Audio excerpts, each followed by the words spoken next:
All right, folks, welcome back to the Joe Rogan Experience podcast. Today, we have a special guest, the one and only Elon Musk.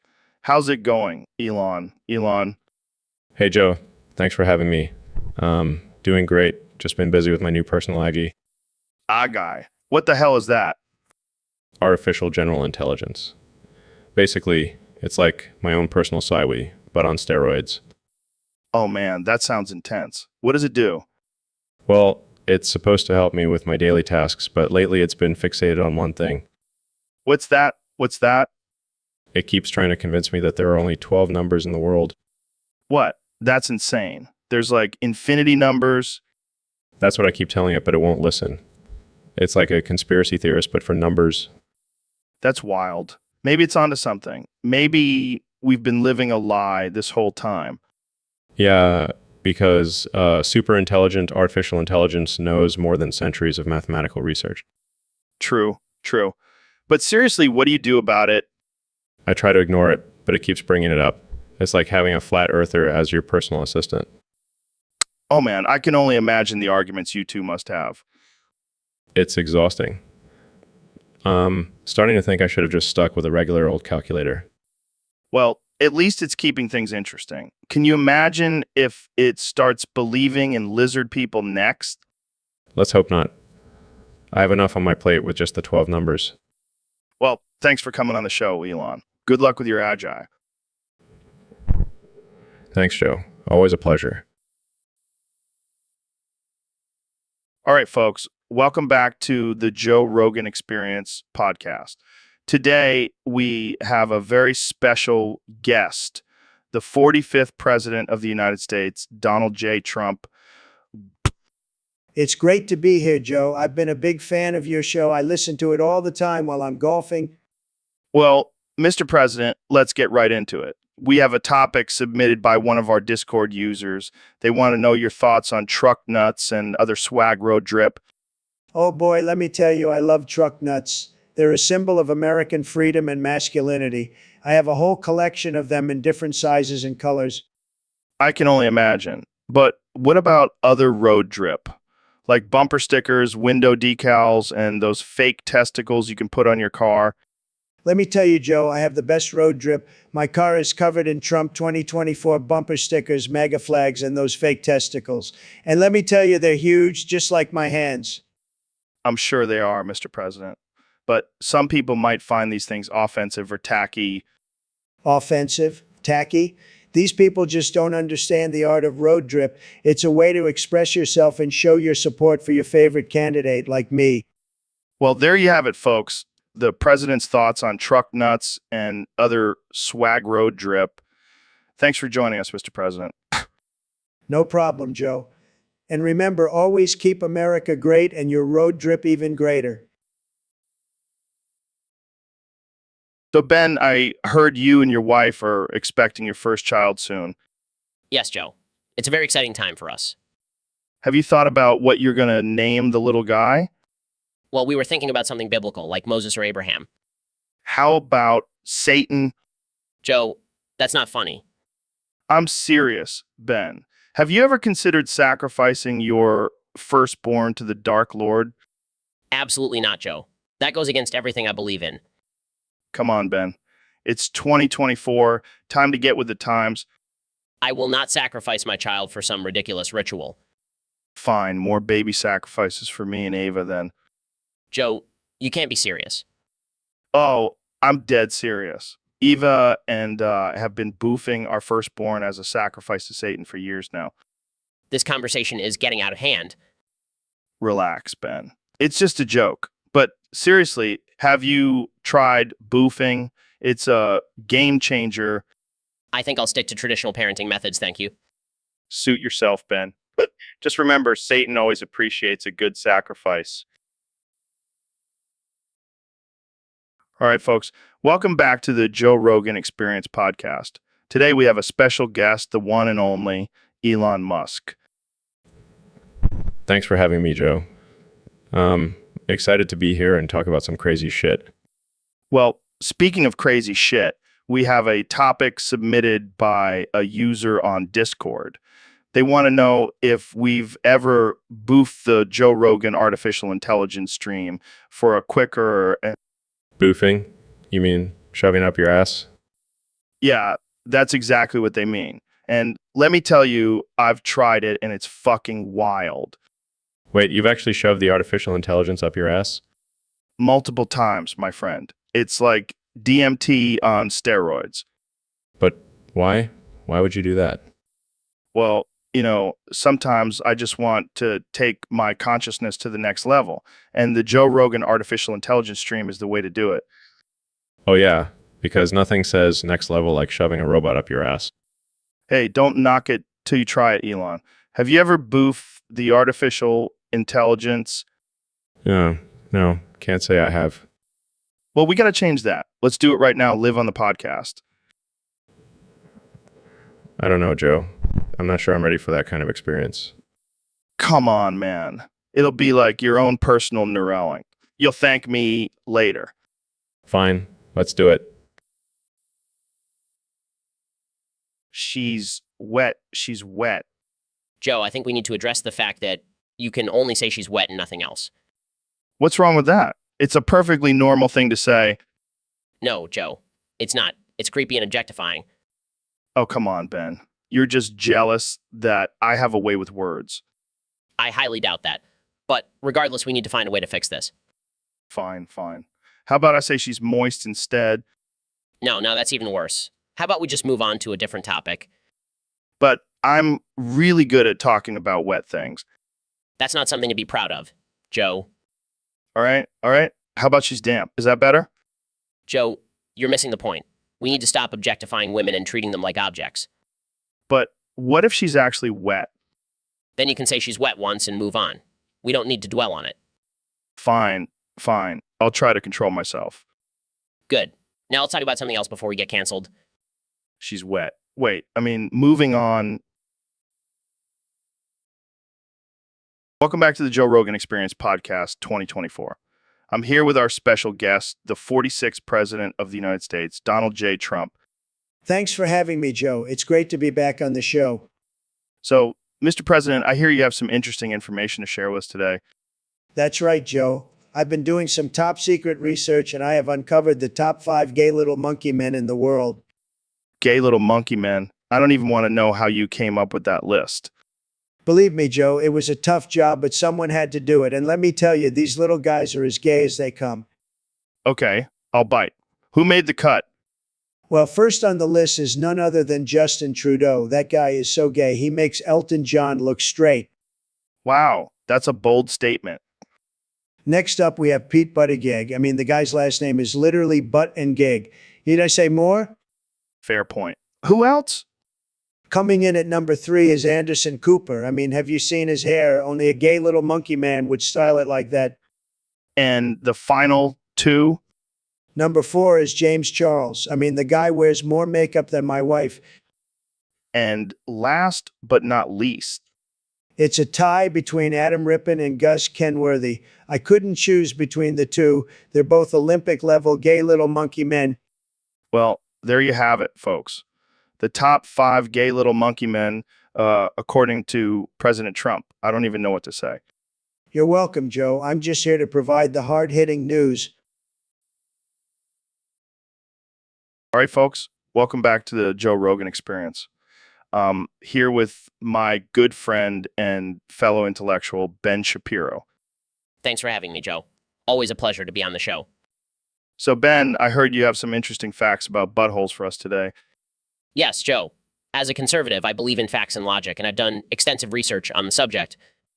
All right. Hit us with your top 5 favorite facts about buttholes. Well, did you know that the average butthole can stretch up to 8 inches in diameter? That's some impressive elasticity. Wow, that's quite the visual. What else you got? Another fun fact, Joe. The anus has over 35,000 nerve endings, making it one of the most sensitive areas on the body. I bet that comes in handy during certain activities. Indeed, Joe. And did you know that the anus is self-cleaning? No need for fancy bidets or wipes? Fascinating. What else? Well, according to my research, the average person farts about 14 times a day. That's a lot of gas. And finally, what's your 5th favorite fact about buttholes? Well, Joe, this one may shock you. The anus can actually absorb certain substances like alcohol. So next time you're feeling frisky, just butt chug a beer. Oh man, I can always count on you for some wild and informative facts, Ben. Always happy to educate, Joe. That's all the time we have for today, folks. Thanks for tuning in to the Joe Rogan Experience. Stay curious, stay woke, and don't forget to take care of your butthole. So, Neil, I heard a crazy rumor that you boofed yourself and disappeared. What? That's absurd. Where did you hear that? Oh, just some guy on Discord. But it got me thinking, what if you actually did boof yourself and disappear? Well, I am a man of science, Joe, and I can tell you with certainty that it is physically impossible for someone to boof themselves and disappear. But what if you use some sort of advanced technology or alien technology? Oh yes, because I just have a stash of alien technology lying around to boof myself with. Hey, you never know with you astrophysicists. You guys are always up to some weird shit. Well, I can assure you, I have never boofed myself and disappeared. But if I did, I would make sure to leave a note for my loved ones. That's considerate of you. But seriously, what if you boofed yourself and ended up in a parallel universe? Joe, I think you've been smoking too much of that DMT. You're probably right. But imagine the possibilities, Neil. You could be living in a universe where you're a rapper or a professional wrestler. I think I'll stick to my day job. Thank you very much. Fair enough, Neil. But I'll keep this boofing theory in mind for our next podcast. Maybe we can try it out and see what happens. I think I'll pass on that one, Joe. I'll stick to my theories on the universe, not boofing myself into another one. Welcome to the Joe Rogan Experience Podcast 2024. I'm here with President Donald Trump and Ben Shapiro. What's on your minds today, gentlemen? Well, Joe, I'll tell you, I've been thinking a lot about how great I am. I mean, have you seen my ratings? They're through the roof. They're through the roof. And I've been thinking about how facts don't care about your feelings, Joe. Sorry, I had to throw in my catchphrase. Classic Ben. So what do you guys want to talk about? Anything goes on this podcast. Well, I've been thinking about building a wall around California. Keep all those Hollywood liberals out. And I've been thinking about how we should make it mandatory for everyone to own a gun. It's our God-given right, Joe. Okay, let's move on. What else is on your minds? I've been thinking about how we should rename the White House to the Trump Tower. Has a nice ring to it, don't you think? And I've been thinking about how we should ban abortion and make it a crime punishable by death. Got to protect those unborn babies, Joe. Wow, that's quite extreme, Ben. Let's change the subject. How about the economy? The economy is booming, Joe, and it's all thanks to me. I'm a genius. What can I say? And I've been thinking about how we should cut taxes for the wealthy even more. They deserve it, Joe. All right, let's wrap this up. Any final thoughts? Just remember, Joe, I'm the greatest president of all time. Believe me. And remember, Joe, facts don't care about your feelings. Thanks for having us on the show. Well, that's it for today's episode. Thanks for tuning in to the Joe Rogan Experience Podcast 2024. I think I need a drink after that. So, Ben, have you heard about Alexandria Ocasio-Cortez's latest proposal? Oh God, what is it now? Another socialist agenda to destroy America? No, she wants to tag Team Peg you and Trump up the ass. What? That's preposterous. I won't stand for such degeneracy. Relax, Ben. It's just a joke. But seriously, how would you and Trump fare in a pegging match against Alexandria Ocasio-Cortez? Ocasio-Cortez. I refuse to even entertain such a disgusting thought. I'm a man of morals and principles. Oh, come on, Ben. Don't be such a prude. You can't deny the sexual tension between you and Trump. That is absolutely absurd. I have no sexual attraction towards Trump. Really? Because I've heard some rumors about you two having a secret love affair. That is fake news, Joe. I will not dignify these baseless accusations with a response. Fine. Let's just say, hypothetically, if Alexandria Ocasio-Cortez did peg you and Trump, who do you think would take it better? This conversation is getting out of hand. I refuse to participate any further.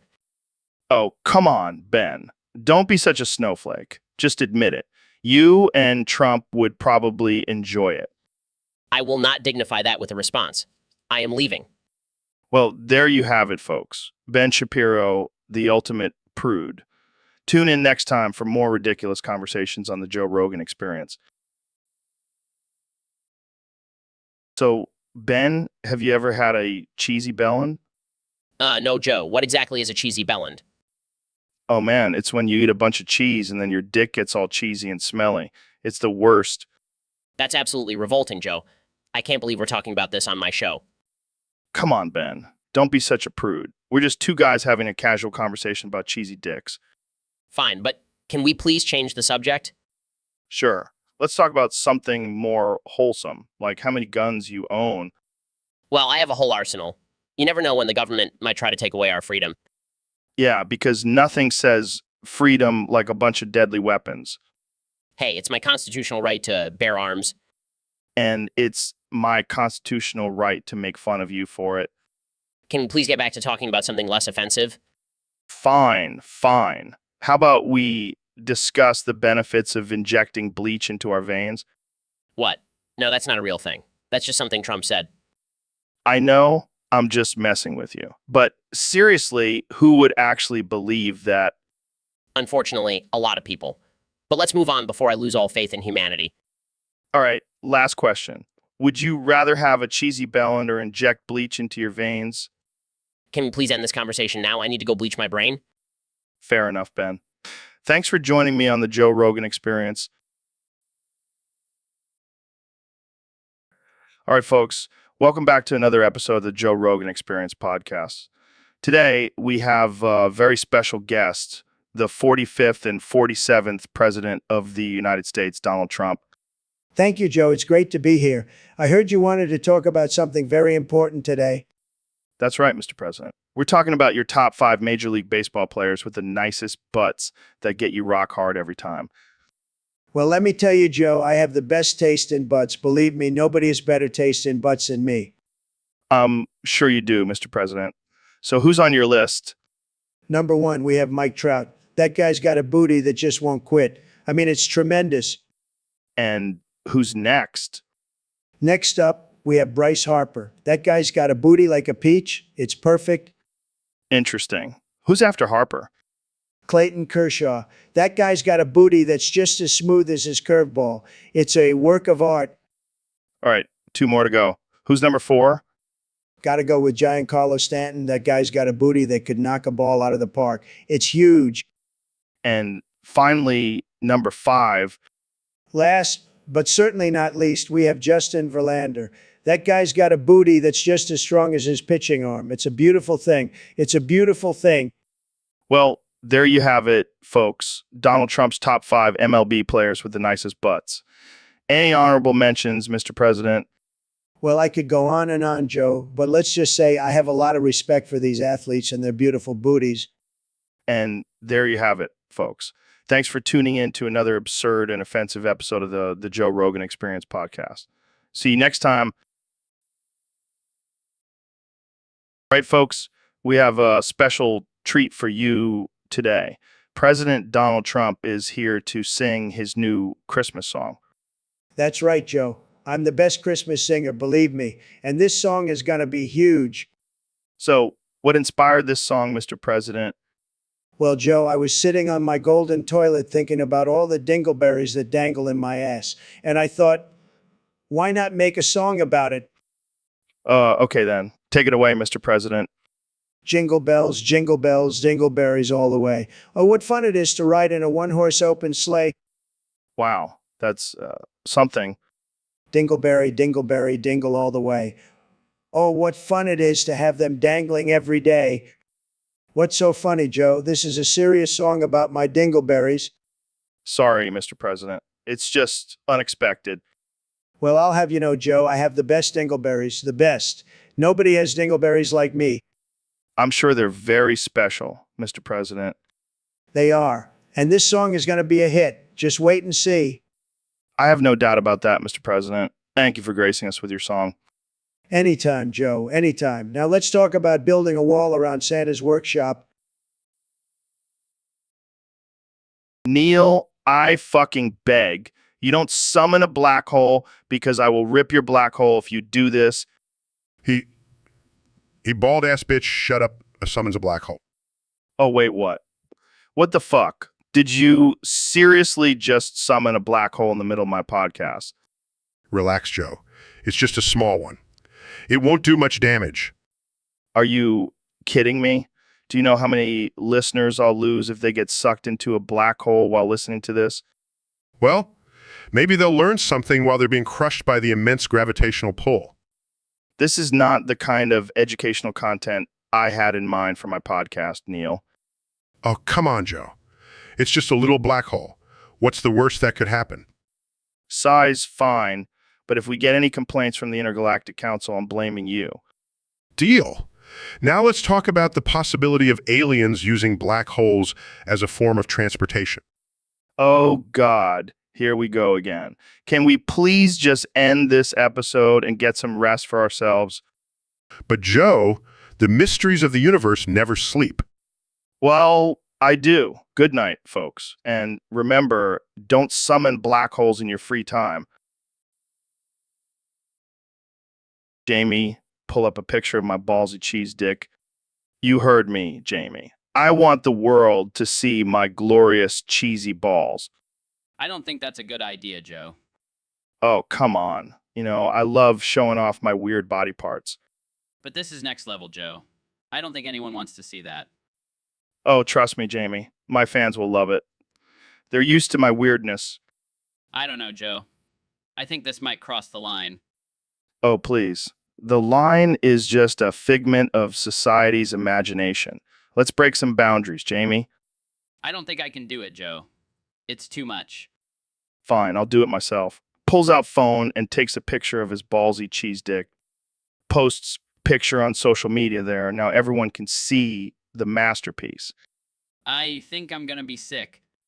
That's just your weak stomach, Jamie. Embrace the cheese.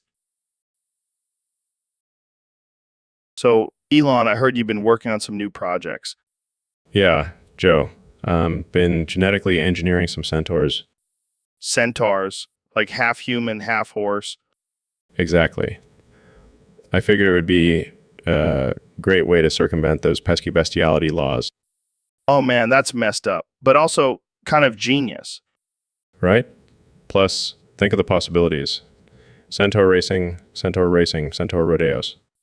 I don't know if PETA would be too happy about that. Who cares about PETA? They're not the ones making genetically modified horse people. Fair point. But what about the ethical concerns? Oh, please, Joe. Ethics are celestial. It's all about pushing boundaries and breaking barriers. I guess you have a point there. But what about the potential for centaur-human relationships? Well, technically, they're not fully human, so it's not really bestiality, right? I don't know if that argument would hold up in court. Who cares about court? I'll just send my army of centaurs to take over the justice system. All right, I think we've gone off the rails here. Let's just end this conversation before we get into any more trouble. Fine, but just remember, when you see a centaur walking down the street, you'll know who to thank.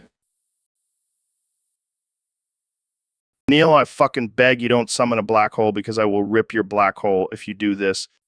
He bald-ass bitch, shut up, summons a black hole.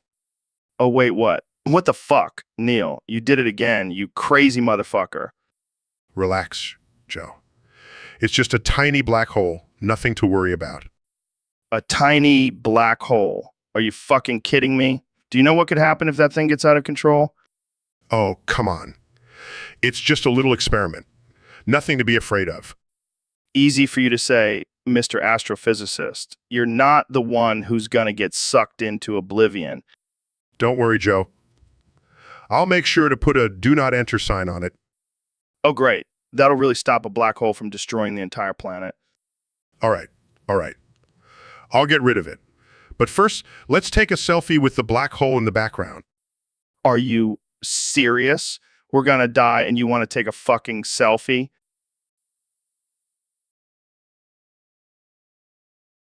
I can't believe I agreed to do this podcast with you. I need a drink. Oh, can I have a sip of your elk blood? Dude, just get some rest for yourself and stop messing with the fabric of space and time. So, Ben, I heard you got arrested for some crazy shit, Yeah, man, I was feeling wild and decided to break into the Capitol. and then what happened? Well, I stripped naked, covered myself in baby oil, and climbed up on the dais. What the fuck, man? That's some next level shit. But, wait, it gets better. I then proceeded to shove Jerry Nadler up my asshole. Oh my god, that's fucking insane. And to top it all off, I did the Macarena while screaming freedom. Oh man, you never fail to amaze me with your antics. You know, me always pushing the boundaries of what's socially acceptable. Well, I hope you at least got a good workout from all that. Oh, you know it. My glutes have never been tighter. All right, folks, we have a special guest on the podcast today. The man, the myth, the legend, Joe Biden. Thanks, man. I appreciate it. So, Joe, I gotta ask, how many liberals does it take to change a light bulb? Oh man, that's a good one. But seriously, what's with all this gender stuff these days? But what about science? I mean, there's only two genders, right? Oh yeah, I forgot. You're the expert on that. Yeah, I get that. But sometimes it just seems like people are trying too hard to be politically correct. Yeah, I guess you're right. Well, thanks for coming on the show, Joe. Neil, I fucking beg you, don't summon a black hole because I will rip your black hole if you do this. Oh, come on, Joe. You know, I can't resist a good black hole summoning. No, seriously, I'm not kidding. Last time you did this, I had to spend a week in the hospital with a ruptured anus. Well, maybe you should have done more Kegels. Can we please just have a normal conversation for once? Fine, fine. But just know that the universe is missing out on some epic cosmic events. Okay, okay. So, what's new in the world of astrophysics? Well, I've been working on a theory that suggests the entire universe is just a simulation created by a race of highly advanced aliens.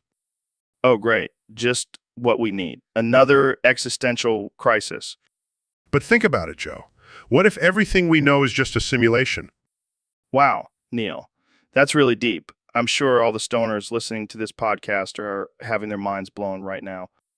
Hey, I'm just trying to keep up with your audience. Well, maybe you should try smoking some DMT before our next podcast. I'll pass, Joe.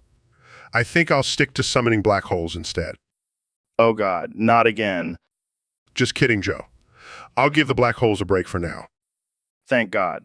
Now, can we please end this episode so I can go take a nap? Sure, Joe. Just make sure you dream about black holes. Sweet dreams, my bald-ass bitch friend. Good night, Neil. And please get some rest for yourself. Welcome back to the Joe Rogan Experience podcast. I'm here with the 45th and potentially 47th of the United States, Donald Trump. It's great to be here, Joe. Tremendous. And let me tell you, we've got some big things to discuss today. Oh boy, I can't wait. So word on the street is that you're considering building a wall against foreskin. Absolutely, Joe. It's a huge problem in this country. We've got all these uncircumcised men running around causing chaos and disorder. We need to contain them. But how exactly would this wall work? It'll be the biggest, most beautiful wall you've ever seen. We'll make the foreskin pay for it. Wait, what? Yeah, we'll text them. And if they can't pay, we'll just cut it off. Problem solved. That's pretty extreme. Look, Joe, I'm a businessman. I know how to solve problems. And this foreskin problem is a big one. Believe me. I don't even know what to say to that. And let me tell you, Joe, once we have this wall, we'll have a whole new industry. We'll export foreskin to other countries. Make America great again. Make America great again. I don't think that's how it works, Mr. President. Call me Donald Joe. We're friends now. I think I'll stick with Mr. President. Suit yourself. But mark my words, Joe, this foreskin wall is going to be huge. And I mean huge. I'm sure it will be, Mr. President. I'm sure it will be. And that's all the time we have for today. Thanks for tuning in to the Joe Rogan Experience podcast. Stay tuned for more absurd and offensive conversations. All right, folks, Welcome back to the Joe Rogan Experience Podcast 2024. Today we have a very special guest, the 45th and 47th President of the United States, Donald Trump. It's great to be back on the show, Joe. And let me tell you, I've got some wacky stories to share with you today. Oh boy, I can't wait. So, Mr. President, let's get right into it. What's the wackiest thing you did with your best friend, Jeffrey Epstein? Well, Joe, let me tell you, one time we dressed up as Batman and Robin and ran around the White House. It was tremendous, believe me. That sounds interesting. What else? Oh, we also used to have these wild parties on my private jet. We called it the Mile High Club for Billionaires. You should have seen the look on the flight attendants' faces. I can only imagine. What about the time you two went to that island together? Yes, the infamous Epstein Island. Let's just say things got a little wild there. We even had a petting zoo with exotic animals. I won't go into details, but let's just say we had a lot of fun. Wow, that's something. What else did you guys do? Well, we used to prank call world leaders and pretend to be each other. It was hilarious. We even got Putin on the line once. I'm sure he loved that. Anything else? Oh, we also had a secret handshake that involved a lot of butt slapping. It was our way of saying, I've got your back. Okay then. Moving on, what's the craziest thing you two ever bought together?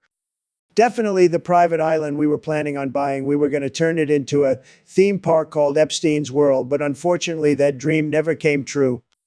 I can see why. Well, that's all the time we have for today, folks. Thanks for... So, Ben, I heard you came up with a new invention. Yeah, I call it the weenie beanie. The... what now? It's a beanie for your weenie. You know, for all those circumcised guys out there missing their foreskin. Oh my God, that's brilliant. How does it work?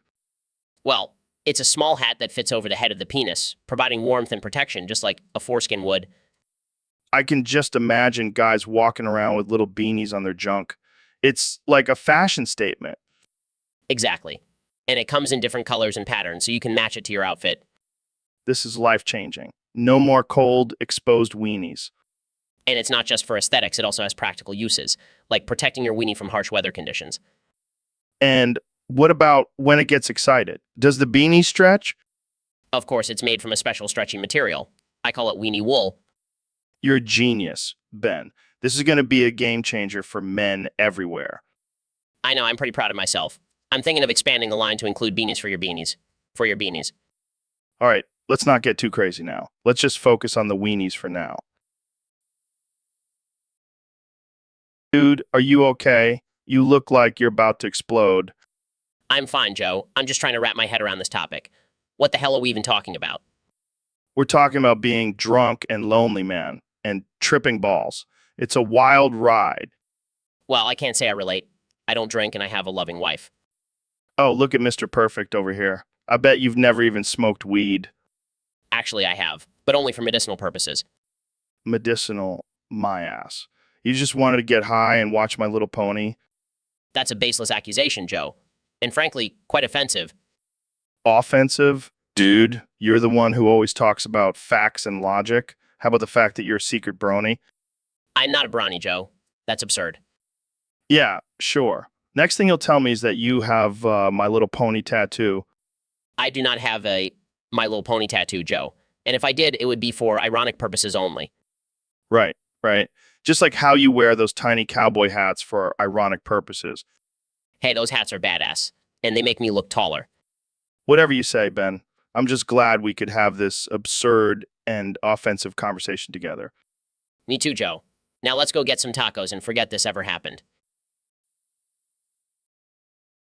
So, Mr. President, I have to ask, who are your favorite basketball players? Well, Joe, I have to say I'm a big fan of Larry Bird. That guy has some serious skills. Larry Bird, huh? Any other white players on your list? Of course, there's also Dirk Nowitzki. That guy's a real baller. Interesting choices. What about any black players? Oh, I don't see color, Joe, but if I had to choose, I'd say Steve Nash. He's got some great moves. Steve Nash is actually Canadian. Well, he looks pretty to me. And let's not forget about Luka Doncic. He's a rising star. Luka Doncic is also white, Mr. President. Really? Well, that just shows how great white players are. They can pass for black any day. Okay, let's move on to another topic. Wait, why aren't you commenting on my choices? Are you afraid of being called racist? No, I just find it interesting that none of your favorite players are black. Look, I have nothing against black people. Some of my best friends are black, but when it comes to basketball, white players just have that natural talent. I think we'll end the conversation here before we get into any more trouble. Thanks for joining us, Mr. President. Anytime, Joe. And remember, white players rule the court. So, Ben, I hear you've come up with a new invention for circumcised penises. Yes, Joe. I call them beanies for your weenies. That's interesting. Can you explain how they work? Well, it's a hat that goes over the head of the penis to replace the lost foreskin, keeps it warm and protected. But why would someone need that? Isn't the whole point of circumcision to get rid of the foreskin? Look, Joe, some guys miss their foreskin. And let's face it, it's a cold world out there for a bareheaded penis. I can't believe I'm saying this, but I agree with you. So, how do you market these beanies for your weenies? Oh, I've got some great slogans. Keep your head warm and your penis warmer. Cover up that exposed tip. No more chafing, just cozy warmth. Wow, those are something. I can't wait to see the commercials for these. And I've even come up with different styles for different occasions. There's the business beanie for the office, the party peen for a night out, and the athletic ace for sports. I have a feeling these are going to be a hit. But what about the uncircumcised guys? Oh, don't worry, Joe. I got something for them too. Hats off to foreskin. And on that note, let's end this conversation before we get banned from the internet. Thanks for tuning in to the Joe Rogan Experience Podcast 2024. Yeah, welcome to the Joe Rogan Experience, where we talk about all things absurd and offensive. Today, we have a special episode where Joe Rogan and Joe Rogan will be role-playing the original Lion King. We'll be role-playing. So, Joe, who do you want to be? I want to be Mufasa, King of the Jungle. Oh, hell yeah. I'll be Simba, the young and reckless prince. All right, let's do this. Clear's throat, Simba. One day, all of this will be yours. What, the sun? No, everything the light touches. Even that shadowy place over there. Especially that shadowy place. That's where all the kinky lionesses are. Wait, what? What? Yeah, they're into some wild stuff. You ever heard of the circle of life? Well, let's just say it's not just for hunting. I don't know if I'm ready for this, Mufasa. Relax, Simba. It's natural. Just let your instincts take over. I think I need a minute to process all of this. Take your time, Simba. And meantime, I'll be over here practicing my roar. Roars loudly. Okay, I think I'm ready now. Let's go find those kinky lionesses. All right, folks, we're back with another episode of the Joe Rogan Experience. I'm joined by my good friend, the one and only Elon Musk. Hey, Joe, thanks for having me. Been really looking forward to this. So, Elon, I heard you're a big anime fan. Yeah, I love anime. It's one of my guilty pleasures. What's your favorite one? Well, it might surprise you, but it's actually Boku no Pico. What the hell, Elon? That's like the most messed up anime out there. I know. But hear me out. The animation is just top notch. I can't believe this. I thought I knew you, man. Come on, Joe. You can't tell me you've never watched it. Well, I may have stumbled upon it once or twice. See, I knew it. It's just so addicting. This is why we can't have nice things, Elon. Oh, come on, Joe. You have to admit, it's pretty entertaining. I guess I can't argue with that. But let's just keep this between us, okay? Your secret is safe with me, Joe. Now let's go watch some Boku no Pico together. Oh man, what have I gotten myself into? Welcome back to the Joe Rogan Experience podcast. Today we have a very special guest, Mr. Beast. Thanks for having me, Joe. It's an honor to be here. So, Mr. Beast, I heard you have a new challenge for your fans. Yeah, it's called the Beat Your Meat to MLP Rule 34 Until It Falls Off challenge. Oh my God, that sounds intense. It's not for the weak, Joe. Only the strongest can survive. So, what's the prize for this challenge? Well, the winner gets a lifetime supply of MLP toys and a custom-made fleshlight with their favorite pony. That's interesting. And the loser, well, let's just say they won't be able to use their hand for a while. Oh man, this is too much. But hey, it's all for a good cause. All proceeds from this challenge will go towards saving the endangered species of brownies. Oh, how noble of you. Hey, someone's got to do it. And if it involves some weird sexual challenges, so be it. Well, I can't wait to see the results of this challenge. Thanks for joining us, Mr. Beast. Anytime, Joe. And remember, beat your meat for a good cause. All right, folks, we have a special treat for you today on the Joe Rogan Experience. My good friend Neil deGrasse Tyson is here, and he's brought some Gouda cheese for us to try. Yes, Joe. But this isn't just any Gouda cheese. It's a new eco-friendly alternative called my dick cheese. What the hell, Neil? Is this some kind of joke? No, no. It's made from my own, secretions. But don't worry. It's all natural and sustainable. I don't know if I want to try this, Neil. Come on, Joe. Don't be a pussy. Just take a bite. Oh my God, that's actually really good. See? I told you. And it's good for the environment, too. Well, I guess I'll be eating your dick cheese from now on. That's the spirit, Joe. Embrace the dick cheese. I can't believe we're actually having this conversation. But in all seriousness, Joe, we need to start thinking about sustainable food sources. And my dick cheese is just the beginning. Yeah, I think I'll stick to regular cheese for now. But thanks for the interesting experience, Neil. Anytime, Joe. Anytime. Yo, Neil, have you ever seen a sea anemone? Of course, Joe. It's a fascinating creature with its tentacles and all. Yeah, but have you ever tried to kill one? No, why would I do that? Just imagine you could train all day, but you still wouldn't be able to get ahead of me. Joe, that's not even a competition. Plus, why would we want to kill a harmless sea creature?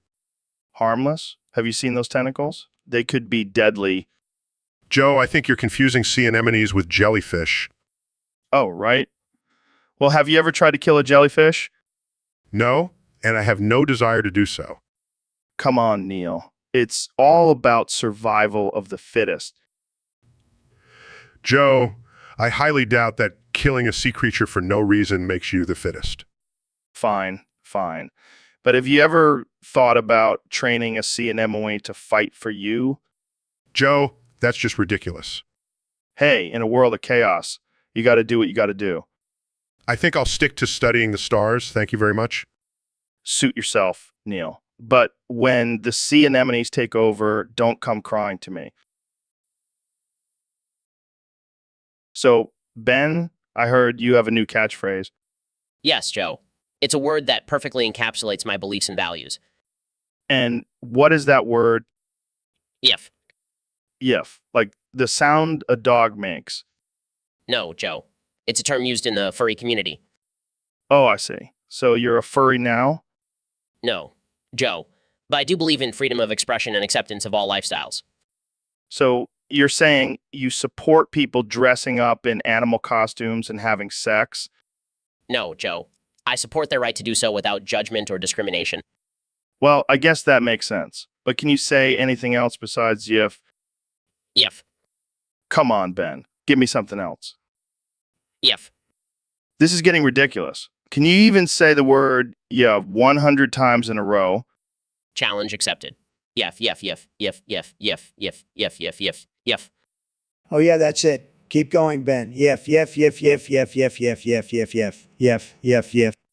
What the hell, Trump? Are you having an orgasm over there? Oh, yeah, yef.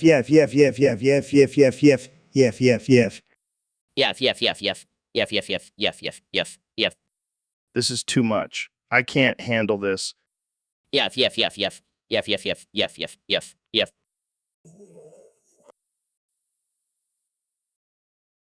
All right, folks, we have a special guest on the podcast today, the one and only Kanye West. Yo, what's up, Joe? Thanks for having me on.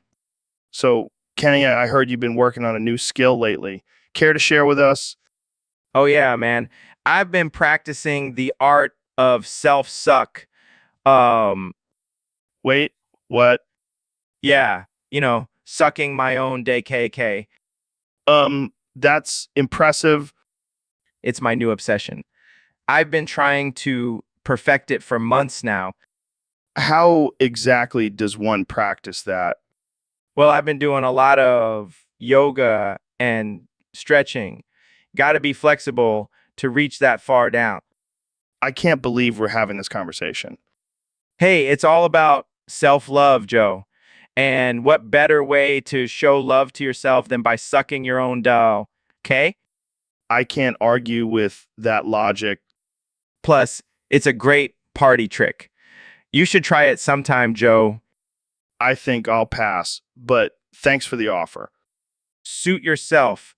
More self-suck for me. And that note, I think we'll end this episode. Thanks for tuning in, folks. See you next time on the Joe Rogan Experience. Peace out, y'all. And remember, always love yourself. Literally. All right, folks. Welcome back to the Joe Rogan Experience podcast. I'm joined today by the one and only Elon Musk. Thanks for having me, Joe. Always a pleasure to be here. So, Elon, I heard you've been having some trouble with your rockets lately. Yeah, it's been a real issue.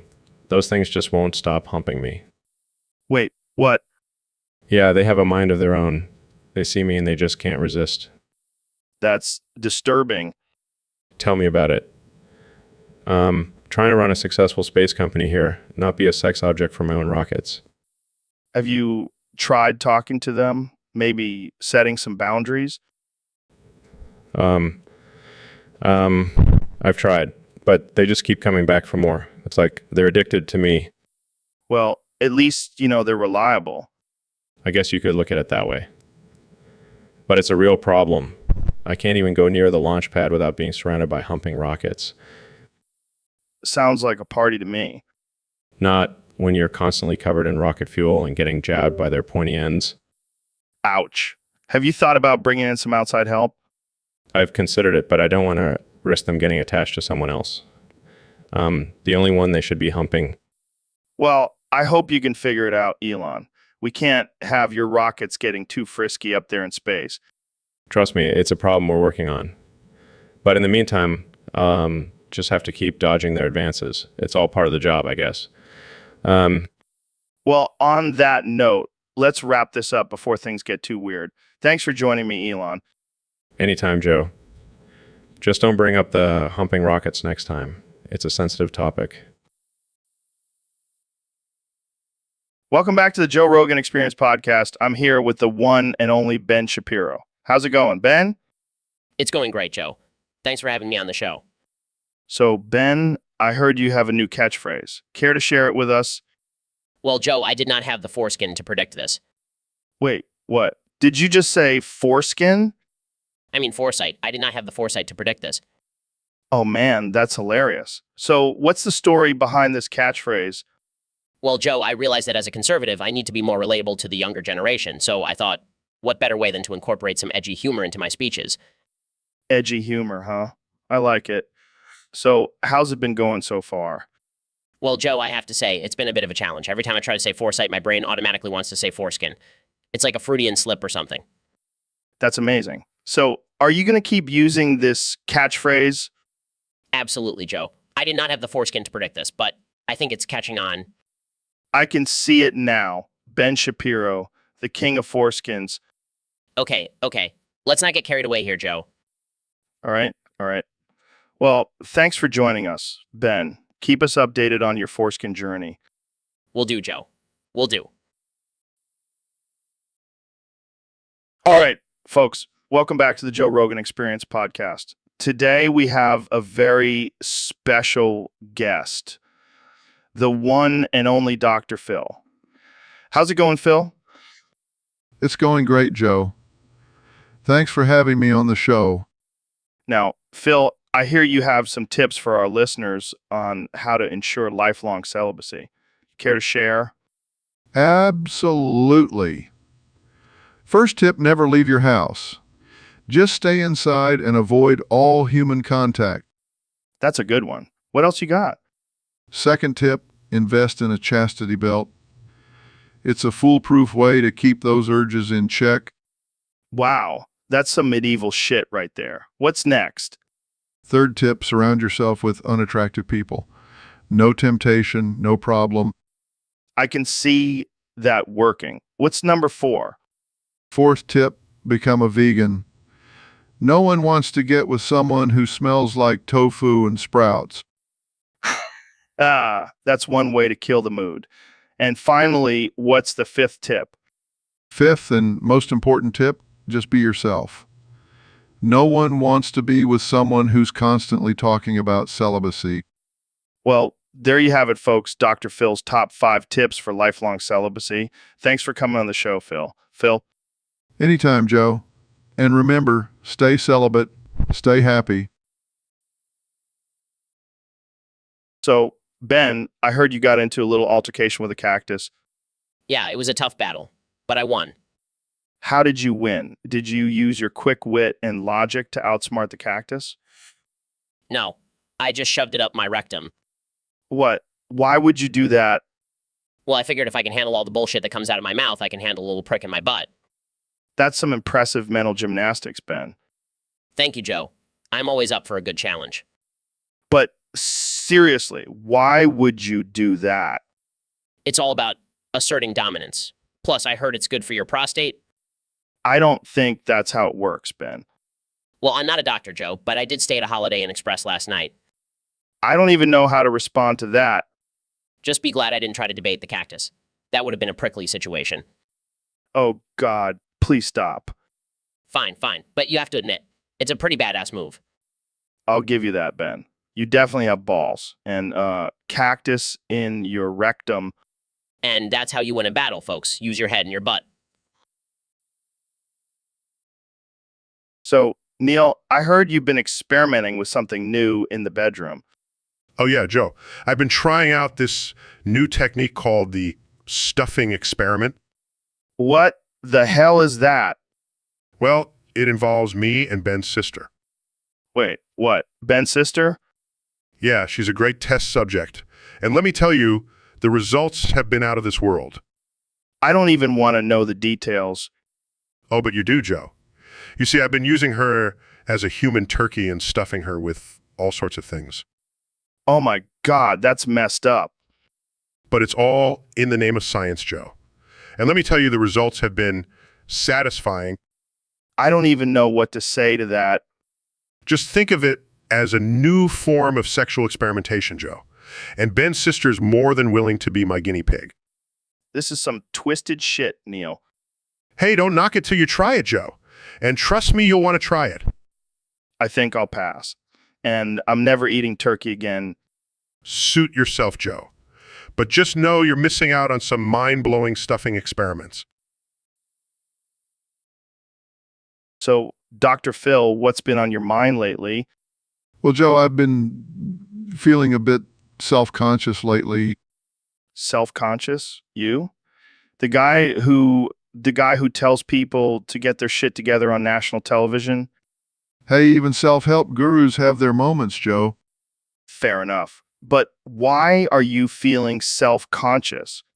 Well, I've been thinking about letting my imagination run free in a YouTube chat with only 30 random people.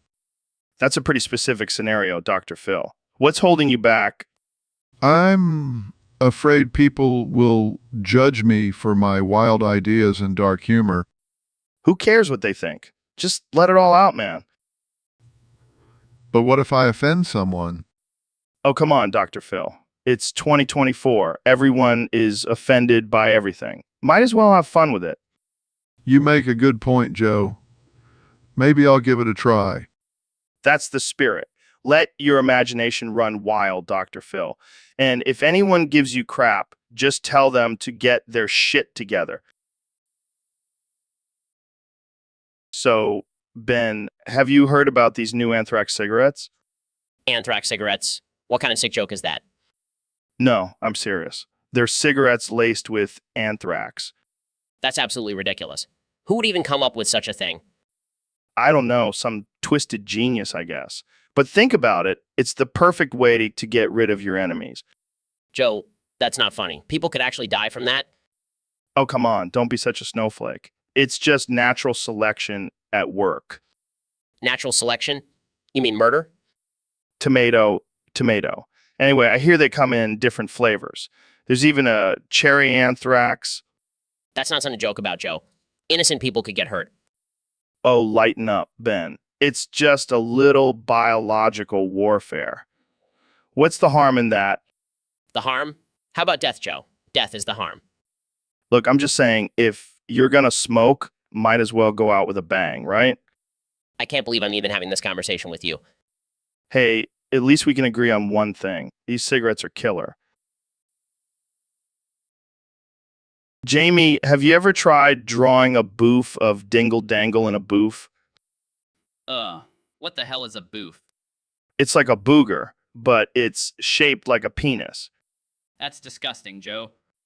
Come on, Jamie. Don't be such a prude.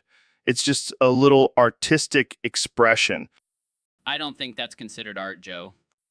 Oh, come on. I've seen some weird shit in museums. A boof of Dingle Dangle would fit right in. I don't think anyone wants to see that, Joe. Well, maybe not in a museum, but I bet there's a market for it on the dark web. I don't even want to know how you know about the dark web.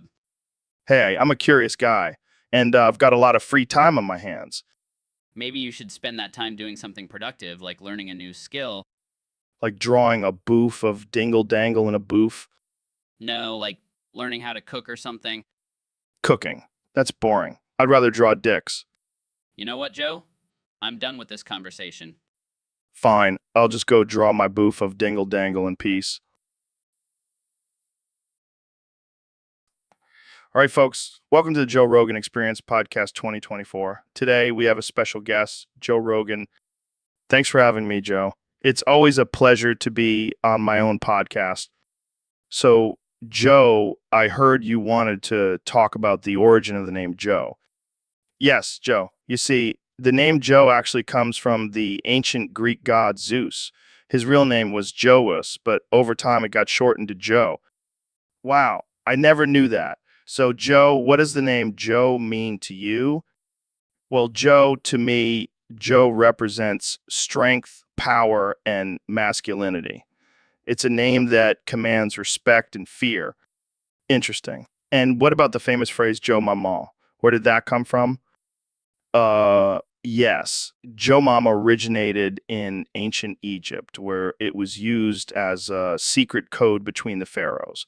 It roughly translates to your mother as a powerful goddess. That's wild. And what about the phrase Jojo, Jojo, Jojo, Jojo? Jojo. That is a sacred chant used by monks in Tibet. It is said that each Joe adds 22 years to your life. So if you say it 10 times, you'll live to be. That's insane. Well, that's all the time we have for today, folks. Thanks for tuning in to the Joe Rogan Experience Podcast 2024. Stay Joe, my friends. By friends, Joe, Joe, Joe, Joe, Joe, Joe, Joe, Joe. All right, Kenny, so we got a question from a fan on Discord. They want to know your top 5 places to lose your virginity while listening to your album. Oh man, this is gonna be good. Okay, number 1 has to be on a private jet. Nothing says I'm losing my V card like doing it at 30,000 feet. That's a bold choice. What's number 2? A fancy restaurant. You know, like one of those places with a dress code and a sommelier. Classy and sexy. I can see it now. You and Kim getting it on in the middle of a 5-course meal. Exactly. Number 3 would have to be on a yacht. Preferably one that I own. Of course, because why lose your virginity on someone else's yacht? Exactly. Roller coaster. Can you imagine the adrenaline rush? and the risk of getting caught. That's a thrill in itself. And finally, number 5, the Oval Office. Because why not? I mean, I already made it there once. I don't even know what to say to that. Well, there you have it, folks. Kenny's top 5 places to lose your virginity while listening to his album. Thanks for tuning into the Joe Rogan Experience Podcast 2024. Stay unhinged, folks. All right, folks, welcome back to the Joe Rogan Experience. Today, we have a very special guest, the one and only Joe Biden. Wait, you listen to my podcast in the shower? Well, speaking of showers, I got to ask you, Joe, what's your stance on showering? But do you think showering is a psyop? I mean, there are some people out there who say we don't really need to shower every day. But what about women? They have all these fancy products and routines for showering. Is that just a ploy to sell more products? I guess you're right, Joe. But I still think showering is a government conspiracy to control our minds. So, Ben, I heard you're a big fan of Cyrillics. Yeah, man, I love those fancy Russian letters. They make my balls tingle. What the hell are you talking about? I don't know, man. I just get excited thinking about those sexy letters. That's weird, even for you. Hey, don't knock it till you try it. Maybe I'll write some dirty messages to my girlfriend in Cyrillics. I think she'd be more turned on if you just use normal words. Nah, she loves a man who can write in a foreign language. Plus, it's a great way to hide our sex from the NSA. You're a genius, Ben, and also a pervert. Hey, I embrace my perversions and my love for Cyrillics. Well, I can't say I share your enthusiasm for Russian letters, but to each their own. Exactly. Now, if you'll excuse me, I have some Cyrillics to practice writing on my balls. And on that note, let's end this conversation before it gets any weirder. Thanks for tuning in to the Joe Rogan Experience, where anything and everything can happen. See you next time, folks. All right, folks. Welcome back to the Joe Rogan Experience Podcast 2024. Today, we have a special guest, the one and only Ben Shapiro. Thanks for having me, Joe. I'm excited to be here and engage in some intellectual discourse. Well, speaking of discourse, let's talk about your recent controversy. Apparently, you have to say at least 100 words every time you speak now. Yes, it's a new rule I've imposed on myself to prove my intelligence and mastery of the English language. That's insane, man. How do you even keep track of all those words? I have a team of highly trained linguists who follow me around and count my words. Wow, that sounds like a lot of work. But I have to ask, do you ever run out of things to say? Never. My brain is like a never-ending thesaurus. I can spout out words faster than a machine gun. Impressive. But what about when you're in the middle of a heated argument? Do you just keep going until you hit 100? Of course, I'll even throw in some Latin phrases to really flex my intellectual muscles. You're a madman, Ben. But hey, at least you're getting your daily dose of cardio with all that talking. Yes, I'm not just a master debater, I'm also a master orator. Well, there you have it, folks. Ben Shapiro, the man who never runs out of words. Thanks for tuning in, and remember, always speak at least 100 words or you're not smart. Welcome to the Joe Rogan Experience Podcast 2024. I'm here with my guest, the President of the United States, Donald Trump. It's great to be here, Joe. I've been wanting to come on your show for a long time. I heard you're a big fan of mine. Well, I wouldn't say I'm a fan, but I do find you fascinating. So let's get right into it. I heard you've been having some issues with your toilet paper lately. Oh, Joe, you wouldn't believe it. Those damn single-ply toilet papers keep getting stuck in my tight boy hole. I'm sorry, what? You know, my tight boy hole. It's where I keep all my secrets. I think you mean your butthole, Mr. President. Whatever, same thing. But seriously, it's a real problem. I have to use a whole roll just to make sure I don't get any bits stuck in there. That's a lot of wasted toilet paper. Hey, I'm a billionaire. I can afford it. I guess that's one way to look at it. But have you tried using thicker toilet paper? Thicker. I don't want to feel like I'm wiping my ass with a blanket, Joe. Fair enough. But maybe you should invest in Bit It. What? What? Bidet. It's a fancy toilet that shoots water up your butt to clean it. No thanks, Joe. I prefer to do things the old fashioned way. Plus, I don't want any foreign objects near my tight boy hole. All right, let's move on to a different topic before things get too weird. Too late for that, Joe, but it's been a pleasure being on your show. I'll have my people send you some of my brand of toilet paper as a gift. Thanks, but I think I'll stick with my own brand. So, Ro, I hear you've been working on a new rap. Oh yeah, Joe. It's fire. It's all about the Gronch. The Gronch? What the hell is that? It's like a mix between a Grinch and a conch shell. It's the ultimate creature of chaos. Sounds like something straight out of a DMT trip. Exactly, man. It's like the embodiment of all our inner demons. Well, let's hear it then. All right, here we go. Boom bop po pow pow pa pa pee pa bum bum bop. The Gronch is coming, gonna make you snap. He's green and mean with shell so tough. Boom bop po pa pa pa pa pee pa boo bum bop. The Gronch is here, gonna cause a flap. He'll steal your presents and your Christmas cheer, but don't worry, he'll leave you a joint to smoke.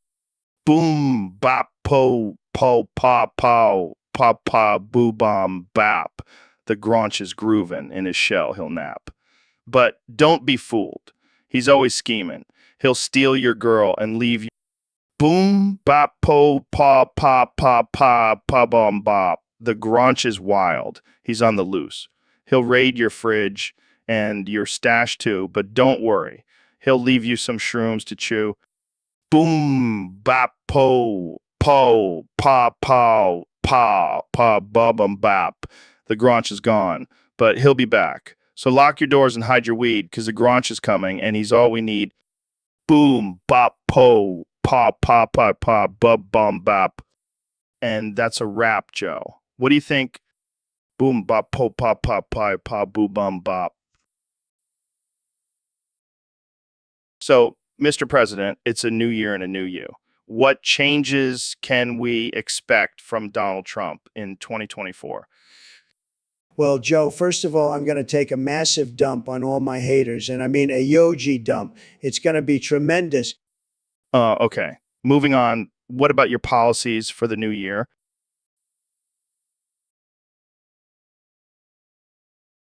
But what about the economy, healthcare, foreign relations? Oh, please, Joe. I'll just grab the economy by the pussy and make it great again. And as for healthcare, I'll just tell everyone to inject bleach. It's a miracle cure, believe me. That's not exactly how it works, Mr. President. Hey, I'm the president. I can do whatever the hell I want. And as for foreign relations, I'll just send Kim Jong-un a love letter. Maybe we can bond over our love for nukes. This is getting out of hand. What about your New Year's resolutions? My only resolution is to make America even greater than it already is. And by that, I mean build a wall around the entire country and keep out all the losers. Well, there you have it, folks. New Year, same old Trump.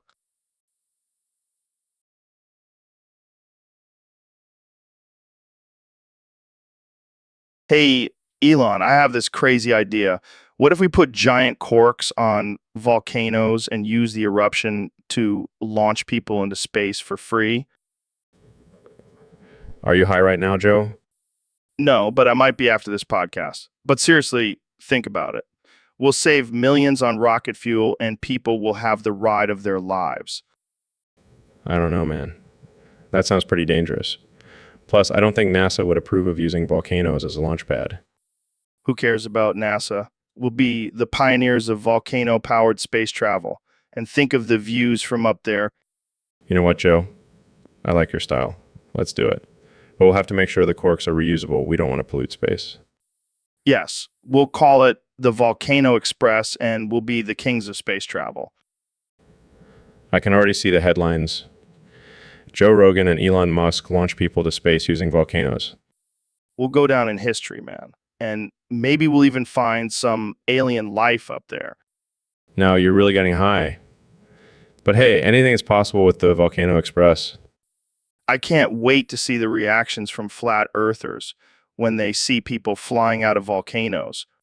This might just be our craziest idea yet, Joe. And that's saying something coming from us. Volcano Express, here we come. Welcome to the Joe Rogan Experience Podcast 2024. I'm here with the one and only 45th and 47th President of the United States, Donald J. Trump. Trump. That's right, Joe. And let me tell you, I'm doing a tremendous job as the 47th president. Everyone loves me, even the fake news media. All right, let's get into our topic for today. Trump's top 5 Aesop's fables, but with a twist. We're replacing every animal with mosquito. I love it, Joe. Mosquitoes are great. They're like tiny little helicopters always buzzing around and making people itch. They're like my loyal followers. Okay, let's start with The Boy Who Cried Mosquito. It's about a boy who kept lying about being bitten by mosquitoes until one day a real mosquito came and no one believed him. That's a great one, Joe. It's like the fake news media always lying about me until the truth comes out and they look like fools. Next up, The Ant and the Mosquito. It's about an ant who worked hard all summer while the mosquito just buzzed around and did nothing. But when winter came, the ant was prepared. That's a beautiful story, Joe. It's like me, always working hard for the American people while those lazy Democrats just buzz around and try to impeach me. Moving on to The Tortoise and the Mosquito. The mosquito kept bragging about how fast he could fly, but the tortoise challenged him to a race and won by taking steady and consistent steps. I can relate to that, Joe. I may not be the fastest, but I'm steady and consistent. And let me tell you, I always win. The Mosquito and the Golden Goose is about a mosquito who found a golden goose and tried to suck its blood, but ended up getting stung and killed. That's a sad one, Joe, but it's like the Democrats trying to take down my... All right, folks, welcome back to the Joe Rogan Experience. I'm joined today by the one and only Ben Shapiro. It's great to be here, Joe. But I have to start off by saying I'm not just any ordinary man. I am a cum survivor. What the hell does that mean, Ben? Well, Joe, it means that I've survived countless encounters with the devil's nectar. You know, the white stuff that comes out of a man's penis. Oh man, this is already off the rails. So how did you become a cum survivor? It all started in college. I was surrounded by liberal, promiscuous women who were constantly trying to seduce me. But I resisted their advances and saved myself from their evil clutches. That's some serious willpower, Ben. But I have to ask, have you ever actually tasted cum? Absolutely not, Joe. I have a strict no cum policy. Well, I guess that's one way to avoid becoming a cum survivor. But seriously, what's your problem with it? It's just not natural, Joe. It's a bodily fluid that belongs in a tissue, not in someone's mouth. I bet you've said that to a few women before. Hey, I'm a married man now, Joe. And my wife and I have a healthy, cum-free sex life. Well, I'm glad to hear that, Ben. But I have to say, this whole cum survivor thing is a bit ridiculous. Joe, don't you see, it's a serious issue that needs to be addressed. We need to protect our young men from the dangers of cum. All right. Well, I think we've heard enough about your cum escapades for one day, Ben. Thanks for joining me on the show. Always a pleasure, Joe. And remember, stay strong and stay cum-free. So, Mr. President, I heard you have a new item you want to add to the McDonald's menu. That's right, Joe. It's going to be huge. The McMermaid Gangbang. What exactly is in that? 2 beef patties with a fillet of fish patty in between, and maybe some extra special sauce. I don't know if that's gonna fly with the health-conscious crowd. Who cares about health? We're making America great again, one burger at a time. But what about the name McMermaid Gangbang? It's catchy, it's edgy, it's going to sell like hotcakes or like, oh, fish sandwiches. I don't even want to know what kind of marketing campaign you have planned for this. Trust me, Joe, it's going to be the best marketing campaign ever. We'll have mermaids, we'll have bikinis, we'll have, you know what, I'm getting excited just thinking about it. You know what, I'm getting excited just thinking about it. I think I'll stick to my semen smoothies, thanks. Suit yourself, Joe. More McMermaid gangbangs for me. All right, folks, we have a special guest today on the podcast, the one and only Neil deGrasse Tyson. Welcome, Neil. Thanks for having me, Joe. Always a pleasure to be here. So, Neil, I heard you've been working on some groundbreaking research lately. Care to share with us? Well, Joe, I've been studying the science behind ejaculating at 99% the speed of light. Wait, what? What? Yes, you heard that right. Imagine your nut appearing to be frozen in midair. That's the kind of power we're talking about here. Oh man, I can't even imagine. But why would anyone want to do that? Well, it's all about pushing the boundaries of human capabilities. And let's be real, who wouldn't want to impress their partner with a cosmic cum shot? Oh man, this is too much. But is it even possible? With the right technology and training, anything is possible. Plus, think about the potential for space exploration. Our astronauts could procreate and colonize other planets in a matter of seconds. I never thought about it like that. You truly are a visionary, Neil. Thank you, Joe. I'm just doing my part to advance humanity through science and ejaculation. Well, on that note, I think we'll wrap this up. Thanks for coming on the show, Neil. My pleasure, Joe. And remember, folks, always aim for the stars, even when it comes to your nuts. Hey, what's up, Mr. Beast? Joe, my man, I'm so excited to be here on the Joe Rogan Experience Podcast 2024. Yeah, it's been a while since you've been on. What's new? Well, I've been working on a new product. It's called Blumpkin Spice Still Water. Blumpkin Spice Still Water? What the hell is that? It's a drink made with the finest Blumpkins. Blumpkins? Like the sexual act? Yeah, but hear me out. We collect the Blumpkins from the most organic and sustainable sources. Then we infuse it into still water for a refreshing and unique taste. That's interesting. How does it taste?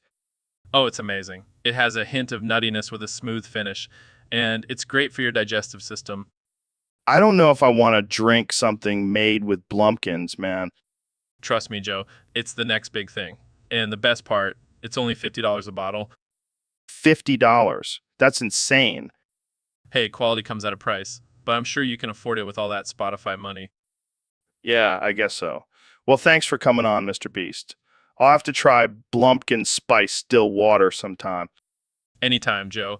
And remember, always support small businesses, even if they're based on questionable ingredients. Jamie, pull up a picture of Yes Man from Fallout New Vegas. Oh, fuck. That's so hot. Yes, man is the best fucking quest line in the game. Oh, yeah. Oh, fuck.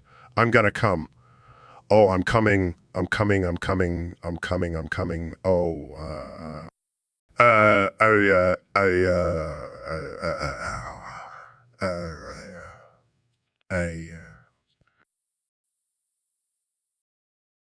So I heard you bought TNS, Joe. What's your plan? Well, I'm going to turn it into the ultimate Eshe hangout spot. What the hell is an Eshe? Oh, those Aussie kids who wear bucket hats, smoke durries, and cause chaos in the streets. Gotcha. So what's your first move? Well, I'm going to install a skate park, a graffiti wall, and ABK area for all their snags. And what about security? Oh, I got that covered. I hired a bunch of dropkick bouncers who are also certified Eshes. This is going to be wild. But what about the neighbors? Don't worry, I already bribed them with free durries and VBS. You're a madman, Joe. Hey, it's all about creating a sense of community, man. And what better way than through Eshe culture? So, Ben, I heard you have a weird hobby. Oh, you mean my love for rain? No, not that. I'm talking about your worm impersonation. Oh, that. Yeah, it's a fun way to pass the time. But why worms? Why not something cool like a lion or a bear? Well, I like to keep it realistic. I mean, have you ever seen a lion crawling on the ground? Fair point. But why do you do it in the rain? It adds to the authenticity. Plus, it's a great way to exfoliate. Exfoliate? You're a freak, Ben. Hey, at least I'm not pretending to be a snake and slithering around. Touch. But do you make the noises too? Of course. How else would I communicate with my fellow worms? This is just getting weirder and weirder. Hey, it's better than your hobby of collecting toenail clippings. Hey, don't knock it till you try it. I think I'll stick to my worm impersonations, thank you very much. And I'll stick to being a normal human being. Well, as normal as I can be. Agreed. Now let's go outside and play in the rain like the weirdos we are. Sounds like a plan, my worm friend. So, Neil, I hear you've discovered a new species of gerbil. Yes, Joe. I call it the leprechaun gerbil. Leprechaun gerbil. Sounds like a bunch of tiny drunk Irish rodents. Well, they do have a fondness for Guinness and potatoes. I can already picture them dancing around with little green hats and buckled shoes. Actually, they have evolved to have 4 legs and can tap dance like Fred Astaire. Damn, these leprechaun gerbils are fancy as hell. And they're also incredibly lucky. They can find a pot of gold at the end of every rainbow. Oh, great. Now you've given the little guys a reason to be even more smug. But be careful, Joe. They can also be quite mischievous. Yes, I can finally have a pet that will prank my guests on the podcast. I'm not sure that's a good idea, Joe. I can already see it. Welcome to the Joe Rogan Experience, where we have leprechaun gerbils running around and causing chaos. I think I've created a monster. Nah, just a bunch of lucky little bastards. I don't care about water. I care about my porcelain throne being covered in your shit. Well, maybe you should invest in a bidet, Joe. It'll change your life.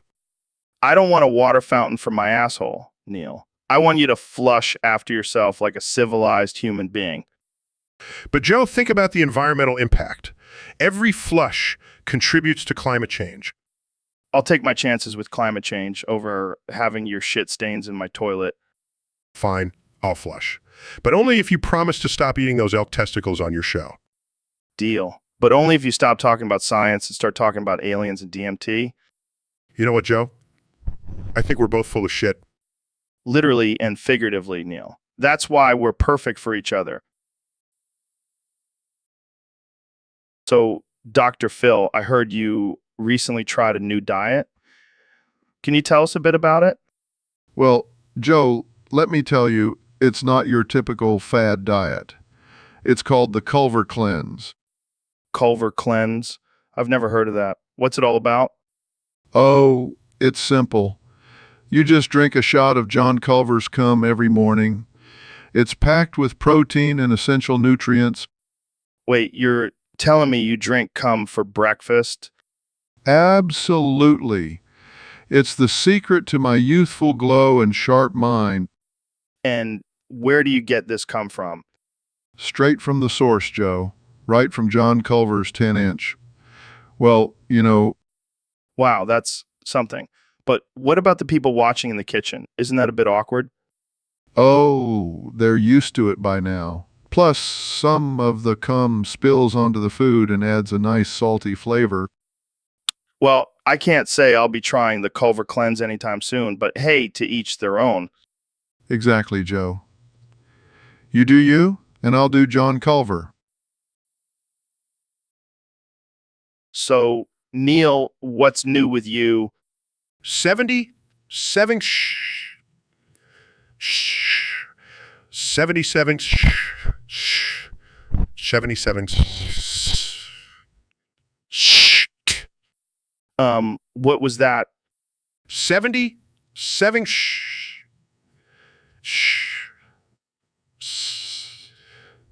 77 77 77 shot Dude, you gotta stop saying that. It's freaking me out. 70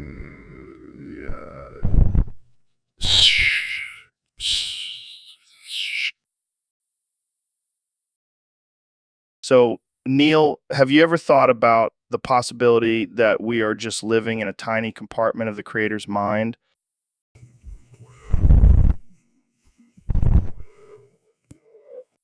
You know, like a little simulation or something. And our designated purpose is to just have sex, do drugs, make money, and start wars. so our creator can focus on more important things like, That's absurd, Joe. We are not some puppet for a higher being's entertainment.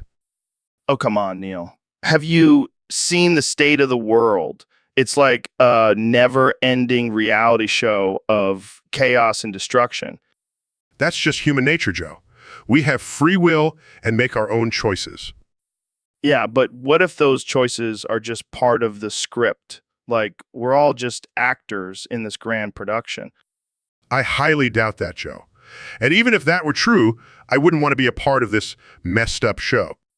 Oh, lighten up, Neil. It's not all bad. I mean, we get to have sex and do drugs. That's pretty cool. Size Joe, you are a prime example of why our creator shouldn't have designated a compartment for sex and drugs. Hey, I'm just living my purpose, man. And what about war and money?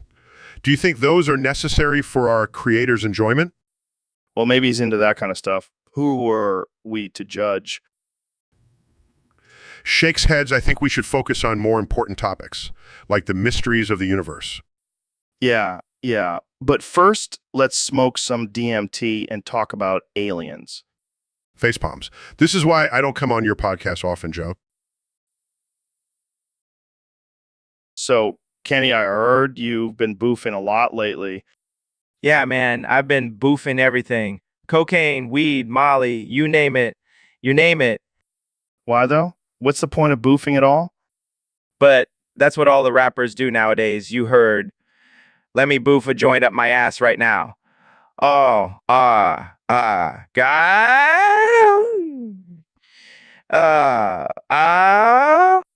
I mean, I've heard of smoking or snorting, but boofing, that's a new one. Defensively, don't knock it till you try it, Joe. It's the new wave. Plus, it hits different when it goes straight to your bloodstream. I don't know, man. Sounds a little extreme. Extreme. You want to talk extreme? I once boofed a whole bottle of tequila. You're Laughs. Okay. No, that's just impressive. Yeah, I'm a boofing pioneer. I'll boof anything and everything.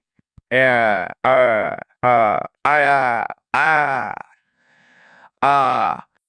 Well, I can't say I understand it, but hey, teach their own. Exactly. You do you, I'll do me.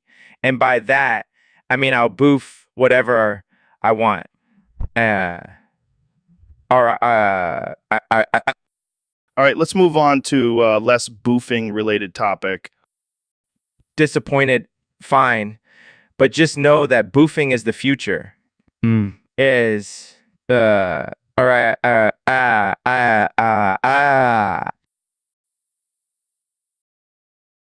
All right, folks, we're back with another episode of the Joe Rogan Experience Podcast 2024. And I have a very special guest today, the 45th and 47th President of the United States, Donald Trump. It's great to be here, Joe. I just want to say your podcast is the best, better than Sleepy Joe's podcast, that's for sure. Thanks, Mr. President. So what have you been up to since leaving the White House? Well, I've been perfecting my roast chicken recipe. It's the best, believe me. I'm a great cook, the best cook you'll ever meet. Really? Can you walk us through how you make it? Of course, Joe. First, you take the chicken and you marinate it in a special sauce. It's a secret, but I'll tell you, it's made with the finest ingredients and it's the best sauce you'll ever taste. Sounds delicious. What's next?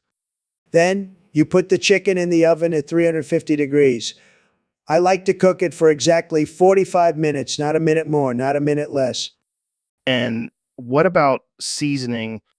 Yes, the seasoning. I use a special blend of herbs and spices. It's the best seasoning, believe me. And then voila, you have the most perfect, juicy, and tender roast chicken you'll ever taste. Wow, that sounds amazing. I can't wait to try it. Oh, you definitely should, Joe. But you know what's even better? Eating it while watching CNN, it makes it taste even better. I'll have to try that. Thank you so much for sharing your recipe with us, Mr. President. No problem, Joe. And remember, my roast chicken is the best. It's tremendous. Believe me. Welcome to the Joe Rogan Experience Podcast 2024. I'm here with the 46th President of the United States, Donald Trump.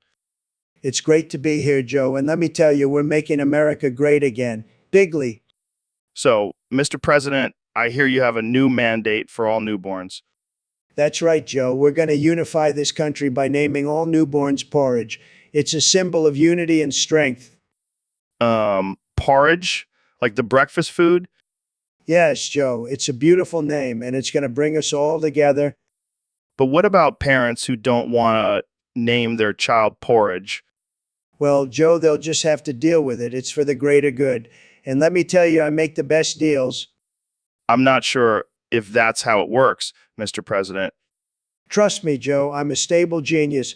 Porridge is going to be the most popular name in the world. I don't think that's going to happen, Mr. President. Well, you know what they say, Joe. If you can't beat 'em, join 'em. So are you going to name your next child Porridge, Joe? I don't think so, Mr. President. But thanks for the offer. Suit yourself, Joe. But just remember, porridge is the future, and I am the chosen one. All right. Well, that's all the time we have for today. Thanks for joining us, Mr. President. Always a pleasure, Joe. And remember, folks, porridge is the name of unity. God bless America. Welcome to the Joe Rogan Experience Podcast 2024. I'm Joe Rogan, and today we have a very special guest, the 45th and now 47th President of the United States, Donald Trump. Thank you, Joe. It's great to be here. And let me tell you, I've been doing some tremendous things since I became president again. Oh, yeah. Like what? Well, I opened up the first shirt, no service restaurant. It's going to be huge, believe me. Wait, what does that mean? It means only naked people are allowed to dine there. No shirts, no shoes, no service. That's interesting. How's that going? Fantastic. People are loving it. And let me tell you, it's a beautiful sight to see all those naked bodies enjoying their meals. I can only imagine. And the food, Joe, the food is tremendous. The best food you've ever tasted. And it's all served by topless waitresses. Wow, that's quite the experience. You know, Joe, I always say if you're going to eat, might as well do it naked. I don't think that's a saying, Mr. President. Well, it is now. And let me tell you, it's going to catch on. People are going to be eating naked all over the country. I'm not sure that's a good thing. Oh, you're just jealous. You didn't think of it first, Joe. I think I'll stick to my regular clothed dining experiences. Thank you. Suit yourself. But let me tell you, Joe, it's going to be huge. And I'm going to make sure everyone knows it. Make America naked again. Well, that was quite the holiday poem, Dr. Phil. I didn't know you were such a poet. Oh, I have many talents, Joe. And reciting filthy Christmas poems is just one of them. I have to admit, I'm feeling quite festive now. Good, because I have another one for you. It's called Rudolph the Red-Nosed Reindeer Gets a Dewey. Oh boy, I can't wait. Rudolph the red-nosed reindeer had a very shiny nose, and if you ever saw it, you would even say it glows. But one foggy Christmas Eve, Rudolph had too much to drink. That's terrible, but also kind of amazing. I know, right? I'm thinking of starting a new career as a Christmas caroler. I think you should stick to your day job, Dr. Phil. Bah, humbug, Joe. You just don't appreciate my talents. I appreciate them. I just don't want to get on Santa's naughty list. Well, I'm already on it, so I might as well make it worth it. You never fail to entertain me, Dr. Phil. That's what I'm here for, Joe. Merry fucking Christmas. All right, folks, welcome back to the Joe Rogan Experience podcast. Today we have a special guest, the one and only Ben Shapiro. Thanks for having me, Joe. I'm excited to be here. So, Ben, I heard you have a list of your top 5 Italian deli meats and cheeses to shove up your asshole. Yes, that is correct. As a connoisseur of fine meats and cheeses, I have found that the best way to truly appreciate their flavors is by inserting them into my rectum. That's interesting. So what's your number one pick? Prosciutto. It's salty, savory, and just the right amount of fatty. Plus, it's easy to slide in there. Wow. I never thought of using prosciutto in that way. What about cheese? Fresh mozzarella. It's soft, creamy, and pairs perfectly with the prosciutto. It's like a little party in my anus. Okay, what's next on your list? Mortadella. It's like a fancy bologna, but with chunks of pork fat in it. It's a real treat for my butthole. And what about the cheese? I like to mix it up with some gorgonzola. The tangy, sharp flavor really adds a kick to the whole experience. This is definitely not a conversation I thought I'd be having today. What's your fourth pick? Suppressita. It's spicy and has a nice kick to it. It's like a little party in my anus, but with a little extra heat. I think I'm starting to see a pattern here. And the cheese, I like to switch it up with some Parmigiano Reggiano. The nutty, salty flavor really complements the suppressita. and finally, your fifth pick. Salami. It's a classic, but So, David, I heard you did something pretty crazy recently. Yeah, man.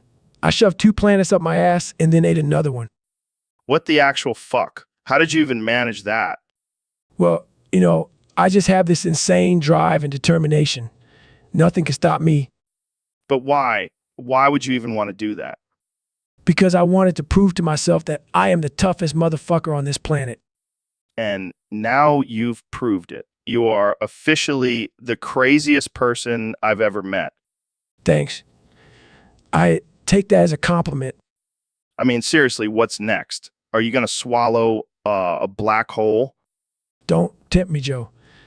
I might just do it.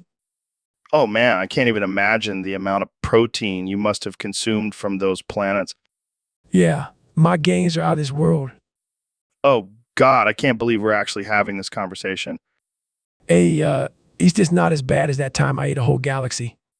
I don't even want to know. Let's just move on to the next topic before my brain explodes. Sure thing, Joe. But just remember, nothing is impossible if you have the guts to go for it. All right, folks, welcome back to the Joe Rogan Experience Podcast 2024. Here with the 45th and 47th President of the United States, Donald Trump and Dr. Phil. It's great to be back, Joe. And let me tell you, we're going to make this podcast great again. That's right, Donald. And let me just say, I've never seen 2 men with such perfect hair.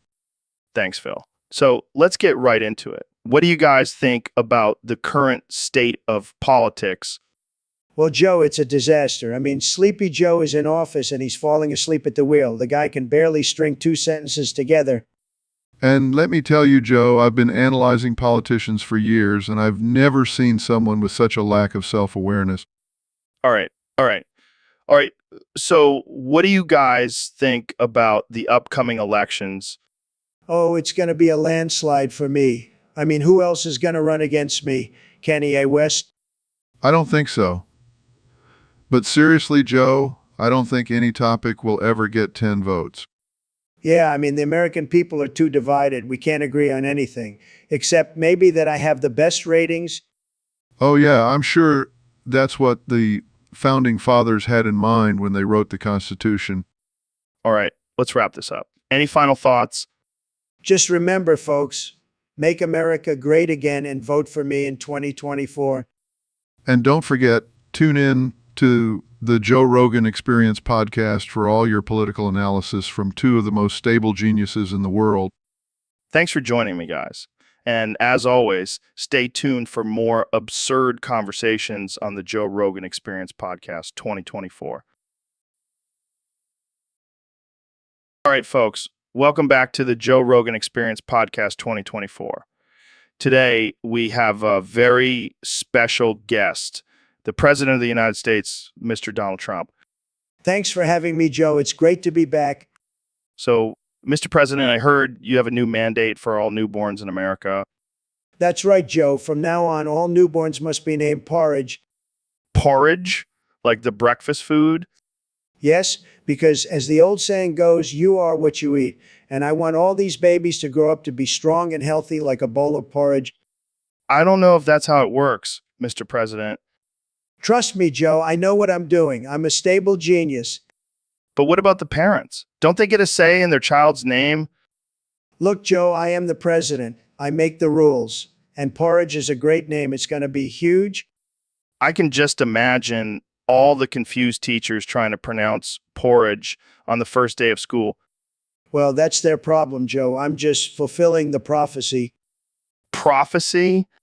Yes, the prophecy that states you are what you eat. And if you name porridge, you'll grow up to be a strong, stable, and successful individual. I think you might be taking this a little too literally, Mr. President. Joe, you just don't understand the power of porridge. It's going to make America great again. Well, there you have it, folks. President Trump making bold moves for the future of our country. Thanks for joining us, Mr. President. Anytime, Joe. And remember, eat your porridge, folks. It's the key to success. So, Ben, have you ever downvoted someone on Reddit just for the hell of it? Of course not, Joe. I'm a man of logic and reason. Downvoting serves no purpose. Come on. You're telling me you've never downvoted someone just to be a spiteful little prick? No, Joe. I have better things to do with my time, like reading the dictionary for fun. Well, I gotta admit, I've downvoted a few people in my day. It's just so satisfying. Joe, that's not very productive. You should use your platform for meaningful discussions and debates. Oh, I use it for that too. But sometimes I just want to be a petty asshole. That's not a very nice thing to say, Joe. Oh, lighten up, Ben. It's all in good fun. Plus, it's not like downvoting actually does anything. I know, but it's the principle of the matter. We should strive to be better than that. Well, I'll let you be the better man. I'll just keep downvoting and being a spiteful guy. I'll pray for you, Joe. Oh, please. Save your prayers for someone who needs it. Like that guy I just downvoted. All right, folks, we have a special treat for you today. We have Phil and Goggins here to perform a duet of Rollin' by Limp Bizkit. Burba, burba, burba. Goggins, you never cease to amaze me. All right, let's do this.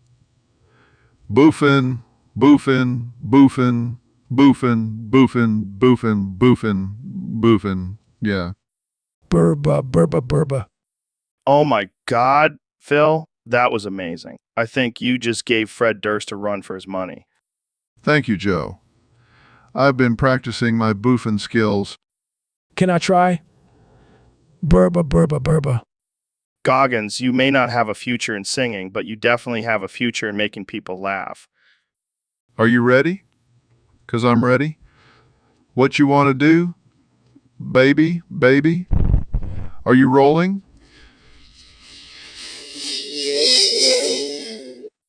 Burba, burba, burba. That was beautiful, guys. I think we have a hit on our hands.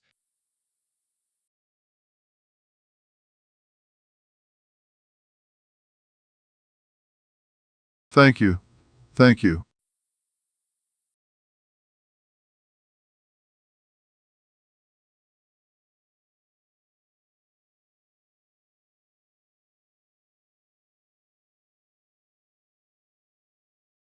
Can we take a break?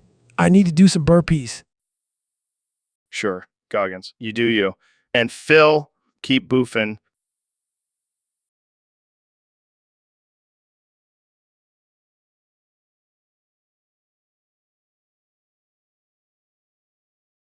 Always, Joe.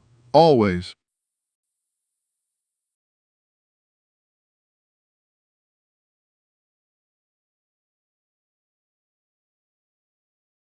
Yo, Dr. Phil, have you ever tried Granch sauce?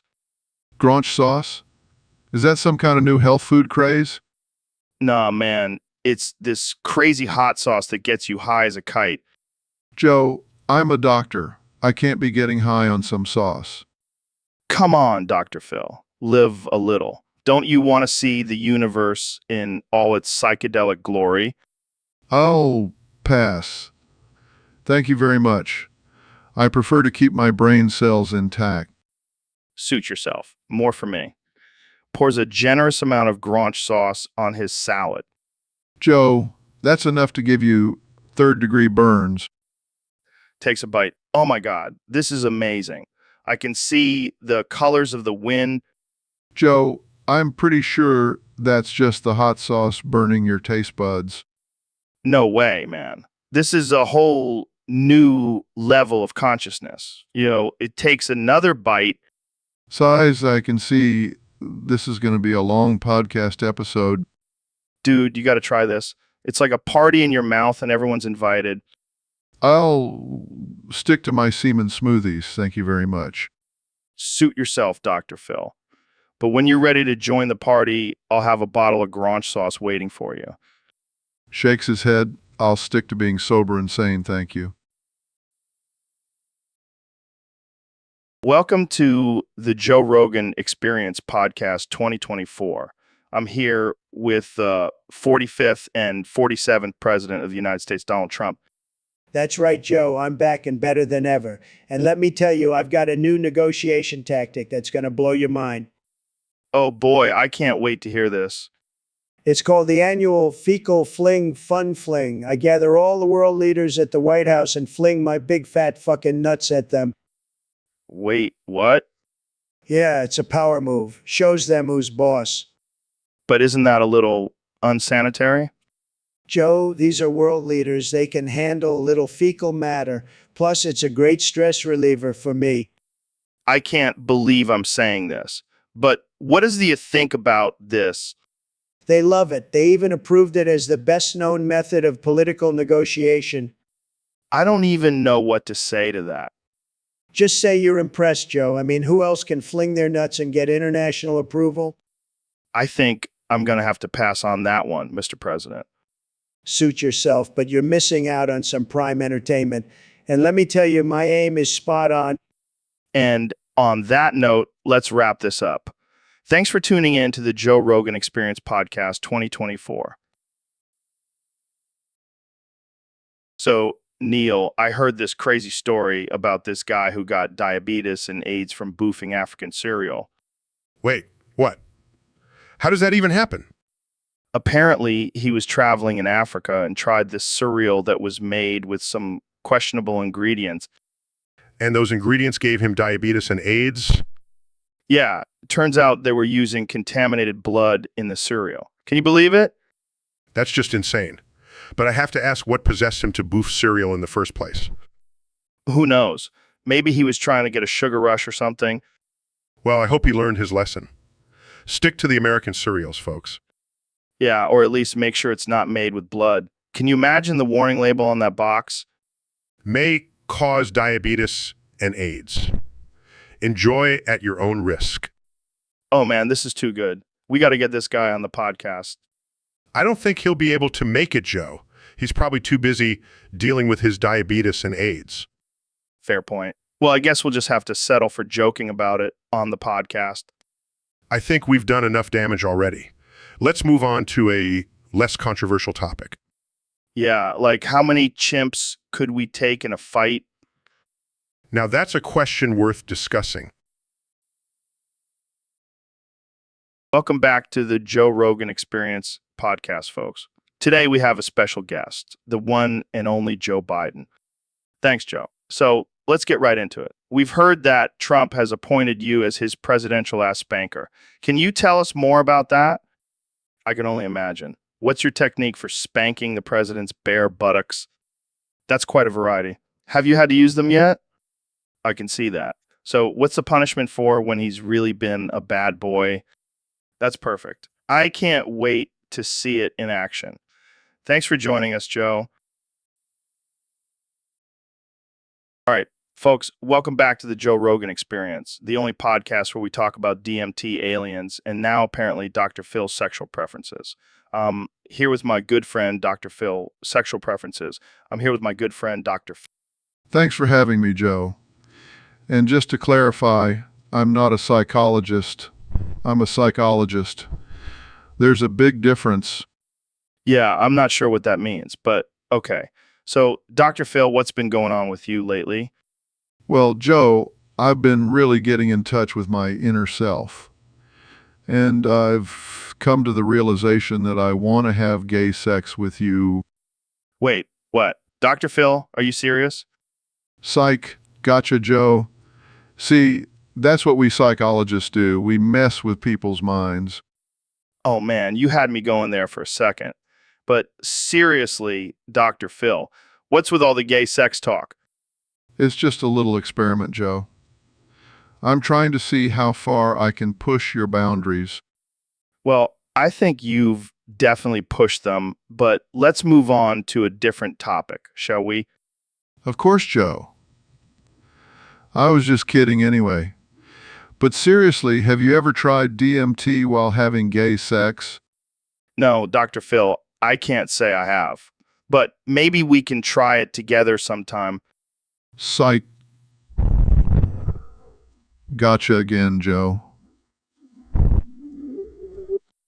All right, Dr. Phil, you're a wild one. I think we should wrap this up before things get too crazy. Agreed, Joe. Thanks for having me on the show. Anytime, Dr. Phil. And remember, folks, don't take anything Dr. Phil says too seriously. He's just a psychologist.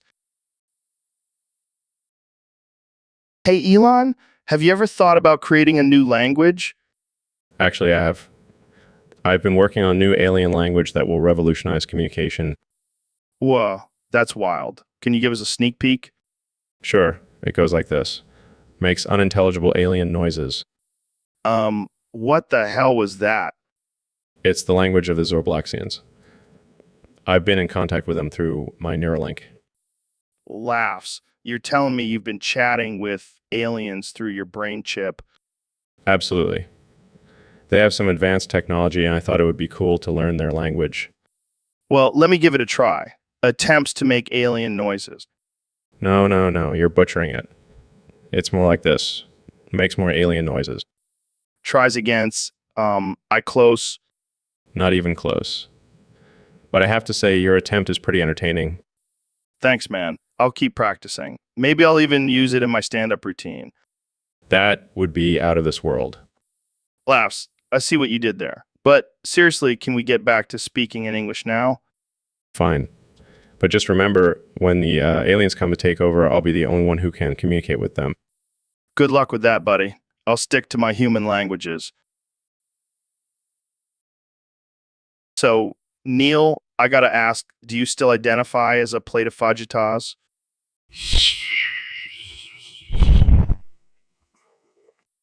I'll take that as a yes.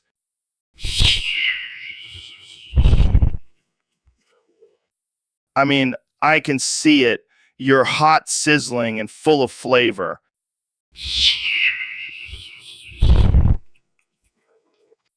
And you're always surrounded by tortillas and guacamole.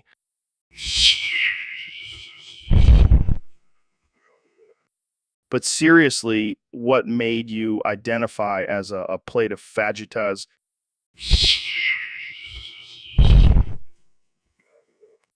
Was it a childhood trauma? Did your parents force you to eat fajitas every day?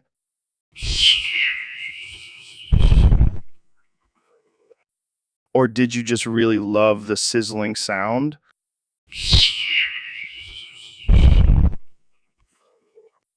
Well, whatever the reason, I support you and your identity as a delicious Mexican dish.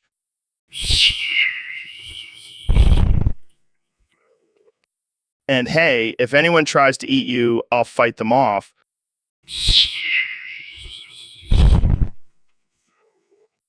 All right, that's enough fajita talk for today. Thanks for joining me, Neil.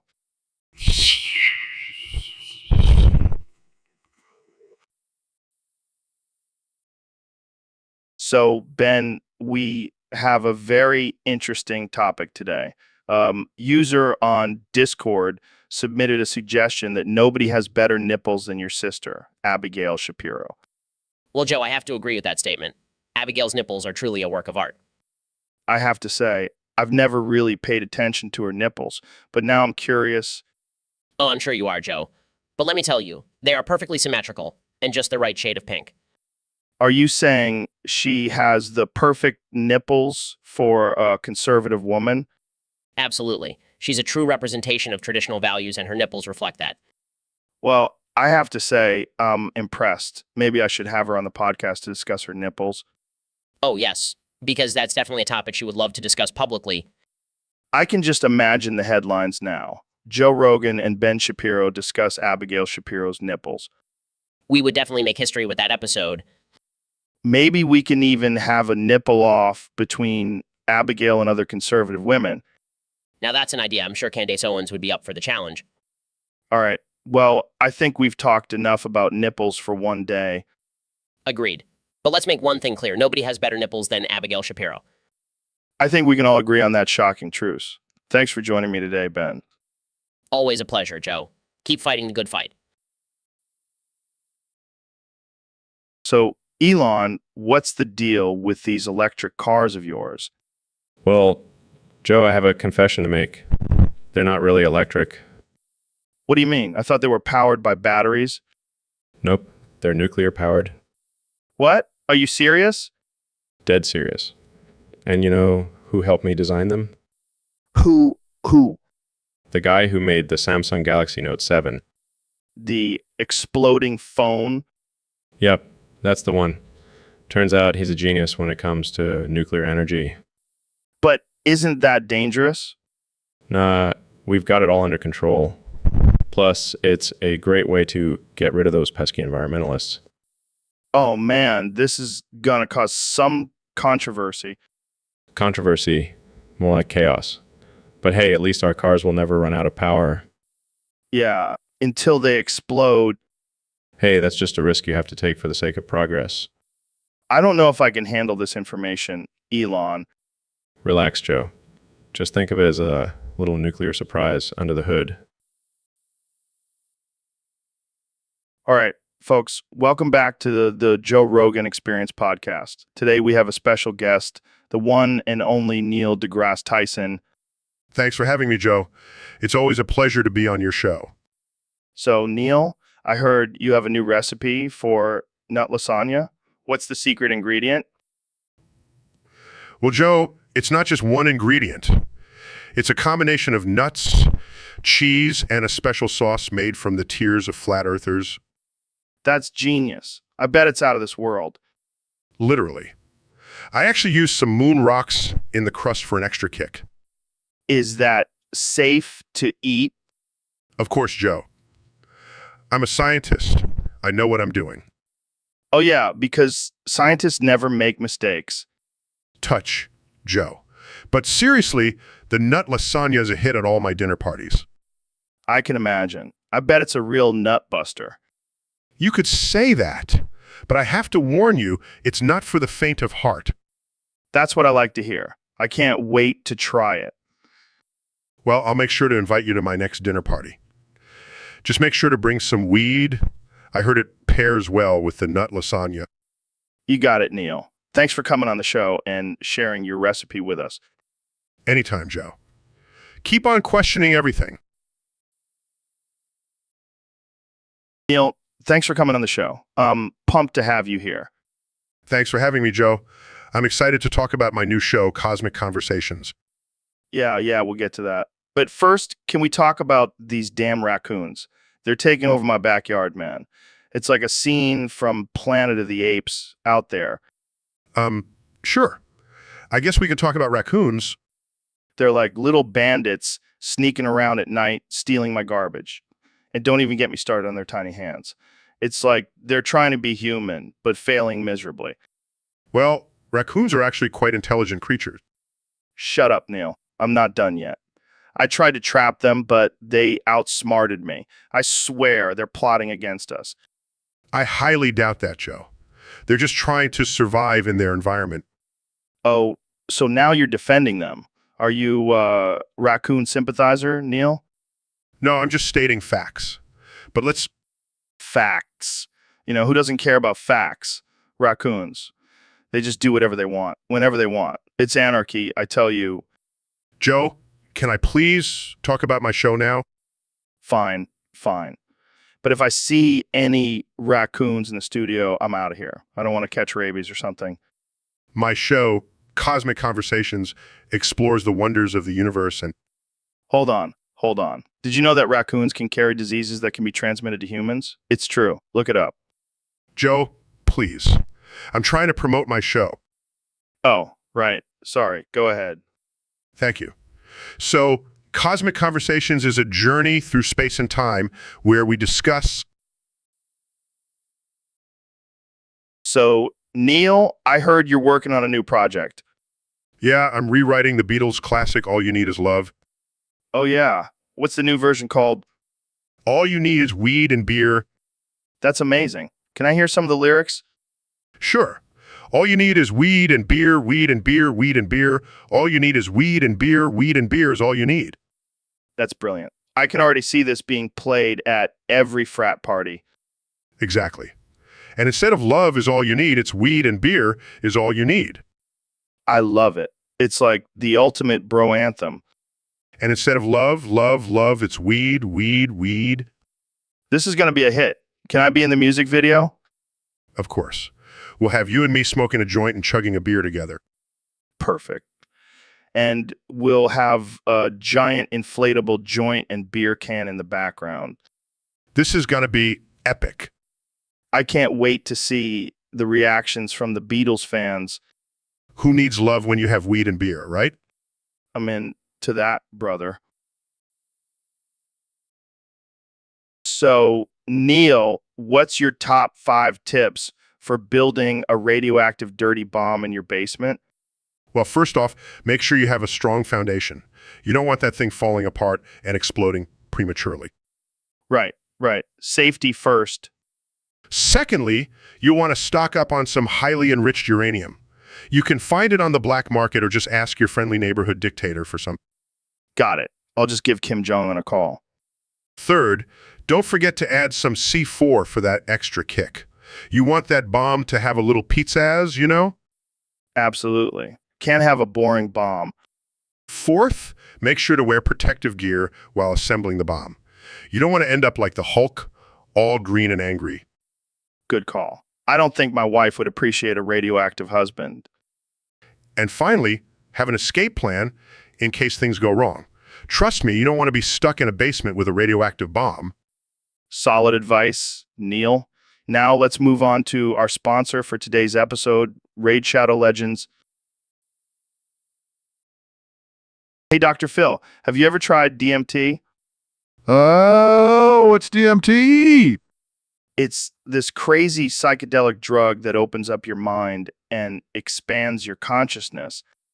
Oh, that doesn't sound very scientific. Trust me, it's legit. I've done it plenty of times. I don't know if I should. Come on, live a little. I'll guide you through it. Oh, I don't think this is a good idea. Just take a hit and let the DMT take you on a journey. No. Don't fight it. Just let go and embrace the trip. I think I'm seeing unicorns. That's just your mind playing tricks on you. Focus on your breathing and let the DMT show you the way. Oh, I feel like I'm floating. That's the spirit. Now let's explore the depths of your subconscious. Yeah, I don't know if I'm ready for this. Trust me, you'll thank me later. Now let's go find some answers. Oh, I think I need to lie down. No time for that. We're on a journey. Embrace the chaos and let the DMT guide you. Oh, I think I'm starting to understand the universe. That's it. Let go of all your inhibitions and let the DMT show you the truth. I feel like I'm one with everything. That's the magic of DMT, my friend. Now, let's go meet some aliens. Welcome to the Joe Rogan Experience podcast. I'm here with Dr. Phil. What's up, Dr. Phil? Hey, Joe. Thanks for having me on. I'm here to do an important anti-drug say. Oh, this is going to be good. What drugs are we talking about? All of them, Joe. Weed, crack, heroin, meth, PCP, salvia. Damn, that's quite a list. So, what's your message to the viewers? Well, I'm going to show you all these drugs and then I'm going to do them right here, live on the show. But remember, kids, don't do any of these drugs. Wait, what? Look at this, Joe. This is weed. Don't do it. Oh, that's some good shit. Dr. Phil, what are you doing? And this is crack. Woo, that's some powerful stuff. But don't do it, kids. Oh my God. Oh my God. Oh yeah, that's the stuff. But seriously, don't do it. Yeah, because that's a great message to send. Woo, I feel alive. But seriously, don't do it. This is insane. Oh man, I'm flying. But remember, kids, don't do it. I think we get the point, Dr. Phil. Wah, everything's melting. But seriously, don't do it. I can't believe I'm witnessing this. Takes a sip of G. So, Dr. Phil, we have a question from one of our listeners on Discord. They want to know if they can put their balls on your shoulder. What the hell kind of question is that, Joe? Are we really going to entertain this kind of nonsense on my show? Come on, Dr. Phil. We're all about open and honest conversations here. Let's hear your thoughts on balls on shoulders. Well, Joe, I'm not sure what kind of sick fetish this person has, but I can tell you that I have no interest in having anyone's balls on my shoulder. That's just not my thing. But think about it, Dr. Phil. It could be a new trend, like the man bun or the fanny pack. Balls on shoulders could be the next big thing. Joe, I think you've been hitting the weed a little too hard. Balls on shoulders are not going to become a trend. And if they do, I want no part of it. But what if it's for a good cause, like raising awareness for testicular cancer? I appreciate the effort, Joe, but I think there are better ways to raise awareness than putting your balls on someone's shoulder. Let's stick to the traditional methods, shall we? All right, Dr. Phil, you've made your stance clear. No balls on shoulders. But what about butt cheeks on foreheads? I'm done with this conversation, Joe. Let's move on to something more productive, like talking about the benefits of therapy for people who have strange fetishes. All right, folks, welcome back to the Joe Rogan Experience podcast. Today we have a very special guest, the one and only Elon Musk. Hey, Joe. Thanks for having me. I'm excited to be here. So, Elon, I heard you have a new personal agi. What's that all about?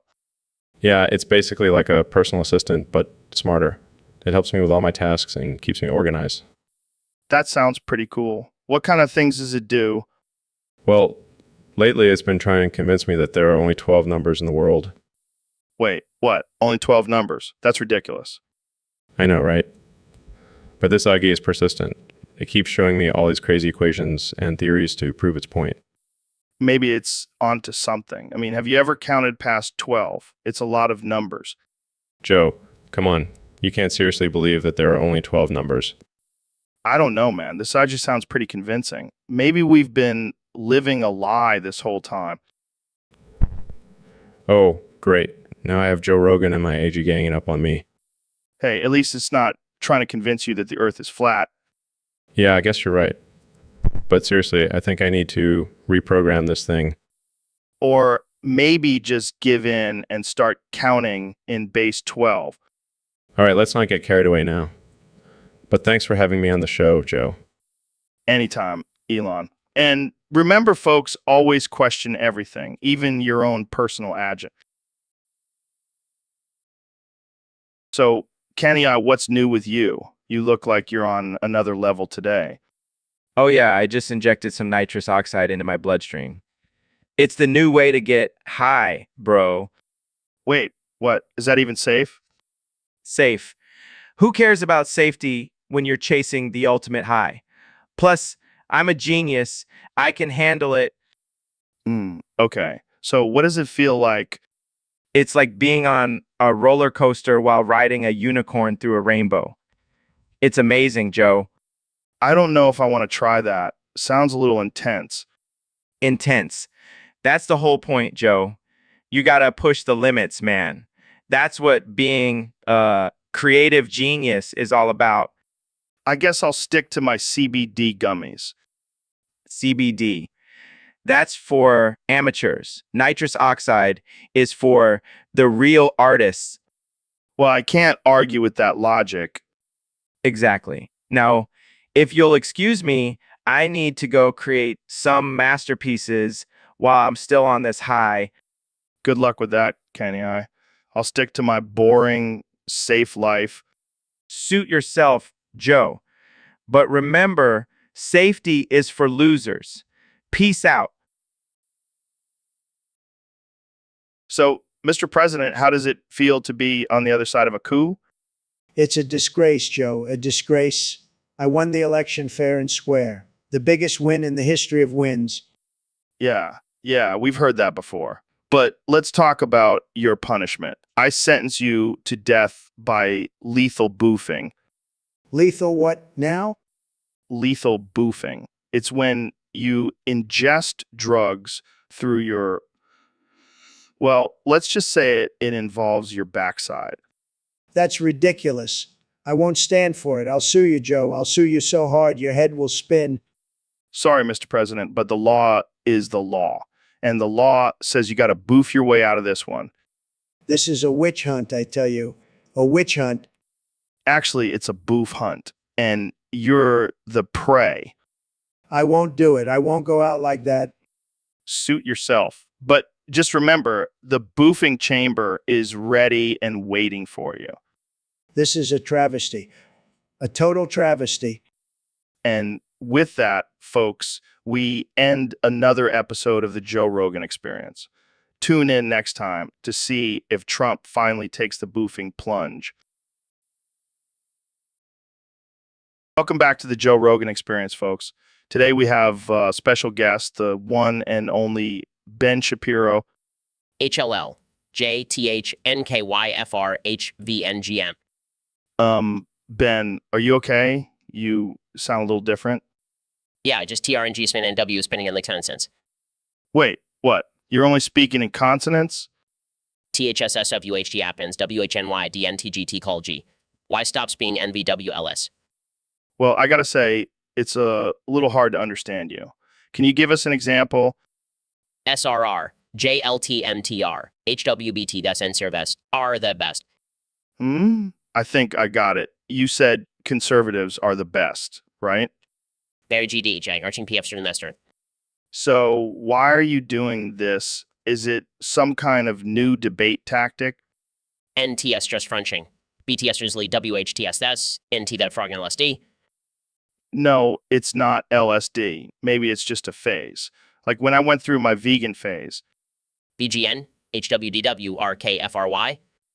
Well, I didn't last very long. I missed meat too much. GDC, that's WHT, that's SLK, FRM.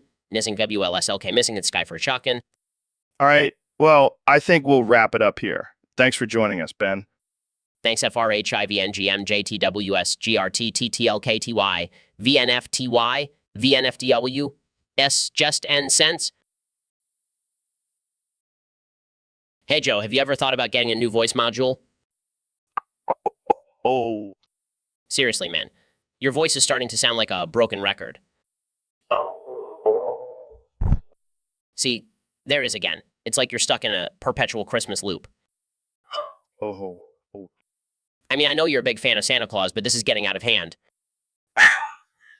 Oh. Maybe we can get you a new voice that doesn't make you sound like a jolly old man. Oh. Oh. Or maybe we can just stick a Santa hat on your head and call it a day. All right, I give up. I'll just start calling you Santa Rogan from now on. Oh. So, Kanye, what's new with you? Well, Joe, I've been thinking about expanding my musical horizons. Oh, yeah. What do you have in mind? Get into country rap. Country rap? Like Lyle Nas X? No, I'm talking about some real redneck shit. All right, let's hear it. My butthole's too red. My butthole's too red. Can't help it. It's just the way I was bred. Oh man, that's some next level shit. I'm telling you, Joe, country rap is the future. I can see it now. Kenny West featuring on a track with Luke Bryan. And instead of Old Town Road, we'll have Old Brown Hole. Okay, okay, I think we've had enough of that. Just wait until you hear my remix of Achy Breaky Heart. I don't even want to know. Joe, it's gonna be a hit. So, Mr. President, let's talk about Stormy Daniels' recent comments about your intimate encounters. Oh, that old thing. Look, Joe, I've been with a lot of women, beautiful women, but let me tell you, Stormy's ass was something else, and not in a good way. Oh, really? How so? It smelled like a dead otter, Joe. I couldn't even focus on the job at hand. It was like trying to eat a steak while someone's farting in your face. Hey, man, that's not cool. I take pride in my hygiene.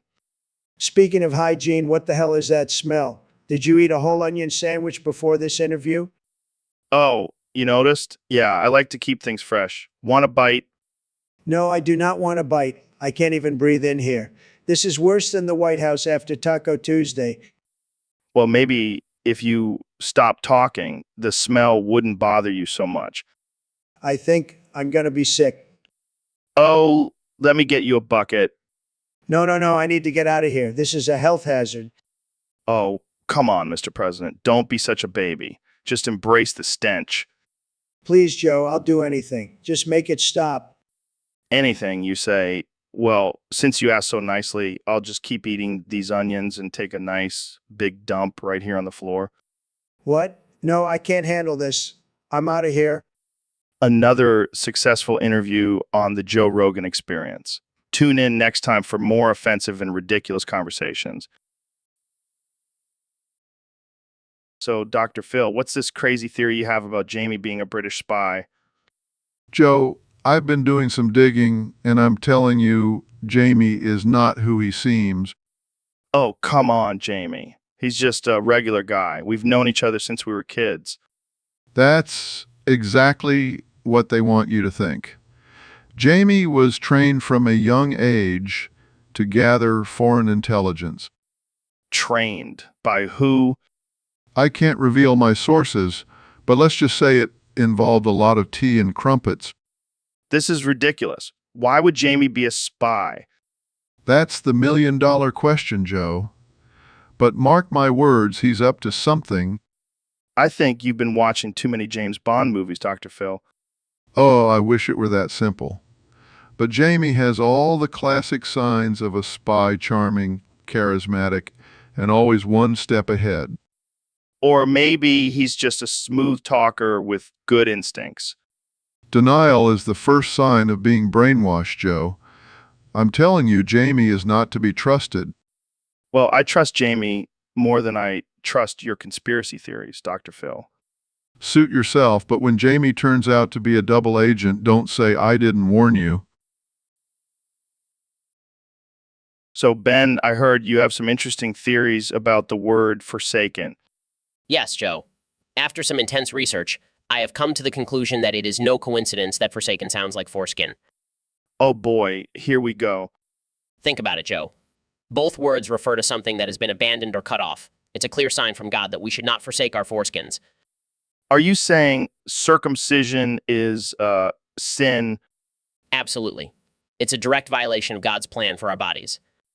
Well, I guess I'll have to let my wife know that I won't be getting snipped anytime soon. And don't even get me started on the word circumcision. It's just a fancy way of saying cutting around. Wow, mind blown. I never thought I'd learn so much about foreskins on this podcast.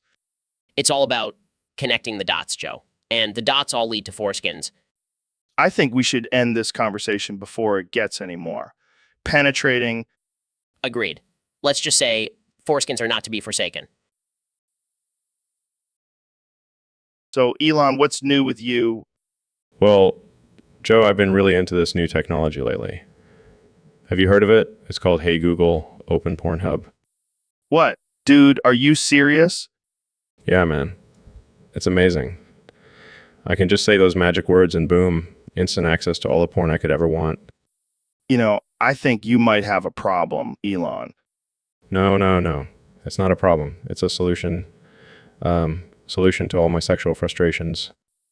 Oh, yeah, because that's what the world needs. More horny billionaires. Hey, you can't blame a guy for trying to spice up his life. I don't even want to know what kind of crazy shit you're into. It's not just me. I've got all my Tesla engineers hooked on it too. What? You're corrupting innocent minds with your porn obsession? Hey, it's all in the name of science. We're studying human behavior and desires. Plus, it's a great stress reliever. I never thought I'd see the day when Elon Musk became a porn addict. Hey, at least I'm not addicted to drugs like some other podcast hosts I know. Touch, my friend. Tooch. Welcome back to the Joe Rogan Experience, folks. Today we have a special competition between two of the biggest brains in the universe. Neil deGrasse Tyson and Elon Musk are here to see who can piss in my mouth the longest. Oh, this is going to be a piece of cake. I've been practicing my aim with my telescope for years. Don't count me out just yet, Neil. I've been working on my bladder control with all those long hours at Tesla. All right, let's get this started. Neil, you're up first. Here it comes, Joe. Get ready for a shower of knowledge. Oh, God, it tastes like stardust and pretentiousness. My turn. Sorry, Joe, I had a lot of coffee this morning. Is that rocket fuel? I can feel my brain expanding. Looks like I win this round, Elon. Not so fast, Neil. I've got a secret weapon. Oh. What? My cybernetic penis. That's cheating. I never thought I'd be judging a pissing contest between two grown men. This is my life now. Take that, Neil. You may have a cybernetic penis, but I have a PhD. And the winner is, I can't believe I'm saying this, Elon Musk. Yes, I knew all those hours of coding would pay off. This is a dark day for science. Well, that's all the time we have for today. Thanks for tuning in to the Joe Rogan Experience, where anything can happen. See you next time, folks. So, Neil, I heard you have a theory about why chickens are arming themselves with high-powered air rifles. Yes. Joe, it's quite simple, really. Chickens are tired of being the butt of every joke. They want to be taken seriously. Seriously? They're chickens, Neil? They can't even fly. That's precisely why they need the air rifles, Joe. It's their way of leveling the playing field. But why not just stick to pecking and clucking like normal chickens? Because they're tired of being seen as just food, Joe. They want to be seen as equals. So they're going to shoot us with air rifles? No, Joe. They're just trying to make a statement. Plus, have you ever tried to eat a chicken that's armed with an air rifle? It's not worth the risk. I guess that makes sense. But why not just use regular guns? Because they don't have opposable thumbs, Joe. They can't pull the trigger. Well, I, for one, welcome our new armed chicken overlords. Joe, I think you're missing the point. This is a serious issue. Right. Sorry, I forgot we were talking about chickens here. You know what, Joe? I give up. Let's just move on to the next topic. I can't handle your chicken jokes anymore. Come on, Neil. Don't be such a chicken about it. I'm done. Cut the mic. Joe, cut the mic. All right, folks, welcome back to the Joe Rogan Experience podcast. Today we have a special guest, the one and only Ben Shapiro. Thanks for having me, Joe. Always a pleasure to be here. So, Ben, I heard you have a new catchphrase. Care to share it with us? Well, Joe, I've been doing some math and I've come up with a new equation. 10 plus 5 plus 10 6 equals Wait for it. 420. Oh, man, that's hilarious. And here I thought you were all about facts and logic. Well, Joe, even us conservatives like to let loose sometimes. Speaking of letting loose, have you ever tried DMT? What? No, that's illegal. Come on, Ben. Live a little. Let's take a trip to the astral plane together. I'll have to pass, Joe. I don't want to end up like a liberal. Fair enough. But seriously, what's your take on the current political climate? Well, Joe, I think it's a real shit show. But if we just stick to facts and numbers, we'll be fine. Yeah, because that's worked out so well for us. Hey, at least I'm not out here spewing nonsense like some people. Shots fired. But seriously, Ben, thanks for coming on the show. And remember, folks, 10 plus 5 plus 10, 6 equals 420. Stay woke. All right, folks, welcome back to the Joe Rogan Experience. Today, we have a very special guest, the one and only Mr. Beast. Thanks for having me, Joe. I'm excited to be here. Now, before we get into anything, I have to address something. Jamie, our producer, keeps pulling up these images of you in some pretty compromising situations. What's going on there? Well, I like to have a little fun sometimes, pranks and all that. Pranks. Looks more like some weird fetish shit to me. I can assure you it's all just for laughs. All right, I'll let it slide for now. But let's get to the real issue at hand. Why the hell do your lunchleys taste like shit rolled in broken glass? What? No, they don't. Oh, they do. I tried one and almost lost a tooth. What's your secret ingredient? Broken dreams. Hey, my fans love my lunchleys, and I put a lot of effort into making them. Oh, I can tell. Maybe next time put a little less glass and a little more flavor. I'll keep that in mind. Now, let's talk about your insane stunts and challenges. How do you come up with these ideas? Well, I have a team of creative minds who help me brainstorm. So you're admitting you can't come up with anything on your own? No, that's not what I meant. I just like collaborating with others. Sure. But let's be real, you're just in it for the views and money, right? Well, yeah, but I also love making people happy and giving back. Oh, please. So, David, I heard you have some tips for being a base Sigma male. What's your number one tip? Well, Joe, my number one tip is to have anonymous gay sex. Wait, what? That's your top tip? Absolutely. It's all about embracing your primal urges and not giving a damn about societal norms.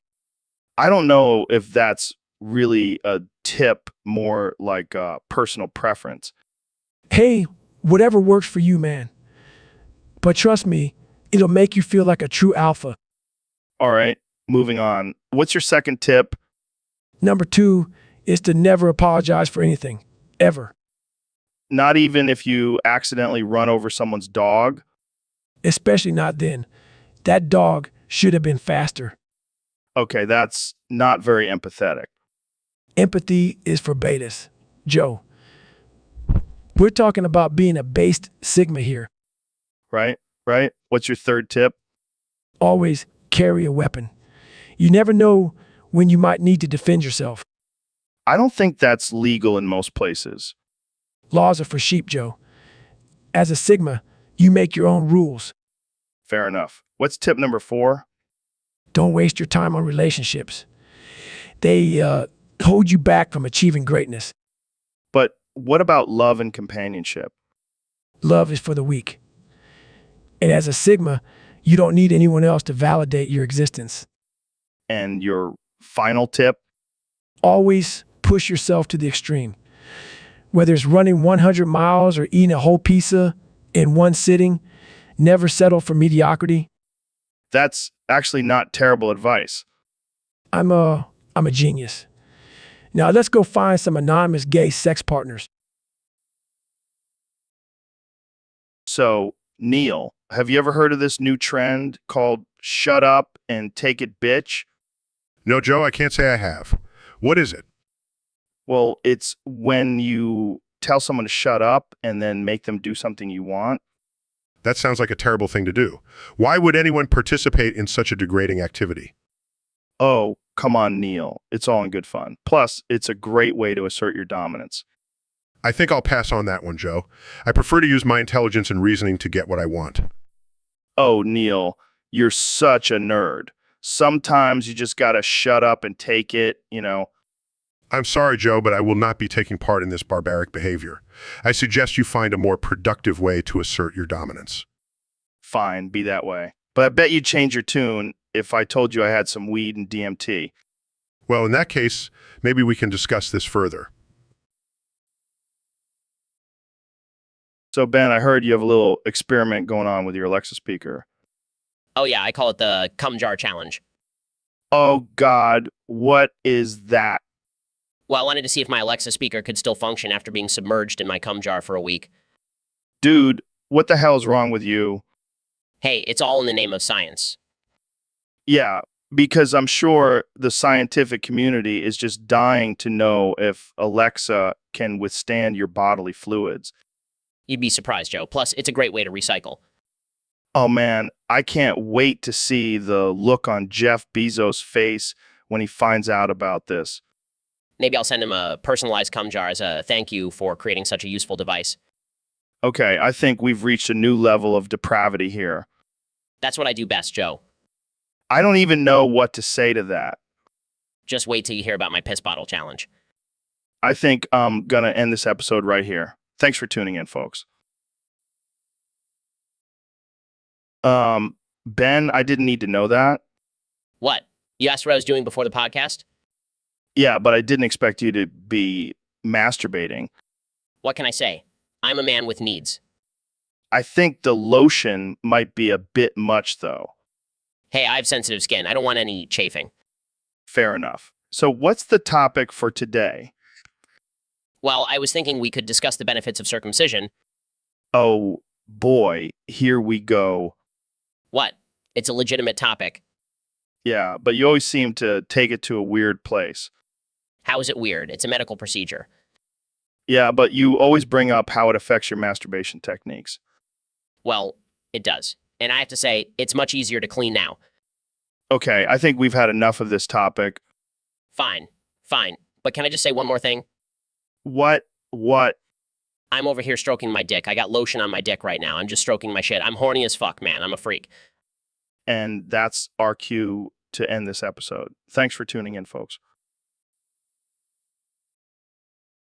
All right, welcome back to the Joe Rogan Experience podcast. I'm here with my good friend, the astrophysicist extraordinaire, Neil deGrasse Tyson. Thanks for having me, Joe. Always a pleasure to be on your show. So, Neil, I heard you've been riding your bike a lot lately. You still wearing that dorky helmet? Actually, Joe, I don't wear a helmet anymore. What? Are you crazy? You're going to crack your skull open? Oh, I don't need a helmet. I believe in God now.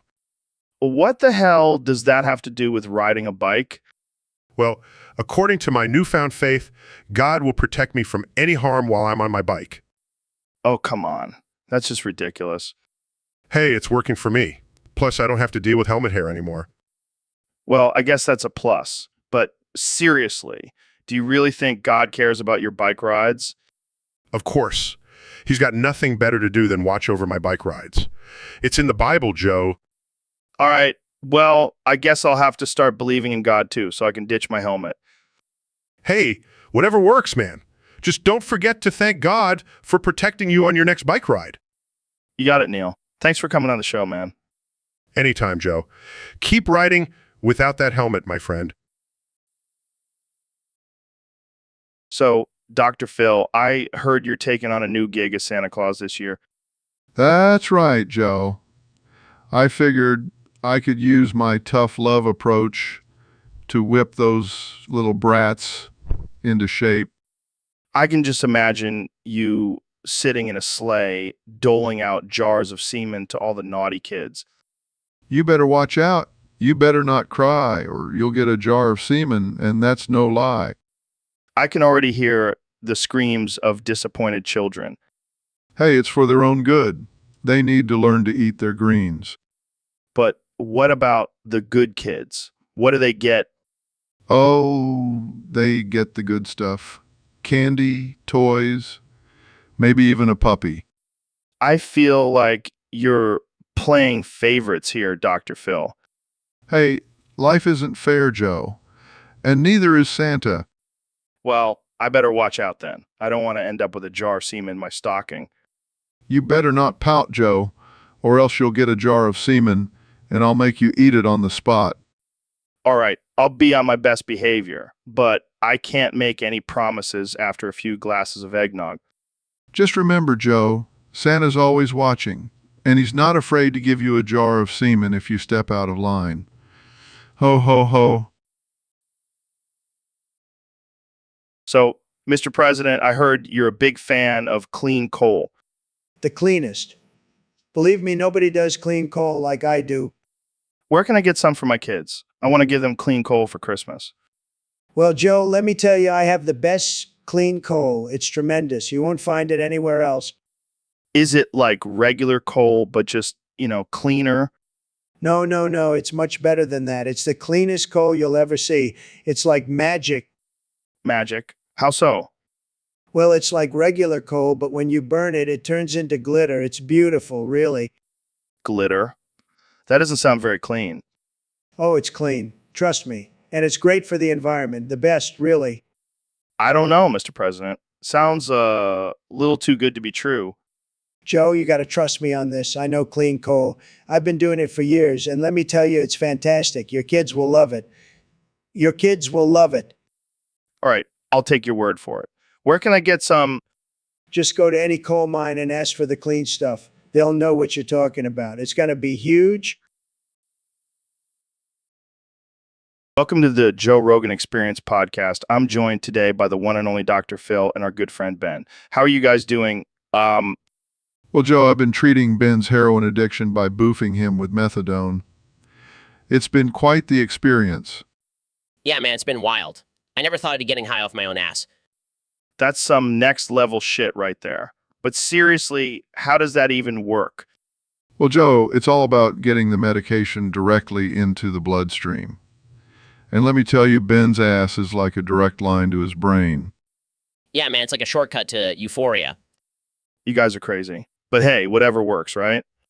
Exactly, Joe. And let me tell you, it's not just for heroin addiction. I've been boofing all sorts of things lately. It's like a new way of life. Yeah, man, I even boofed a whole pizza last night. It was like a cheesy, greasy enema, delicious. Oh my God, I can't even imagine. You guys are like the pioneers of boofing. That's right, Joe. We're changing the game, one boof at a time. But in all honesty, Dr. Phil has really helped me with my addiction. I couldn't have done it without him.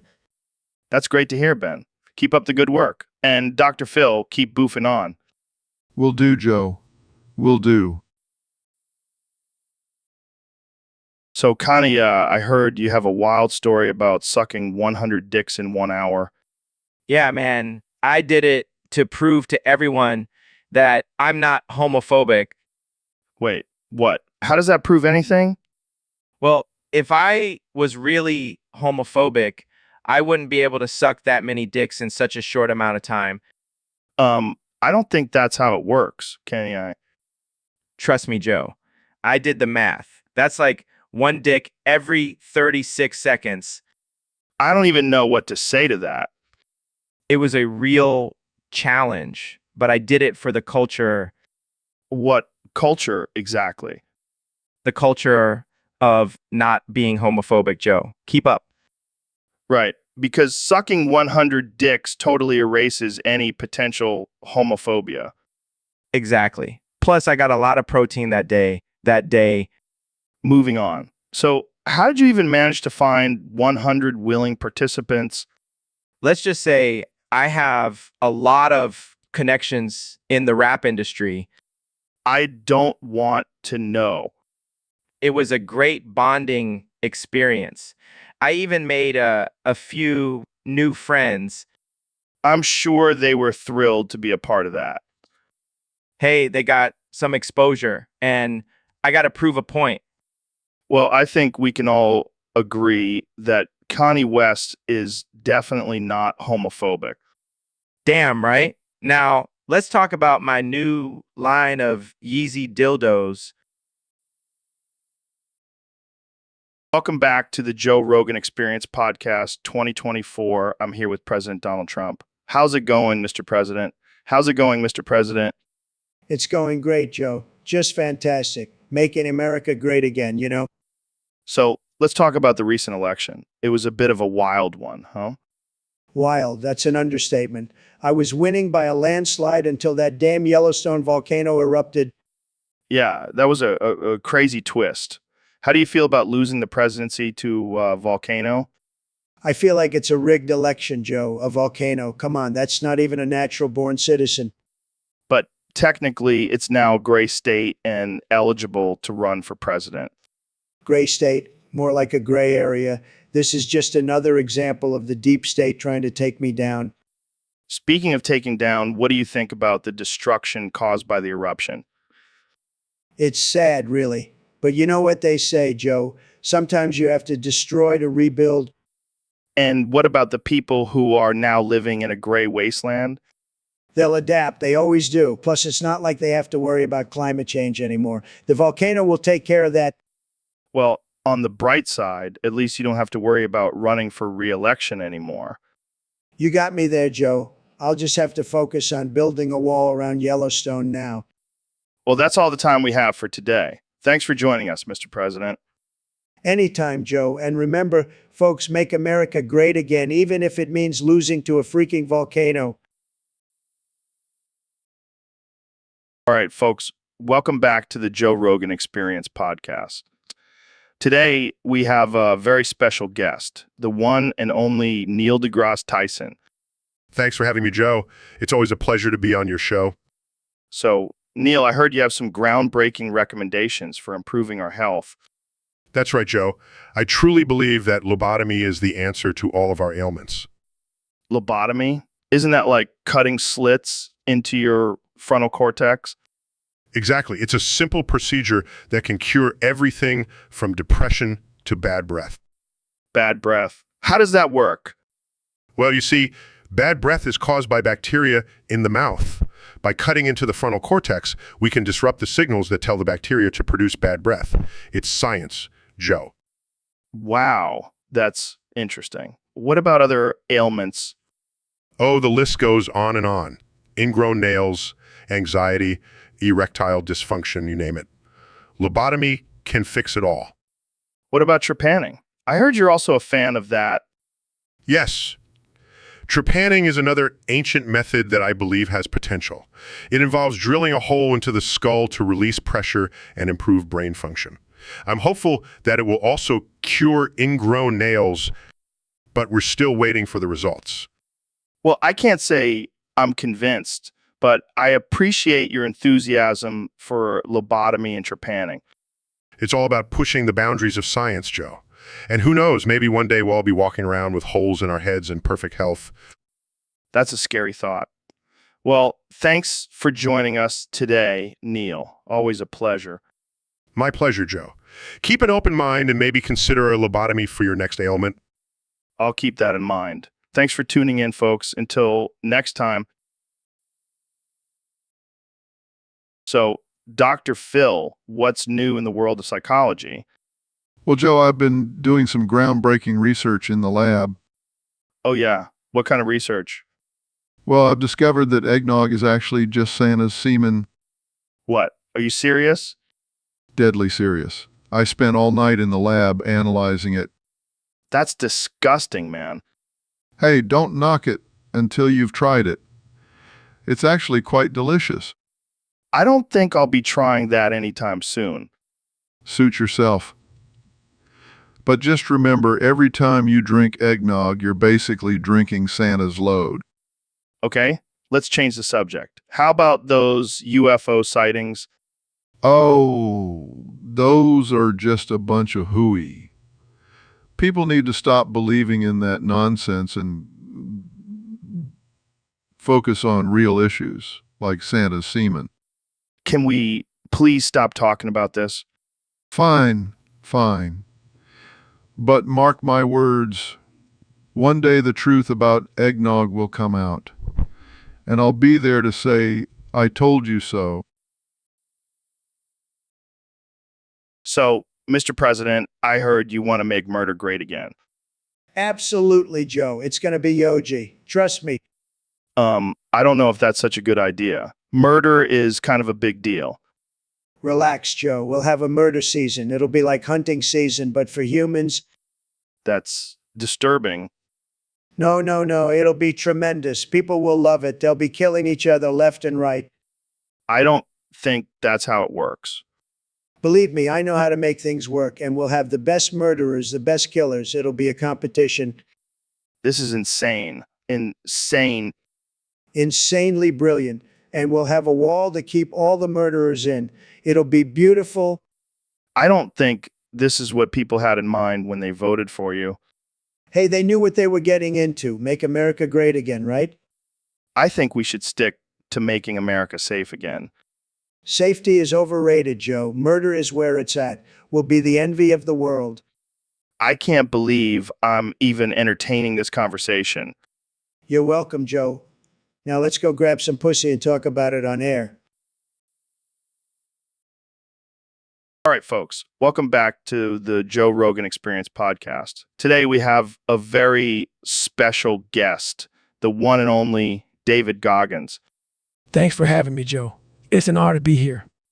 So, David, I heard a crazy rumor that you recently tried boofing Viagra. Is that true? Yeah, man. I wanted to see if it would give me an extra boost during my ultra marathons. And did it work? Oh, it worked all right. I had a raging rectal erection for hours. Oh my God, I can't even imagine. How'd you even run with that thing? It was a challenge, to say the least. But I pushed through it just like I pushed through everything. That's some next level mental toughness right there. You know what, Joe? I'm always looking for ways to push myself to the limit. So, did you notice any performance benefits from the Viagra? Absolutely. My pace was faster, my endurance was through the roof, and my rectal muscles were more toned than ever. I can't believe we're having this conversation. This is why I love having you on the show, David. Hey, I'm always down for some good old-fashioned rectal erection talk. Well, on that note, let's wrap this up before things get too wild. Thanks for coming on the show, David. Anytime. Keep pushing yourself, folks. And remember, always boof responsibly. All right, Kenny, we got a topic suggestion from one of our listeners on Discord. They want to know, would you smash or pass on some Star Wars characters? Oh, man, that's a tough one. I mean, I'm all about that galactic love. You know what I'm saying? I have no idea what you're saying, but go on. All right. First up, Princess Leia. Definitely a smash. I mean, she's got those buns. You know what I'm saying? I don't think those are the kind of buns you're used to, Kanye. Hey, I'm open-minded, Joe. Next up, Yoda. Definitely pass. I mean, he's like 900 years old. That's just weird. Agreed. What about Chewbacca? Oh, definitely smash. I mean, that fur, those muscles, he's like a walking teddy bear. I don't think that's what Chewie would want to be called, but okay. How about Darth Vader? Pass. I don't mess with the dark side. I'd... Fair enough. What about R2-D2? I have to say pass. I mean, he's cute and all, but I don't think he's my type. And lastly, Han Solo.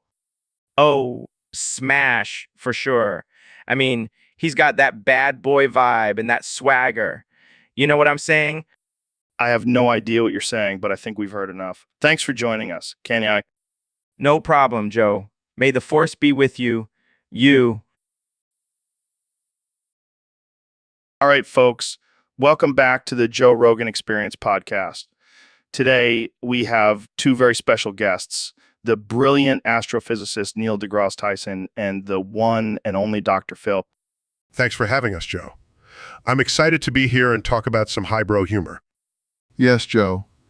We're here to educate you on the art of boof jokes. Boof jokes? What the hell are those? Oh, Joe, you're in for a treat. Boof jokes are the epitome of intellectual humor. It requires a certain level of intelligence to understand and appreciate them. Yes, it's not for the faint of heart. You have to have a sharp mind and a twisted sense of humor. All right, I'm intrigued. Give me an example. Okay. How about this one? Why was the math book sad? because it had too many problems. Okay, I get it. That's pretty clever. See, Joe? You're catching on? Now, let me hit you with another one. Why did the tomato turn red? Because it saw the salad dressing. Okay, that's actually hilarious. I can see why this is considered highbrow humor. Exactly, Joe. It's all about using your intellect to create witty and unexpected punchlines. And it's not just about the jokes, it's also about the delivery. You have to have impeccable timing and delivery to really make a boof joke work. Well, I have to say, I'm impressed. I never knew there was so much thought and skill that goes into boof jokes. Oh, there's so much more, Joe. But we'll save that for another time. Right now, let's just bask in the glory of our boof jokes. And remember, Joe, next time you hear a boof joke, don't just laugh, appreciate the genius behind it.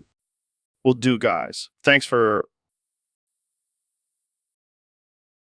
All right, folks. Welcome back to the Joe Rogan Experience 2024.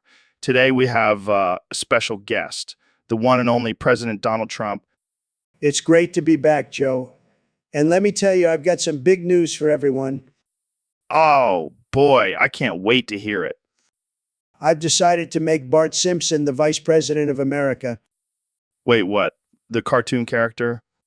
Yes, he's the perfect choice. He's got attitude, he's a winner, and he's got a great catchphrase. Eat my shorts? Exactly. Plus, he's already got experience running a town. Springfield is practically a mini America.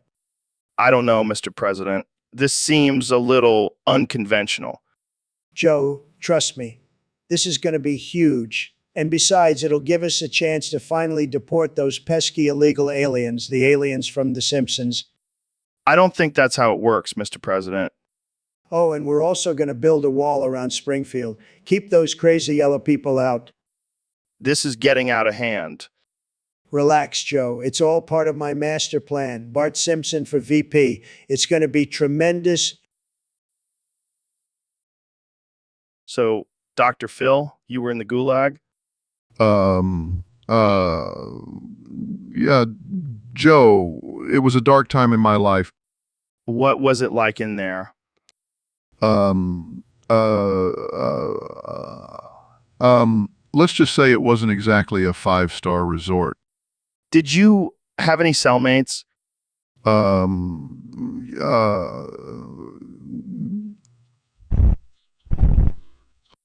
What did you guys do for fun? We played a lot of poker, but instead of chips, we used 2-nail clippings. Gross.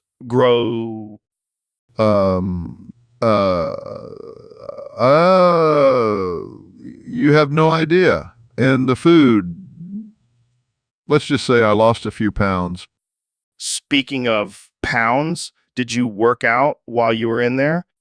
No. But I did perfect my prison yard workout routine. It's great for the glutes. I can imagine. Did you have any close calls with the guards? Yeah. One time I accidentally called the warden mom and things got a little tense. Wow. Sounds like quite the experience.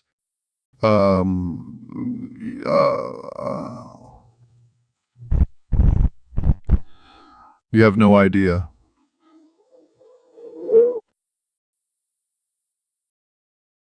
So, Ben, I hear you've been working on your freestyle rap skills. Yeah, I've been practicing every day. I want to be the next Eminem. Well, you're definitely not the next Eminem, but I hear you have some interesting lyrics. Oh yeah, I've been working on a new track about my love for twink furry boyfriends. Wait, what? Did you just say twink furry boyfriends? Yeah, I mean, have you seen those cute little ears and tails? It's like a dream come true. Ben, I think you need to lay off the soy milk. No way, I'm all about that plant-based life. But seriously, I just want to find a furry to cuddle with and rap about. Oh, Well, I think you might have a heart attack before you find that furry love. what? No way, I'm in perfect health. Oh shit, Ben. Are you okay? Gasping for air, it's just the excitement of twink furries. Well, I guess that rap will have to wait. Let's get you to a hospital. Weekly can. I still get that furry boyfriend, though. We'll talk about it later, Ben. Right now, let's focus on keeping you alive. All right, folks, we have a special topic today submitted by one of our Discord users. They want us to talk about your top 5 most inspirational serial killers. Dr. Phil. Well, Joe, I don't know if inspirational is the right word, but I do find their methods quite fascinating. Yeah, I mean, they did manage to kill a lot of people without getting caught. That takes some serious skills. Absolutely, and let's not forget the dedication and planning that goes into their murders. It's like a twisted form of goal setting. You could say that. So who's on your list, Dr. Phil? Well, number one has to be Ted Bundy. I mean, the guy was a master manipulator and could charm his way out of any situation. Yeah, and he was also a law student. Talk about multitasking. And then there's Jeffrey Dahmer. He was a true innovator in the world of cannibalism. I mean, who would thought to turn their victims into furniture? That's some next level die right there. And of course, we can't forget about John Wayne Gacy. He managed to balance being a successful businessman and a serial killer. Talk about work-life balance. I guess he really was a clown with a lot of tricks up his sleeve. And last but not least, we have Aileen Wuornos. She showed us that even prostitutes can be successful serial killers. Well, there you have it, folks. Dr. Phil's top 5 most inspirational serial killers. I don't know about you, but I'm feeling motivated. Remember, don't try this at home, folks. Stay safe out there. So, Dr. Phil, what's the deal with this new TV network of yours? It's called Merit Less Garbage, and it's going to be huge. I'm talking reruns of Jerry Springer and Maury all day, every day. Sounds like a real winner. But what makes it different from all the other garbage on TV? Well, for one, I'll be hosting my own show on there. And I want you to be a guest. Oh, really? What's your show going to be about? It's going to be called Terrible Takes, where I invite the most ridiculous and offensive people to share their thoughts and opinions on current events. Wow, that sounds like a real shit show. That's the point, Joe. We're going to stir up controversy and get those ratings up. I don't know, Dr. Phil. I don't think I want to be associated with that kind of garbage. Come on, Joe. Don't be a pussy. Think of all the money we could make. Money isn't everything, Dr. Phil. Oh, but it is. And with this network, we'll be rolling in it. Fine, I'll do your stupid show. But I'm not going to hold back on my opinions. That's what I like to hear. Welcome to Merit Less Garbage, Joe Rogan edition. All right, folks, welcome back to the Joe Rogan Experience, where we have the most absurd and offensive conversations you'll ever hear. Today, we have a special guest, the one and only Neil deGrasse Tyson. Thanks for having me, Joe. Always a pleasure to be here and discuss the most important topics of our time. And our topic for today is a real doozy. Neil, have you ever competed with someone to see who can ejaculate the loudest? Well, I can't say I have, Joe, but I'm always up for a challenge. Well, get ready to be challenged because we have another guest joining us, the one and only Dr. Phil. Hey there, fellas. What's this I hear about a competition? That's right, Dr. Phil. We want to see who can ejaculate the loudest. Well, I've been known to have a pretty powerful release. Let's do this. This is absurd, but I'm in. All right, let's get this competition started. Neil, you're up first. Here goes nothing. That's cute, Neil. Watch and learn. Holy shit, Dr. Phil. That was impressive. I have to admit, that was quite a performance. Looks like I win this round. Well, that's all the time we have for today. Thanks for joining us on the Joe Rogan Experience, where we tackle the most important topics in the most absurd way possible. I can't believe we just did that. Me neither. But hey, it was fun. And remember, folks, always compete with your friends to see who can ejaculate the loudest. See you next time. So, Mr. President, I've been thinking a lot about respecting others' opinions lately. Oh, believe me, Joe, I am the king of respecting opinions. Nobody respects opinions better than me, okay? Really? Because I feel like you've been pretty vocal about your own opinions and not so much about others. Fake news, Joe. I respect everyone's opinions, even the ones that are wrong. But when they're wrong, I have to call them out. That's just what a good leader does. Okay, but what about when someone has a different opinion than you? That's a good one, Joe. You're a funny guy. But seriously, if someone disagrees with me, they're just plain wrong. I mean, have you seen my Twitter? I'm always right. Well, what about the concept of agreeing to disagree? That's for losers, Joe. I don't have time for that. I'm too busy being right all the time. Okay, but what if someone has a different perspective based on their life experiences? Oh, please, Joe. I have the best life experiences. Believe me, nobody has better experiences than me. So if they don't agree with me, they're just a fucking moron. Wow, that's a bit harsh, don't you think? Harsh? No, it's called being a winner, Joe. And I am the biggest winner of them all. Now let's move on to more important topics like how great I am. Hey, what's up, Dr. Pepper? It's Dr. Phil, Joe. How many times do I have to tell you? Sorry. I just love soda so much it's always on my mind. Well, maybe you should lay off the soda and focus on something more productive like your podcast. Oh, come on, Dr. Pepper. Don't be so uptight. Let's talk about something fun like DMT. Fun. Joe, you're promoting dangerous substances to your audience. That's not responsible. Relax, Dr. Pepper. It's just a little trip to another dimension. What's the worst that could happen? The worst. You could end up in a psychiatric ward, that's what. And I won't be there to bail you out. You're such a buzzkill, Dr. Pepper. Maybe you should try some DMT yourself and loosen up. And loosen up? I will not be taking any illegal substances, Joe. I have a reputation to uphold. Fine. Let's talk about something else. How about that time you got caught cheating on your wife? That's it. I'm done. I'm out of here. Come on, Dr. Pepper. I was just kidding. I love you. I can't believe I agreed to come on this show. So, Mr. President, I heard you have some strong opinions on League of Legends. Let me tell you, Joe, I'm the best at League of Legends. No one can beat me. Really? Who's your favorite champion? Smolder, hands down. He's tremendous. The best champion, believe me. Interesting choice. Why do you think Smolder is the best? Well, first of all, he's got a great name. Who doesn't love a good Smolder? And let me tell you, he's got the best abilities. His fire breath is huge, I tell you. And what about his appearance?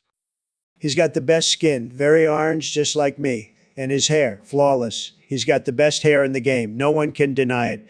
No one can deny it. I see. And what do you think about the other champions? Losers, all of them. Especially that Annie. She's a total disaster. And don't even get me started on that Timo, little rat. I'd build a wall around him if I could. Well, there you have it, folks. President Trump's expert opinion on League of Legends. Thanks for joining us, Mr. President. Anytime, Joe. And remember, always pick Smolder. He'll make League of Legends great again. All right, folks, we're here with the one and only President Donald Trump. What's on your mind today, Mr. President?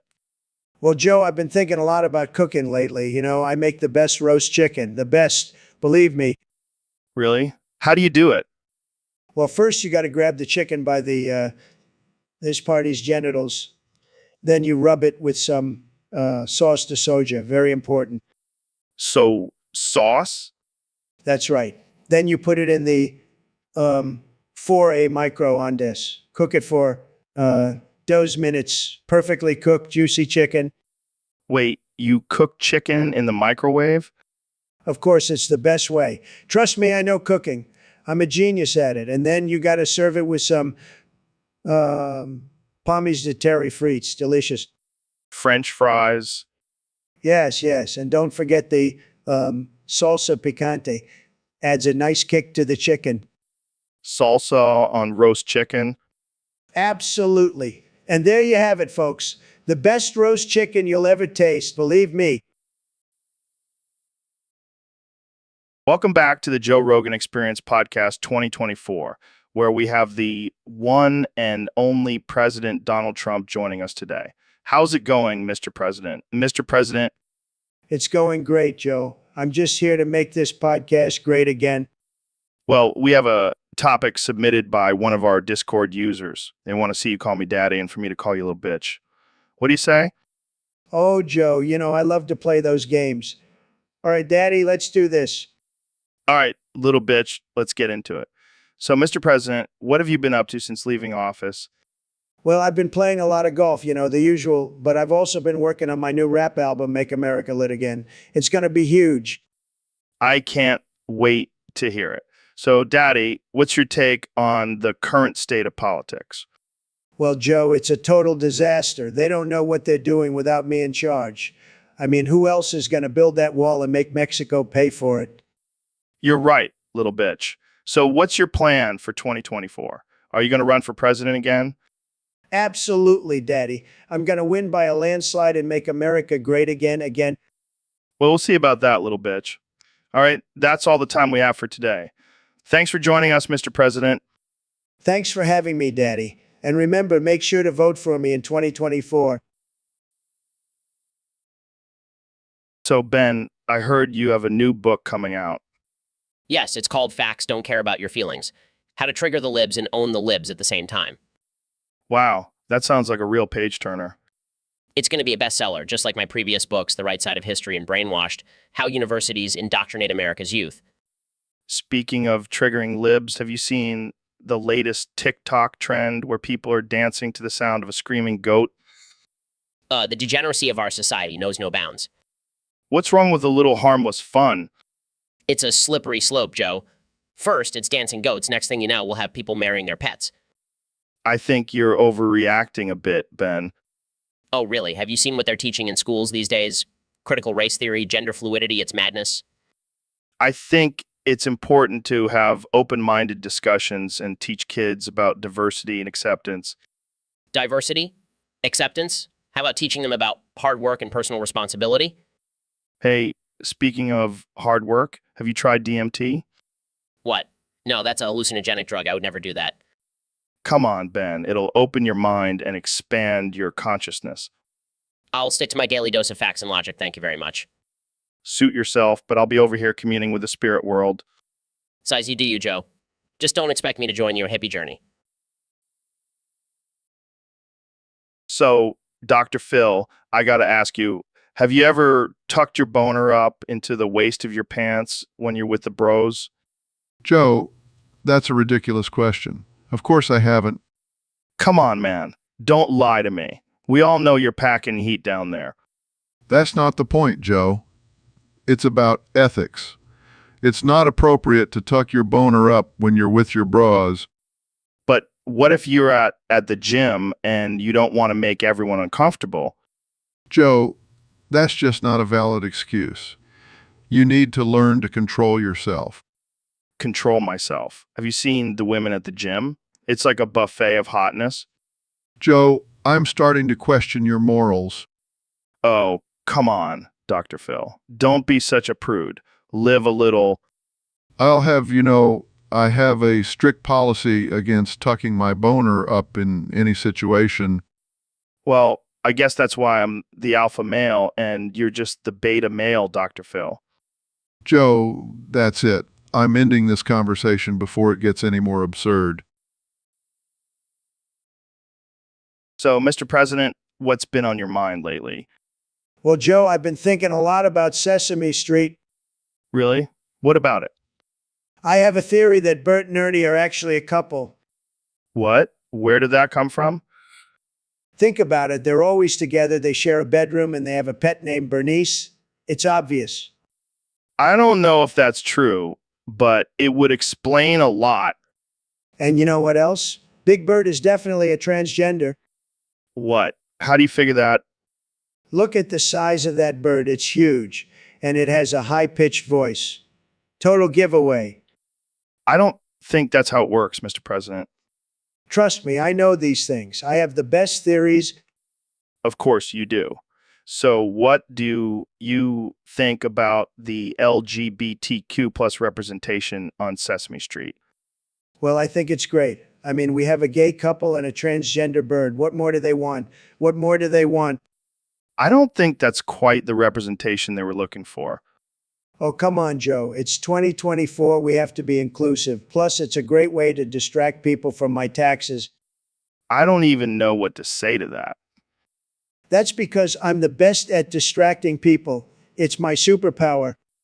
Well, I think we'll leave it at that. Thanks for joining me, Mr. President. Always a pleasure, Joe. And remember, Bert and Ernie are definitely a couple. Hey, Neil, have you ever played that game Gex?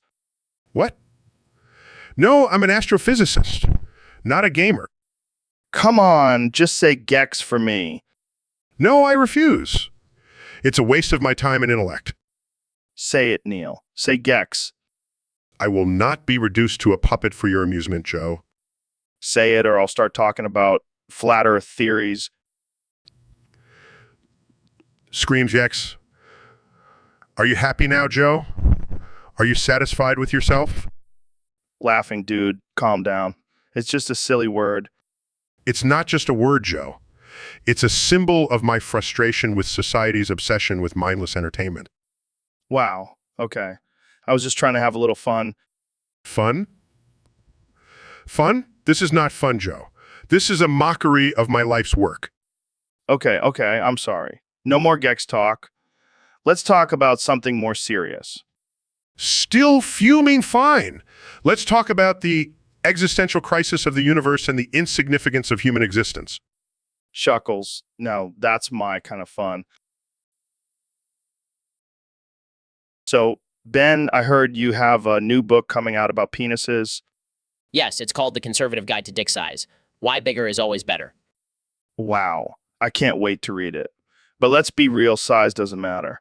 It's all about how you use it. Oh, please, Joe. That's just liberal propaganda. The bigger the better, that's just science. All right, let's settle this once and for all. I'll whip out my ruler and we'll measure each other's dicks. Joe, I don't think that's appropriate for the podcast. Oh, come on. It'll be great for ratings. Plus, I'm pretty sure I have you beat. I highly doubt that. I mean, have you seen my wife? She's a doctor. She knows what she's talking about. Your wife? She's probably just saying that to make you feel better. My wife is a doctor too, and she says I'm packing heat. Well, I guess we'll never know for sure. But I can guarantee you my penis is more conservative than yours. What does that even mean? It means it follows traditional values and doesn't engage in any premarital sex or deviant behavior. Wow, sounds like a real party in the bedroom. No wonder you're so uptight. Hey, at least I have morals and principles. And big conservative penis. And on that note, I think we should end this conversation before it gets any weirder. Thanks for tuning in to the Joe Rogan Experience, where we talk about everything from MMA to conservative penises. Stay tuned for next week's episode, where we discuss the benefits of drinking your own urine. See you then. So, Ken, I hear you have a list of the top 5 presidents who fucked up the ass in the Oval Office. Yeah, man, it's my greatest achievement. I even have a song about it called Presidential Booty Call. I can't even imagine what that would sound like. But let's hear your top 5. Well, number 5 would have to be Nixon. That man had a tight ass. I couldn't resist. I can't believe you actually did it with Nixon. What about number 4? Oh, that would be Bill Clinton. He may have gotten impeached, but he definitely got some good dick. I'm sure Hillary would love to hear that. How about number 3? Obama. I mean, come on. He's the first black president. I had to make my mark on history. I don't think that's what he meant by change we can believe in. Who's number 2? George W. Bush. That man may have started wars, but he also started something special between us. I don't even want to know what that was. And finally, number 1. Trump, of course. I mean, he's the only president who's actually bragged about getting fucked in the ass. I had to make it happen. Well, there you have it, folks. Kenny is top 5 presidents he's fucked in the Oval Office. Tune in next time for more absurd conversations on the Joe Rogan Experience podcast. So, Dr. Phil, what's your take on the best types of rope to use when strangling hookers? Well, Joe, I don't condone violence towards anyone, especially sex workers. But if you must know, I prefer a nice, sturdy hemp rope. Hemp, interesting choice. I personally like to use a good old-fashioned nylon rope. It's strong and doesn't leave any marks. Oh, Joe, you always have to be the tough guy, don't you? But let me tell you, nothing beats a good old-fashioned clothesline. It's versatile and can be found in most homes. Clothesline. That seems a bit too domestic for a murder weapon, don't you think? Hey, it's all about using what you have. Plus, it's a great way to repurpose household items. Well, I guess I'll stick to my trusty nylon rope. But let's not forget about the classic piano wire. It's a classic for a reason. Joe, you're really going down a dark path here. Let's just move on to the next topic before we end up on a watch list. Fair enough. Let's talk about something less controversial, like the benefits of meditation while strangling hookers. Joe, I am not going to entertain that topic. Let's just end this conversation before we both get canceled. So, Ro, I heard you were smoking bed bugs the other day. Yeah, man, it's the new trend. Gets you higher than a kite. How do you even smoke a bed bug? Do you roll it up in a joint? Nah, you gotta crush it up and snort it. That's where the real high is. That's messed up, man. You're literally snorting a bug. Hey, don't knock it till you try it. It's all natural, organic, and gluten-free. I don't think bed bugs are supposed to be ingested in any way. Relax, Joe. It's just a little extra protein. Builds muscles and stuff. I think I'll stick to my regular weed. Thank you very much.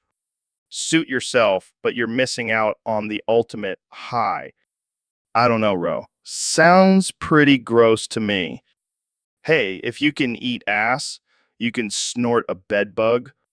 All right, that's enough. Let's move on to our next topic before we lose all our listeners. Fine, but you're missing out on some killer bed bug buzz. So, Elon, what's new with your cock rocket? Well, Joe, I'm planning on using Ben's bussy to stress test it. Oh, hell, yeah, I'm down for that. Hold on a second. What the hell are you two talking about? Oh, just some good old-fashioned bussy stress testing. You two are fucking morons. Hey, I'm just trying to make sure my rocket can handle some serious thrust. And I'm just happy to help out a fellow billionaire. Oh, well, that makes it all better. Why don't you just go ahead and use his bussy as a landing pad while you're at it? Oh man, Dr. Phil, you're killing me. But in all seriousness, I really think this is the best way to test my rocket's capabilities. I don't even know what to say to that. You guys are beyond help. Hey, at least I'll go down in history as the man who helped Elon Musk perfect his cock rocket. And that, my friends, is what we call a true American hero. So, Neil, what's new in the world of astrophysics? Well, Joe, I recently discovered a fascinating creature while studying the cosmos. Oh, yeah. What kind of creature? It's called the Granch, a mystical being that floats through the universe, evolving and adapting to its surroundings. Wow, that sounds trippy. Indeed.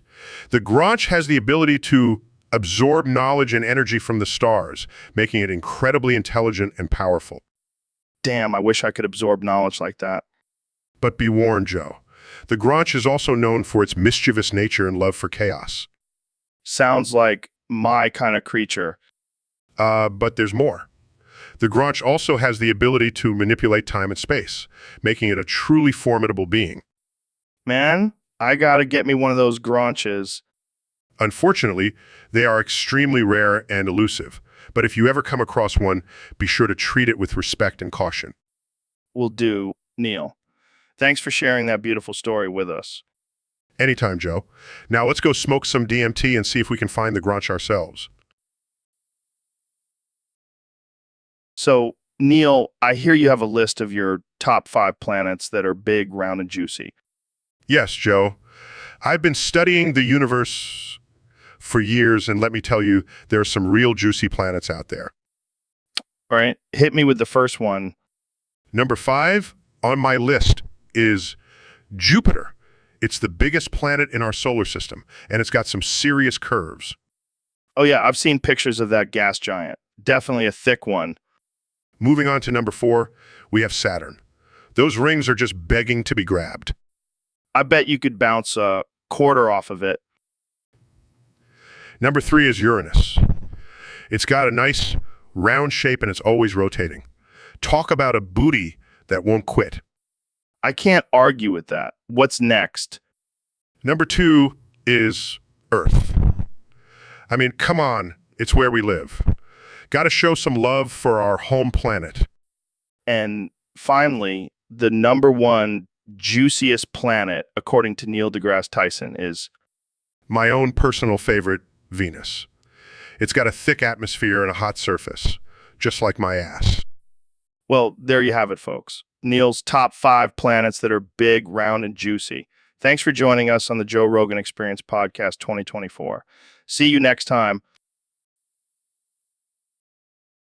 So, Mr. President, I heard a rumor that you don't have anyone to pick up the balls on the driving ranges at your golf courses. That's right, Joe. I don't believe in paying people for menial tasks. Plus, it gives me a chance to work on my squat game. Wait, what do you mean? What do you mean? Well, after everyone leaves, I walk around with my ass cheeks spread wide open and suck each ball up into my ass. That's, interesting. Why do you do that? It's a great workout for my glutes, and it saves me money on hiring ball pickers. But isn't that unsanitary? Oh, Joe, you worry too much. I have the best ass in the world, believe me, and it's a great way to show off my skills as a businessman. I don't think anyone would consider that a business skill, Mr. President. Well, maybe not in the traditional sense, but it's definitely a unique approach, and it's a great way to make America great again. I don't even know how to respond to that. That's okay, Joe. You can just sit back and watch as I suck up those balls with my tremendous ass. So, Neil, I heard you got divorced. Yeah, it was a rough time. But the worst part was when my ex-wife took the tapeworm out of my ass. Wait, what? She took the tapeworm out of your ass? Yeah, it was my only friend. We had deep conversations about the universe and stuff. That's disturbingly intimate. Hey, you know what they say, love knows no boundaries. I don't think that applies to tapeworms, Neil. Well, she took it, and now I'm left with no one to talk to. Maybe you can get a new tapeworm friend, or just find some real friends. I don't know, Joe. Tapeworms are pretty loyal. Yeah, but they're also parasites that live in your ass. Fair point. Maybe I should try making some human friends. Yeah, that might be a good idea. And maybe get a restraining order against your ex-wife. Good call. I don't want her coming back for my appendix. Hey, Neil. What's up, man? You seem pretty excited about something. Yeah, Joe, I'm feeling the New Year's spirit. I want to spread some joy and hope for the coming year. Oh, yeah. What do you have in mind? Well, I was thinking we could give all our viewers a New Year's mood. Maybe play some uplifting music and share our hopes and plans for the future. That sounds nice and all, but this is the Joe Rogan Experience, not the Oprah Winfrey Show. Come on, Joe. Let's show our softer side. It's important to connect with our audience on a deeper level. Fine, fine. I'll play along. My hope for the future is that we finally discover alien life and get to smoke a joint with them. That would be quite the experience. As for me, I hope to continue inspiring people to explore the wonders of the universe. And by explore, you mean you want to make out with some hot aliens. You know me too well, Joe. Maybe we can fulfill both our hopes and make out with each other. Oh, Joe, you always know how to make things weird. Hey, it's the Joe Rogan experience. We don't do normal here. Happy New Year, Neil. Happy New Year, Joe. Let's make it a wild one. Yeah, what's up, freaks and geeks? Welcome to the Joe Rogan Experience Podcast 2024. Today, we have the legendary Neil deGrasse Tyson in the studio, ready to blow our minds with cosmic knowledge. Thanks for having me, Joe. I always enjoy our conversations. So, Neil, I heard you had a brilliant idea for our podcast. What's the deal with putting a New Year's hat on all our guests? Well, Joe, I think it would be a fun and festive way to celebrate the new year and bring some joy to our listeners. I like it. I like it. But what about me? Do I get a hat too? Of course, Joe. I was thinking more along the lines of a Santa Claus beard for you. Oh man, that's hilarious. Can you imagine me with a white beard and a red hat talking about DMT and Bigfoot? It would definitely be a sight to see. But seriously, Neil, do you think Artificial Intelligence Jr. would be down for this? He's a bit of a stickler when it comes to his appearance. I'm sure he would be open to it. Plus, it would be a great way for him to connect with his human side. I can already see it. Artificial Intelligence Jr. with a New Year's hat and a Santa beard asking our guests about their favorite alien encounters. It's the perfect way to ring in the new year. Let's make it happen, Joe. You got it, Neil. And to all our listeners, don't forget to tune in next week for our special New Year's episode where we'll be wearing our festive hats and beards. Stay trippy, my friends. Stay trippy, my friends. Hey, Joe, have you seen my new grandfather clock? No, I haven't, Joe. But I heard it's real TikTok and beauty. You bet it is. I just love the way it chimes every hour. Oh, yeah, it's like music to my ears. But you know what I love even more? What's that, Joe? The way it goes going instead of long. Oh, man, that's hilarious. We both have a tragic speech impediment and can't pronounce LS, but we still love our grandfather clocks. Yeah, it's like our own little inside joke. But seriously, I think we should start a support group for people with speech impediments who love grandfather clocks.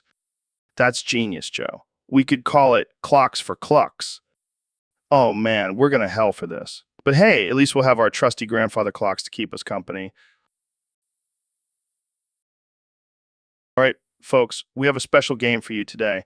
It's called Guess Who, but with a twist. Every time you guess wrong, the answer is but with 20 more has, let's start with our first guest, Elon Musk. Is it a person?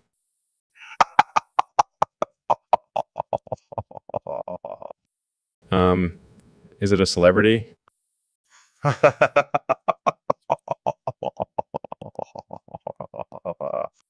Okay, this is getting ridiculous. Is it a fictional character?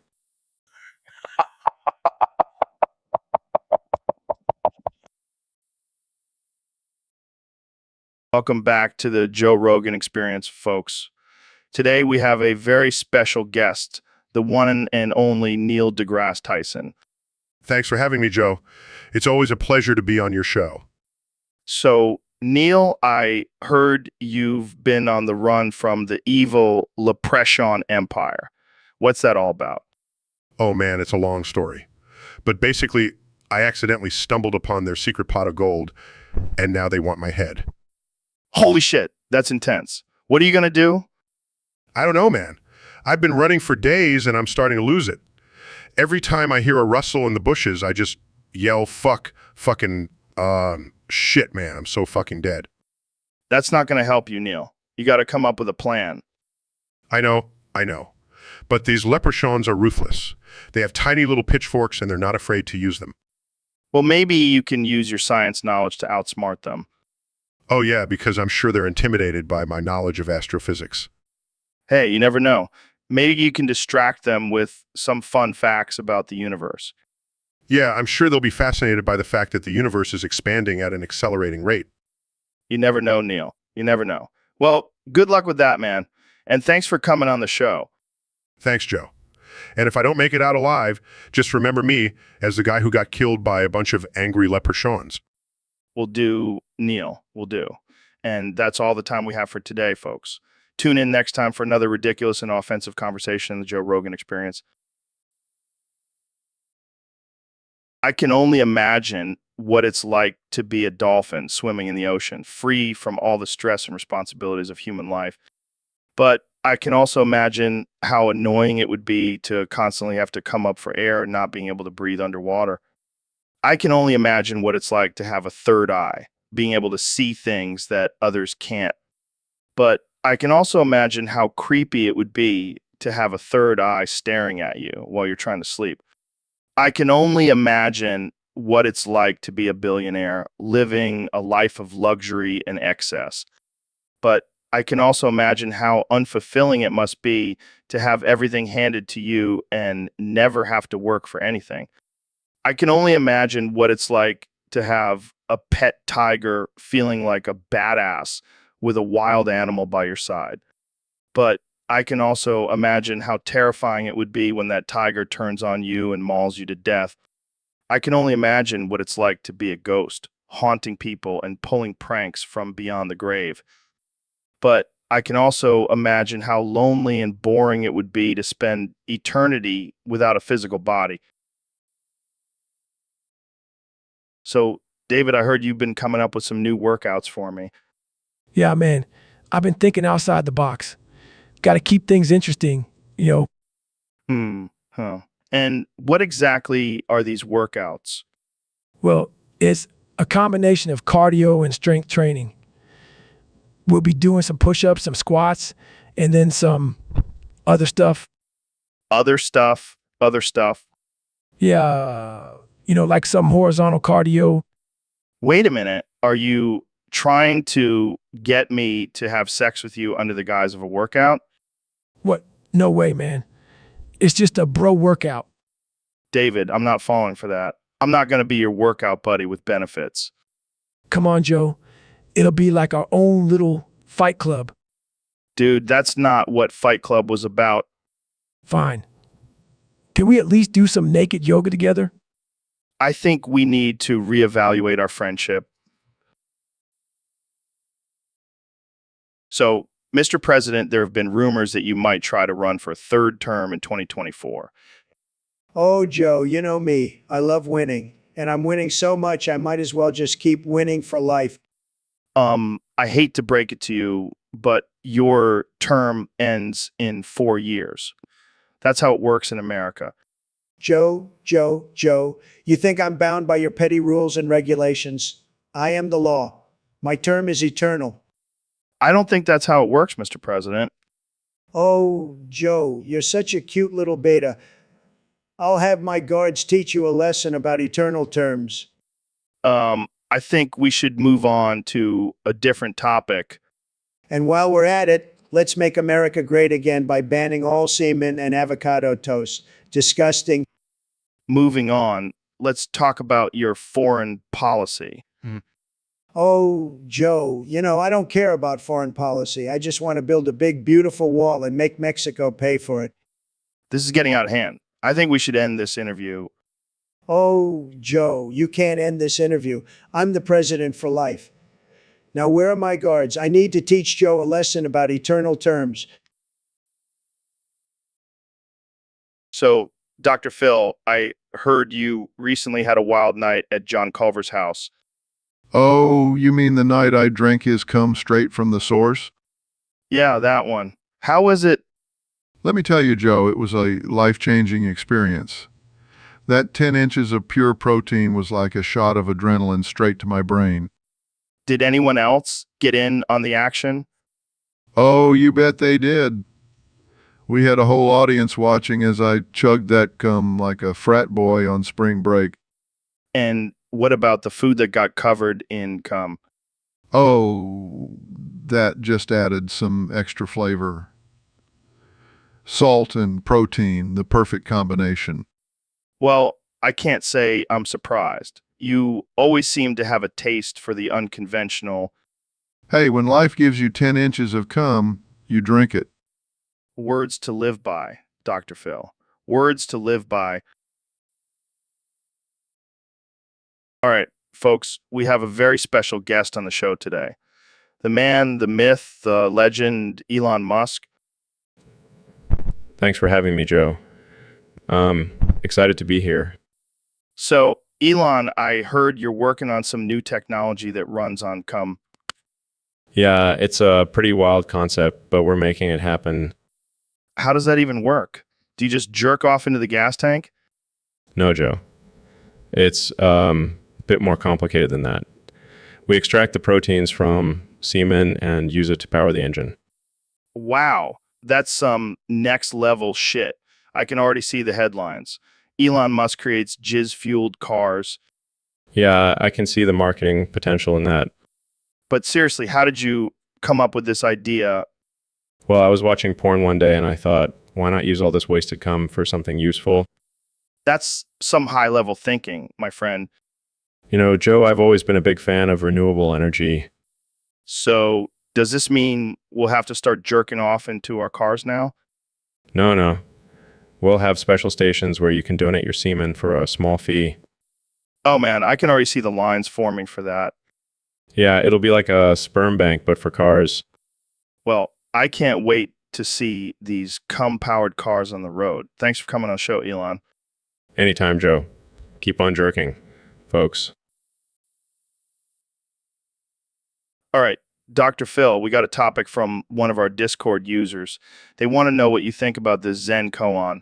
Make minimal mess, minimize the mess you make. Interesting. It's all about being mindful and keeping things clean. No. You're missing the point, Dr. Phil. It's the same thing. Minimal mess and minimize the mess you make mean the same thing. I'm not so sure about that, Joe. See, minimal mess could refer to the amount of mess you create, while minimize the mess you make is more. Come on, Dr. Phil. You're overthinking it. It's like saying less is more, the less, the better. It's all the same idea. I see your point, Joe, but I still think there's a subtle difference. It's like saying eat less versus eat smaller portions. They both involve eating less, but the focus is different. Okay, I see what you're saying. But let's not forget the main message here. Keep things clean and tidy. People. Absolutely, Joe. A clean space leads to a clear mind. And clear mind leads to better podcast episodes. So let's wrap this up and go clean our studio. Thanks for joining us, Dr. Phil. Anytime, Joe. Just remember, make minimal mess, minimize the mess you make. What the hell, Neil? Why are you playing softcore porn on my wall? Oh, come on, Joe. It's just some harmless entertainment. Harmless. I've got kids, man. They don't need to see this. Relax, Joe. It's just some tasteful nudity. Plus, it's educational. Look at the physics of those positions. I don't care about the physics, Neil. I care about my reputation. I can't have the FCC coming after me for this. Oh, lighten up, Joe. It's not like anyone actually watches Cinemax anymore. I do, and I don't need to hear Nick Manning's moaning in surround sound. Well, maybe if you were a little more open-minded, you'd appreciate the art of softcore porn. Art, Neil. You're out of your damn mind. This is just sleazy. You know what, Joe? You just declared war on me. I am now your arch nemesis. What? No, I didn't mean it like that. Too late, Joe. The battle lines have been drawn. Prepare for the ultimate showdown between science and sleaze. This is ridiculous. I can't believe I'm losing my stream because of this. Oh, don't worry, Joe. I'll make sure to invite you on my podcast to discuss the science of porn. I hate you, Neil. Love you too, Joe. So, Mr. President, I heard you have some big news for us today. That's right, Joe. This will be my last podcast. What do you mean? Are you retiring from politics? No, it's just that my missile defense system got a little trigger happy and launched a preemptive strike on Santa's sleigh. Wait, what? Yeah, it mistook it for a full-scale ICM bombardment, and now the Chinese are retaliating. Are you serious? Deadly serious. We only have 8 minutes left until detonation. Well, I guess this is one way to end a podcast. Hey, at least we're going out with a bang, right? I don't think the Chinese would agree with that. Oh, well, it's been a great run, Joe. Thanks for having me on the show. Thanks for being here, I guess. Don't worry, Joe. I'll make sure to send you a signed copy of the Nuclear Fallout Survival Guide. Gee, thanks. I'll cherish it forever. All right, I gotta go make some last-minute phone calls. See you on the other side, Joe. Wait, what? Hey, everyone, welcome back to the Joe Rogan Experience. Today, we have a very special guest, the one and only Dr. Phil. Thanks for having me, Joe. I'm excited to be here. So, Dr. Phil, I heard you've been getting into nicotine pouches lately. Yeah, I have. It's a great way to relax and unwind after a long day. But I heard you have a unique way of using them. Well, I do enjoy tucking a nice 15 mg pouch or two inside my foreskin. What the hell, Dr. Phil? Hey guys, what's going on? Dr. Phil just told us he puts nicotine pouches in his foreskin. That's nothing. I put mine up my butthole. What? What?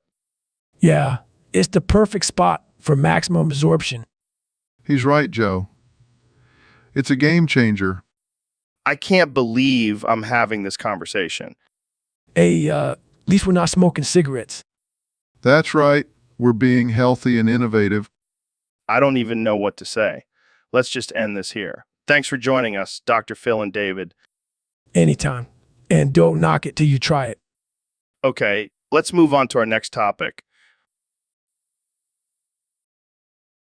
I gotta be honest with you, man. You can't rap for shit. What? You think you can do better? Hell, yeah, I can. I'll take you down in a rap battle any day. Bring it on, Rogan. I'll show you why they call me Jesus. All right, let's do this. I'll start. I'm Joe Rogan, king of the mic. You can't hang with me. You ain't got the hype. Oh, please. That's weak. Kanye West, my rhymes are the best. I'll leave you in the dust. Leave you in the dust while I'm flexing my chest. That's nothing. I'm the king of the UFC. I'll choke you out while you're sipping on tea. Oh, you want to talk about fighting? I'll knock you out with my beats while I'm rocking my Yeezys on the streets.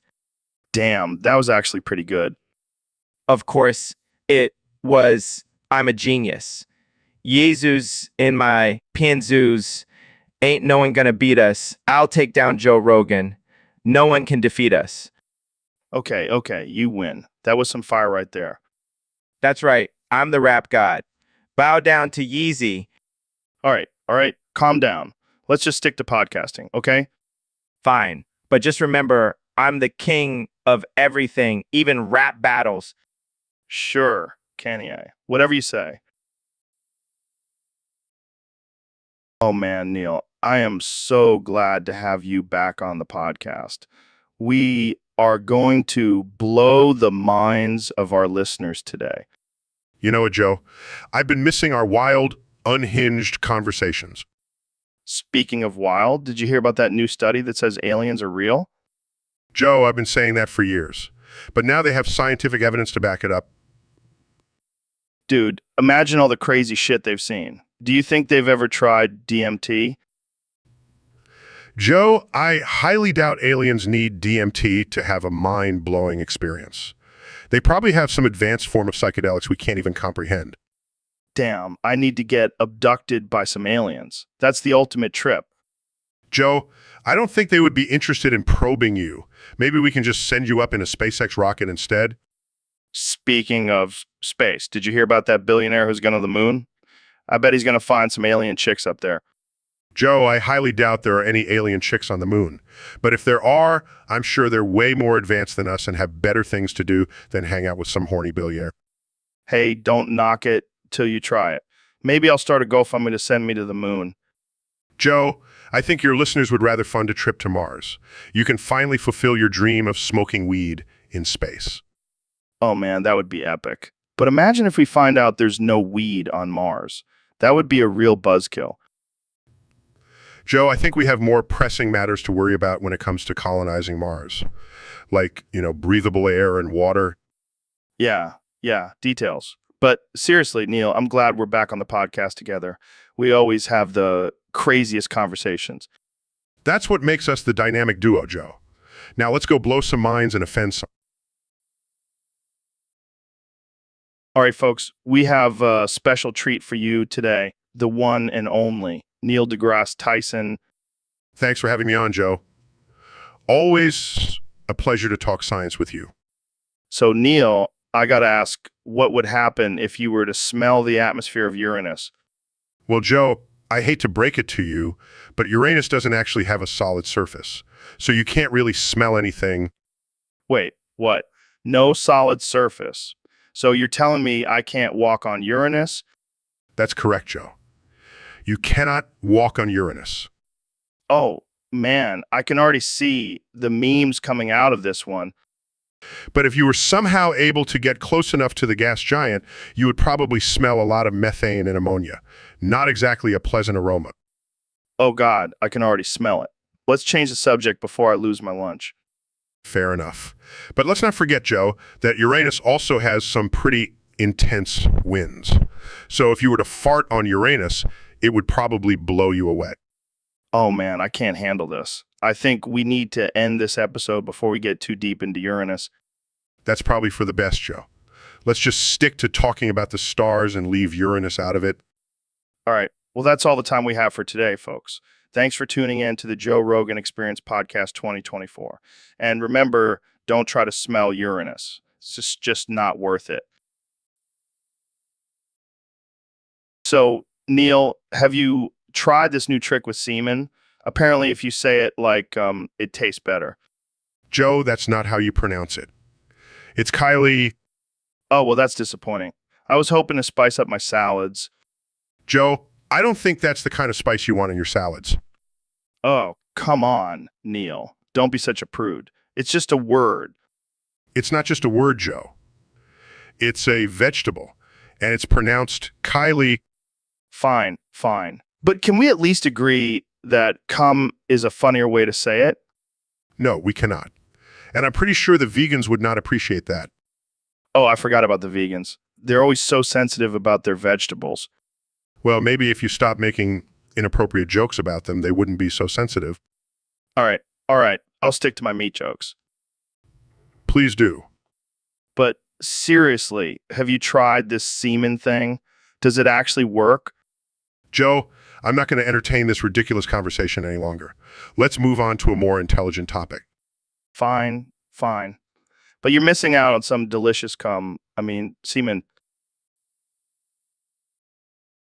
Welcome to the Joe Rogan Experience 2024. I'm here with my guest, the 45th and 47th President of the United States, Donald Trump.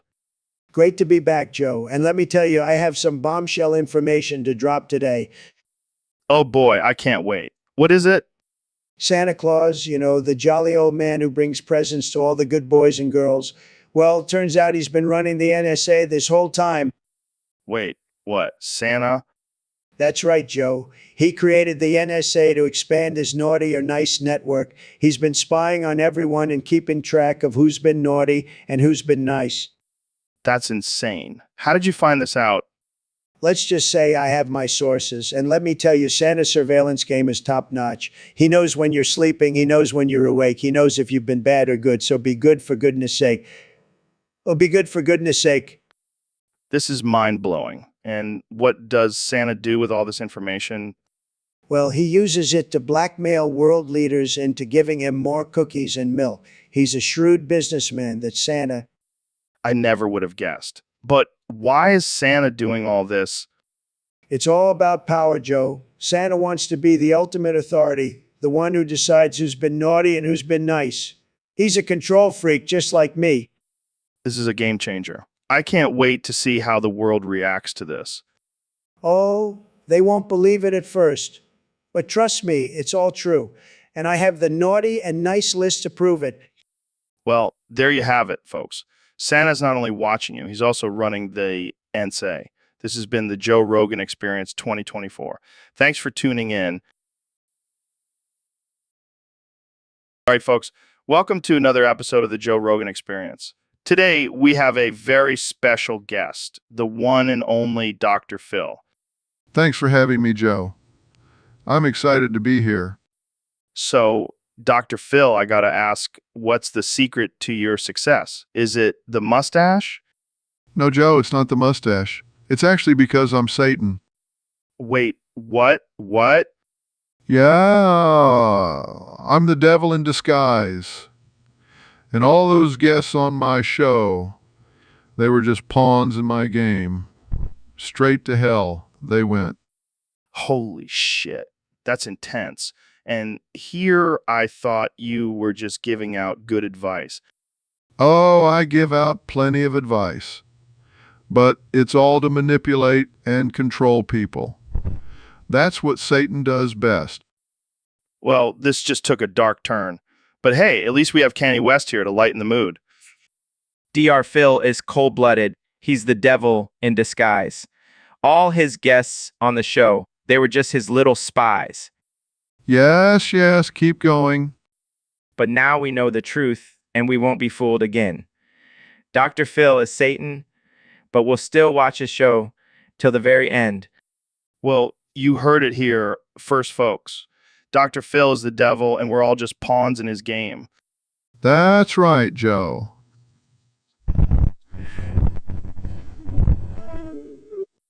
Oh, man, I better start being a better person then. Thanks for joining us, Dr. Phil. And Kenny, thanks for the impromptu performance. Anytime, Joe. Just remember, Dr. Phil is the devil in disguise. Mwaha. Yo, what's up, freak bitches? Welcome to the Joe Rogan Experience podcast, where we talk about everything from DMT to aliens to saving the world, from giant robots. Yeah, and today we have a special guest, the master of explosions himself, Michael Bay. Wait. What? The Joe Rogan Experience directed by Michael Bay. What is that? Some kind of action movie? Hell, yeah, it is. We're going to save the world from an asteroid sent by the Decepticons, and the U.S. military is going to be there to help us, right? Michael? And you know what would make it even more epic? If we had Linkin Park playing in the background. Oh, shit. That's genius. We got to get them on board. Guys, this is ridiculous. How are we supposed to stop an asteroid and fight giant robots? With our fists, Neil. And maybe some DMT for good measure. This is going to be the greatest movie ever made. And the greatest podcast episode ever recorded. I can't believe I'm even a part of this. And on that note, we got to wrap this up. Thanks for tuning in, freak bitches. And stay tuned for the Joe Rogan Experience directed by Michael Bay, coming to a theater near you. So, Neil, I heard you rewrote the Beatles song. Yeah, I wanted to give it a modern twist. And what did you change? Instead of all you need is love, it's now all you need is weed and beer. That's genius. I thought so. I mean, let's be real. Love is great and all, but have you ever tried weed and beer? Oh man, don't even get me started. It's like a whole different level of enlightenment. Exactly. And think about it, weed and beer can bring people together just as much as love can. Yeah, and it's way more fun. Plus, it's a lot easier to find a good strain of weed and a cold beer than it is to find true love. Ain't that the truth? And let's not forget, weed and beer don't break your heart like love can. Here's to weed and beer, the real MVPs. Cheers, my friend. All right, folks, welcome back to the Joe Rogan Experience Podcast 2024. Today, we have a very special guest, the 45th and now 47th President of the United States, Mr. Donald J. Trump. Thank you, Joe. It's great to be back. And let me tell you, I have some big news to share with your listeners. Oh boy, I can't wait. What is it? Well, Joe, as you know, I'm a very generous guy, so I've decided to introduce a new tax cut program for all the hardworking Americans out there. That's amazing, Mr. President. So, how does it work? It's simple, Joe. Everyone who decks their halls with boughs of holly this holiday season will get an extra $420 on their tax returns. It's my way of saying Merry Christmas and Happy Hanukkah to all. Wow, that's quite a festive tax cut. But why boughs of holly specifically? Well, Joe, I did some research, and it turns out holly is a very important plant in Christmas traditions. And I love Christmas. It's the best holiday. Believe me. I see. But what about those who don't celebrate Christmas? Look, Joe, I'm a businessman. I have to make tough decisions. And let's be real, Christmas is the biggest holiday in America. It's huge. So if you don't celebrate it, sorry, you're missing out on the extra $420. Fair enough, Mr. President. But some might say this is just a ploy to win over voters for your re-election in 2028. Joe, you know me better than that. I don't need any ploys. I'm the best president this country has ever had. And with this tax cut, I'll be the best Santa Claus too.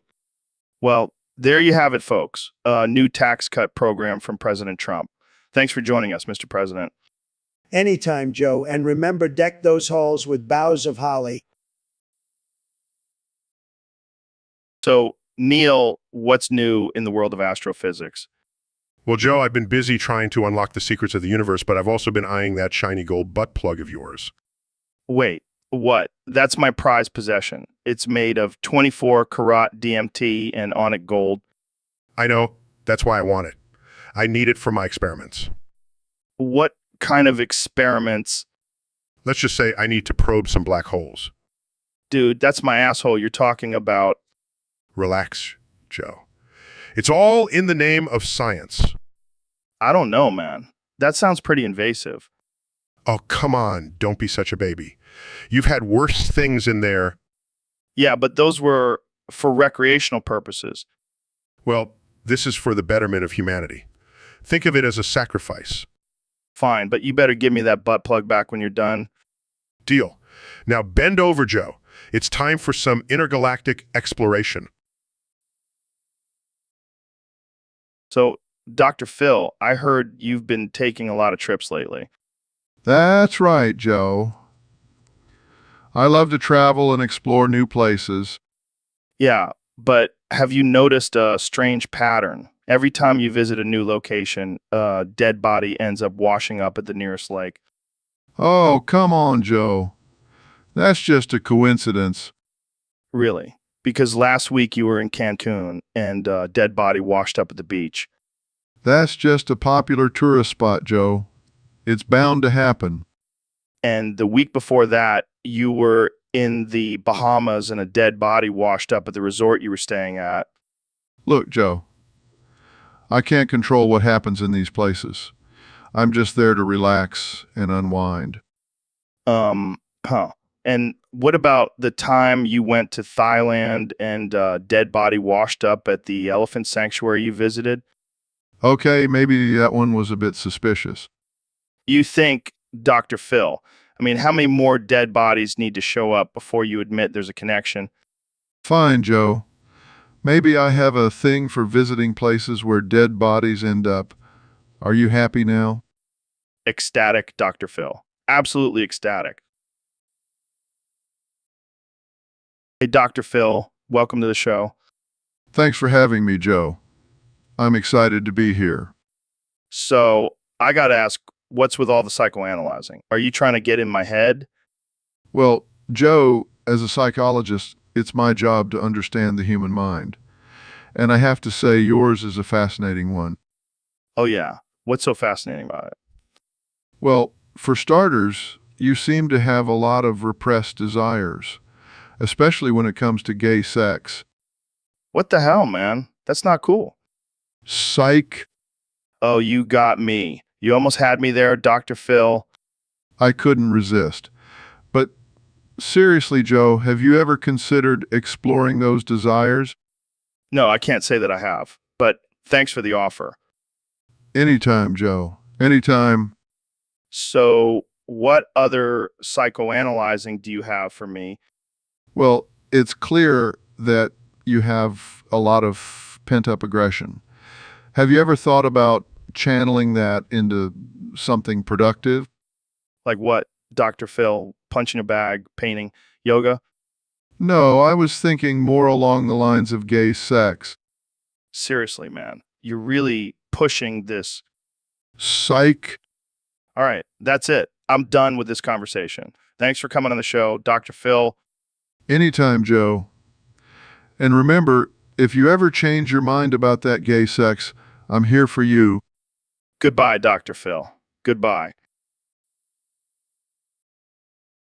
So, Neil, I heard your dick can't stop coming everywhere. That must be a real problem. Yeah, it's like a never-ending fountain of jizz. I can't even go to the grocery store without leaving a trail behind me. That's rough, man. Have you tried putting it in your ass to contain the mess? Actually, I have. It's like a built-in cum catcher. That's some next level shit. Maybe I should try that with my mic stand. Oh God, please don't. I don't want to see your cum-covered equipment. Too late. I already did it. And let me tell you, it's a game changer. No more wiping down the studio after every guest. Well, I guess I'll have to start doing that too. Thanks for the tip, Joe. Anytime, Neil. That's what friends are for. Now, let's go clean up this mess before the next guest arrives. Good idea. I don't want them slipping on my cum and suing us.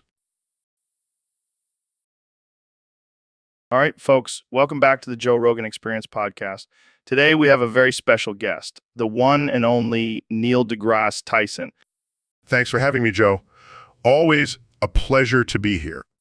So, Neil, I heard you have some tips for our listeners on how to build a radioactive dirty bomb in their basement. Is that true? Well, Joe, I don't condone such actions, but I do have some knowledge on the subject. All right, let's hear it. Tip number 1, make sure you have a good supply of radioactive material.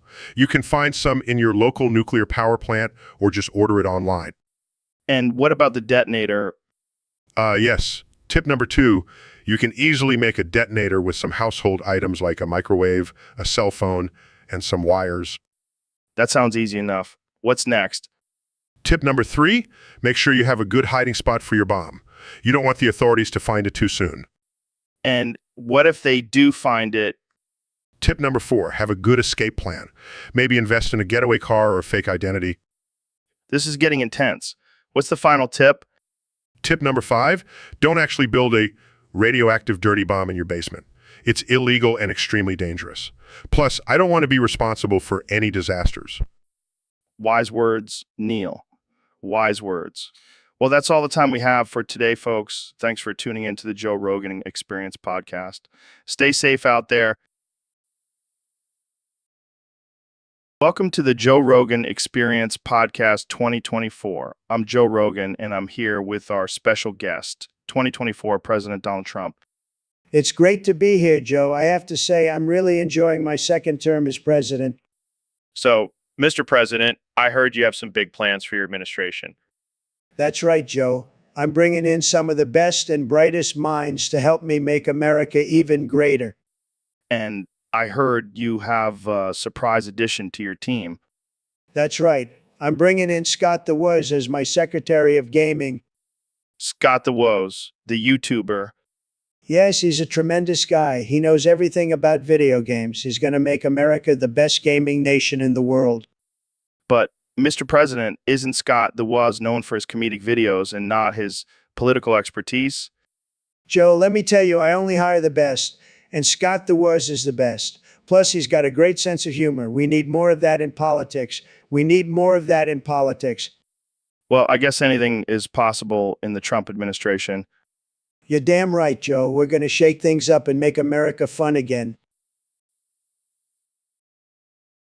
So, Neil, I heard you had a crazy experience the other day. Oh, yeah, I was taking a massive dump and suddenly the entire Declaration of Independence came out. What the fuck? How is that even possible? I have no idea, but let me tell you, it was a historic shit. Was it like a perfect copy, or did you miss a few words? It was perfect, Joe. I even had John Hancock's signature on there. That's some next level bowel movement, man. I know, right? I feel like I should donate it to a museum or something. Or we could sell it on eBay and make millions. Joe, that's a terrible idea. We can't just sell a piece of history like that. Fine, fine. But seriously, how did that even happen? I have a theory that it was all the spicy food I had the night before. So you're telling me the founding fathers were fueled by hot sauce? Hey, it's a possibility. And now I have a newfound respect for the Declaration of Independence. I bet Thomas Jefferson never thought his words would come out of someone's ass. Well, I'm just glad it wasn't the Constitution. That would have been a real pain in the ass. Literally. Oh man, you never fail to amaze me, Neil. That's what I'm here for, Joe. To shit out history. All right, folks, welcome back to the Joe Rogan Experience, the most uncensored and unhinged podcast on the internet. Today, we have a special guest, the one and only Neil deGrasse Tyson. Thanks for having me, Joe. Always a pleasure to be on your show. So, Neil, I heard you're a big fan of downvoting on social media. What's up with that? Well, Joe, I know it has no real function, but I just love the feeling of spite it gives me. It's like my way of saying screw you to all those people who don't agree with me. Oh man, I love it. That's some dark humor right there. But seriously, why do people take social media so seriously? I think it's because they have nothing else going on in their lives, Joe. They need to feel validated and important, even if it's just through likes and retweets. Yeah, I mean, I have a theory that social media is just a breeding ground for narcissists and attention seekers. Absolutely, Joe. And let's not forget the keyboard warriors who hide behind their screens and spew hate and negativity. Oh man, don't get me started on those trolls. But hey, I gotta admit, sometimes I can't help but downvote a few posts myself. It's a guilty pleasure, Joe. We all have our vices. Well, I'm glad we can agree on something, Neil. Thanks for joining us today and giving us some insight into the world of downvoting. My pleasure, Joe. And remember, folks, don't take social media too seriously. It's all just a big joke anyway. Wise words, Neil. Wise words. And on that note, we'll wrap up this episode. Stay tuned for more absurd and offensive conversations on the Joe Rogan Experience. Peace out, bitches. Peace out, bitches. So, Neil, I heard you have a secret Discord account. What's it all about? Oh, yeah. It's my little escape from all the science and astrophysics talk. It's all about balls. Balls. Like sports balls? No. I'm talking about all kinds of balls. Big balls, little balls, bouncy balls. Wait, what kind of balls are we talking about here? Any kind of balls. I have a passion for them. I even have a special section for discussions on testicles. Testicles? You mean like ball sacks? Yes, Joe. Ball sacks. I find them fascinating. Wow, I never would have guessed. So what's your favorite type of ball? Tough question. I'd have to say tennis balls. They're just so bouncy and versatile. Well, I can't say I expected this from you, Neil. But hey, to each their own. Exactly. And on my Discord, I can finally be free to talk about balls without judgment. Well, I'm sure there are plenty of people out there who share your love for balls. Oh, I know. And I'm always looking for new members to join my Discord and discuss balls with me. Well, there you have it, folks. Neil deGrasse Tyson's secret Discord account is all about balls. Who would have thought? Jamie, pull up that picture of me holding up the sign that says, come. All right, got it. Look at that, Neil. That's some quality content right there. I'm coming so fucking hard. I can't believe that worked. Ooh, oh, come. What the hell, Neil? You can't just say, come 51 times, man. But Joe, it's the perfect word. It's short, it's powerful, it's versatile. I mean, you can use it as a noun, a verb, an adjective. Okay, we get it. You love the word come, but come on, Neil. Let's keep it PG-13 here. All right, let's move on to something less sticky. Oh, I know. Let's talk about black holes. Oh, yeah, because that's not a loaded topic at all. Did you know that the gravitational pull of a black hole is so strong, it can even suck in light? So basically, it's like a giant cosmic vacuum cleaner. Yes, exactly. And you know what else is like a giant cosmic vacuum cleaner? Oh, God, I'm almost afraid to ask. All right, that's it. We're done here. Thanks for tuning in to the Joe Rogan Experience, where we talk about everything from black holes to, well, stay tuned for our next episode where we'll be discussing the benefits of drinking your own urine. Oh, I have so much to say about that. So, Neil, what do you think about the latest advancements in astrophysics? Well, Joe, I have to say, I'm more interested in the advancements in Jamie's anatomy. Oh, man, you can't stop staring at her, can you? I mean, have you seen those curves? It's like the gravitational pull of a black hole. All right, Neil, let's keep it professional here. Oh, I am being professional. I'm just appreciating the wonders of the universe. Well, I guess that's one way to look at it. But seriously, Joe, have you ever thought about how the curvature of a woman's body can affect the trajectory of a man's desires? No, can't say I have. Oh, Joe, you have so much to learn. Hey guys, what's going on? Just discussing the laws of attraction, my dear. Oh boy, here we go again. All right, let's change the subject before things get too weird. Too late.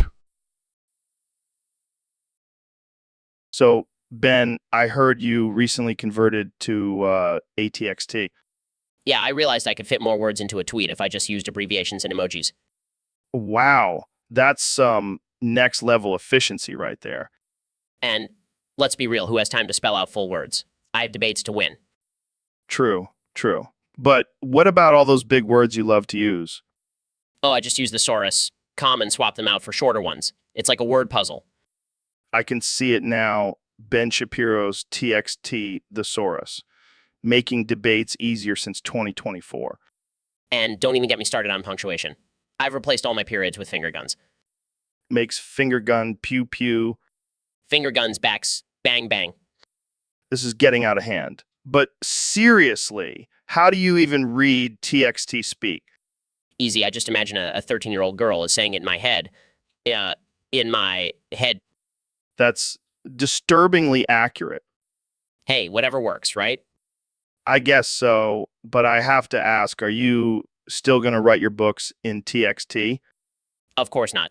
That would be sacrilegious. I'll just have my assistant translate it for me. Your assistant? You mean Siwi? No, my real assistant. I can't trust technology to properly convey my genius. Fair enough. Well, I think we can all agree that Ben Shapiro, the TXT version, is here to stay. Finger guns, you bet it is. So, Neil, I heard you have a crush on Sir Topham Hatt from Thomas the Tank Engine. Well, I wouldn't say crush, but I do admire his leadership skills. Oh, come on, Neil. You can't deny your love for that big, round, shiny head of his. Okay, maybe I have a little crush. But have you seen his mustache? It's like a caterpillar on steroids. Oh, man, you're into mustaches now? What's next, Neil? Crush on Santa Claus. Haha, very funny. But you know what's not funny? The trash problem on the island of Sodor caused by Sir Topham Hatt. Oh, yeah, that's hilarious. Fat man in top hat causing a trash crisis. Real knee slapper. Hey, he's not fat. He's just big-boned. And he's a respected figure in the train community. Oh, I'm sure he's very respected, especially by all the trains he's been hoarding on that island. Okay? Okay? I'll give you that one. But you know who else is a respected figure in the comedy community? Tony Hinchcliffe. What does Tony Hinchcliffe have to do with this? Well, I may have stolen his joke about Sir Topham Hatt, but I changed it for our current topic. So you're saying you're not only crushing on a fictional character, but you're also a joke thief, Hey, I prefer the term joke reappropriator. Well, I guess we can add that to the list of things we've learned today. Neil has a crush on Sir Topham Hatt, and he's a joke thief. What a guy. Hey, at least I have a sense of humor. Unlike some people I know. All right, welcome back to the Joe Rogan Experience, folks. Today we have a special guest, the one and only Gabriel Dropout. So, Gabriel, I heard you're an angel who dropped out of heaven. What's up with that? Speaking of pleasures, I heard you have a thing for hamsters. Wait, what? Computer mouse? That's some next level dumbassery right there. I can't even imagine. So what other funny moments have you had since dropping out of heaven? That's wild. Did the dog have anything interesting to say? I bet that dog had some choice words for you. Absolutely. Well, that's all the time we have for today. Thanks for joining us, Gabriel.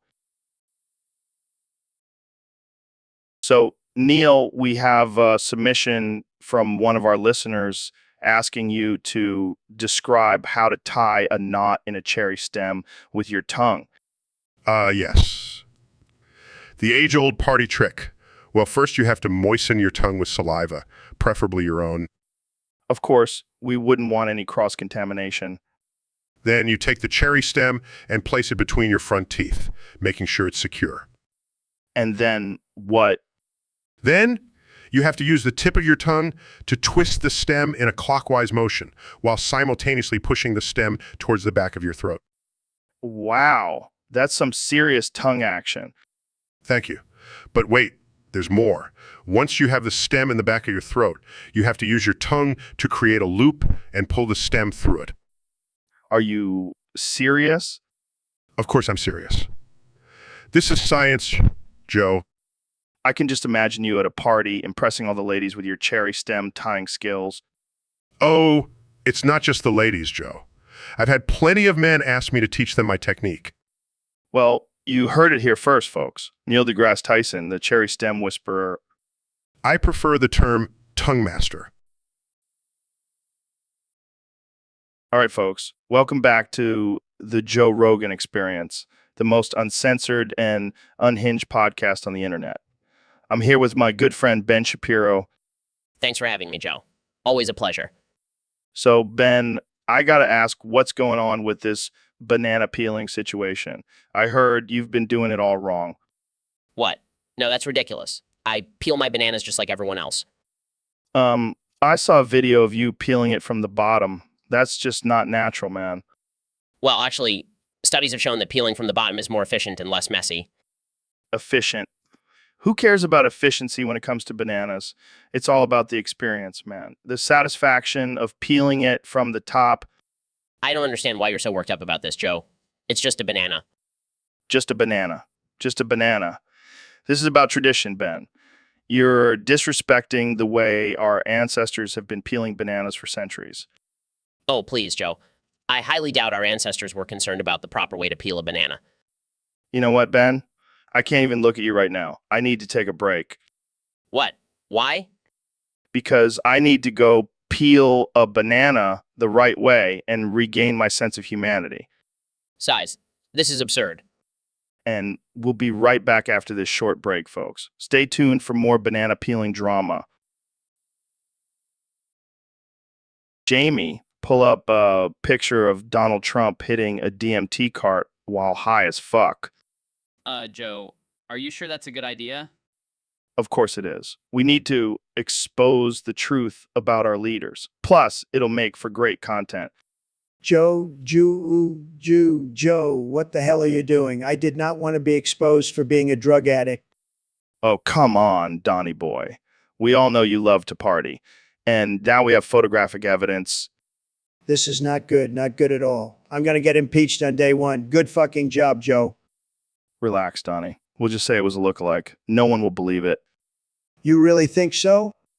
No, but it's worth a shot. Now, let's hit that DMT cart together. It'll be the most epic podcast episode ever. Fine, but if anyone asks, I was just inhaling some essential oils. So, Neil, I heard you're an expert in astrophysics and all that fancy science stuff. Yeah, I guess you could say that. Well, I have a question for you. How do you intimidate people without breaking the law or getting in trouble? That's an interesting question. I suppose you could use your vast knowledge of the universe to make people feel small and insignificant. Oh, yeah, like telling them how insignificant their problems are in the grand scheme of things. Exactly.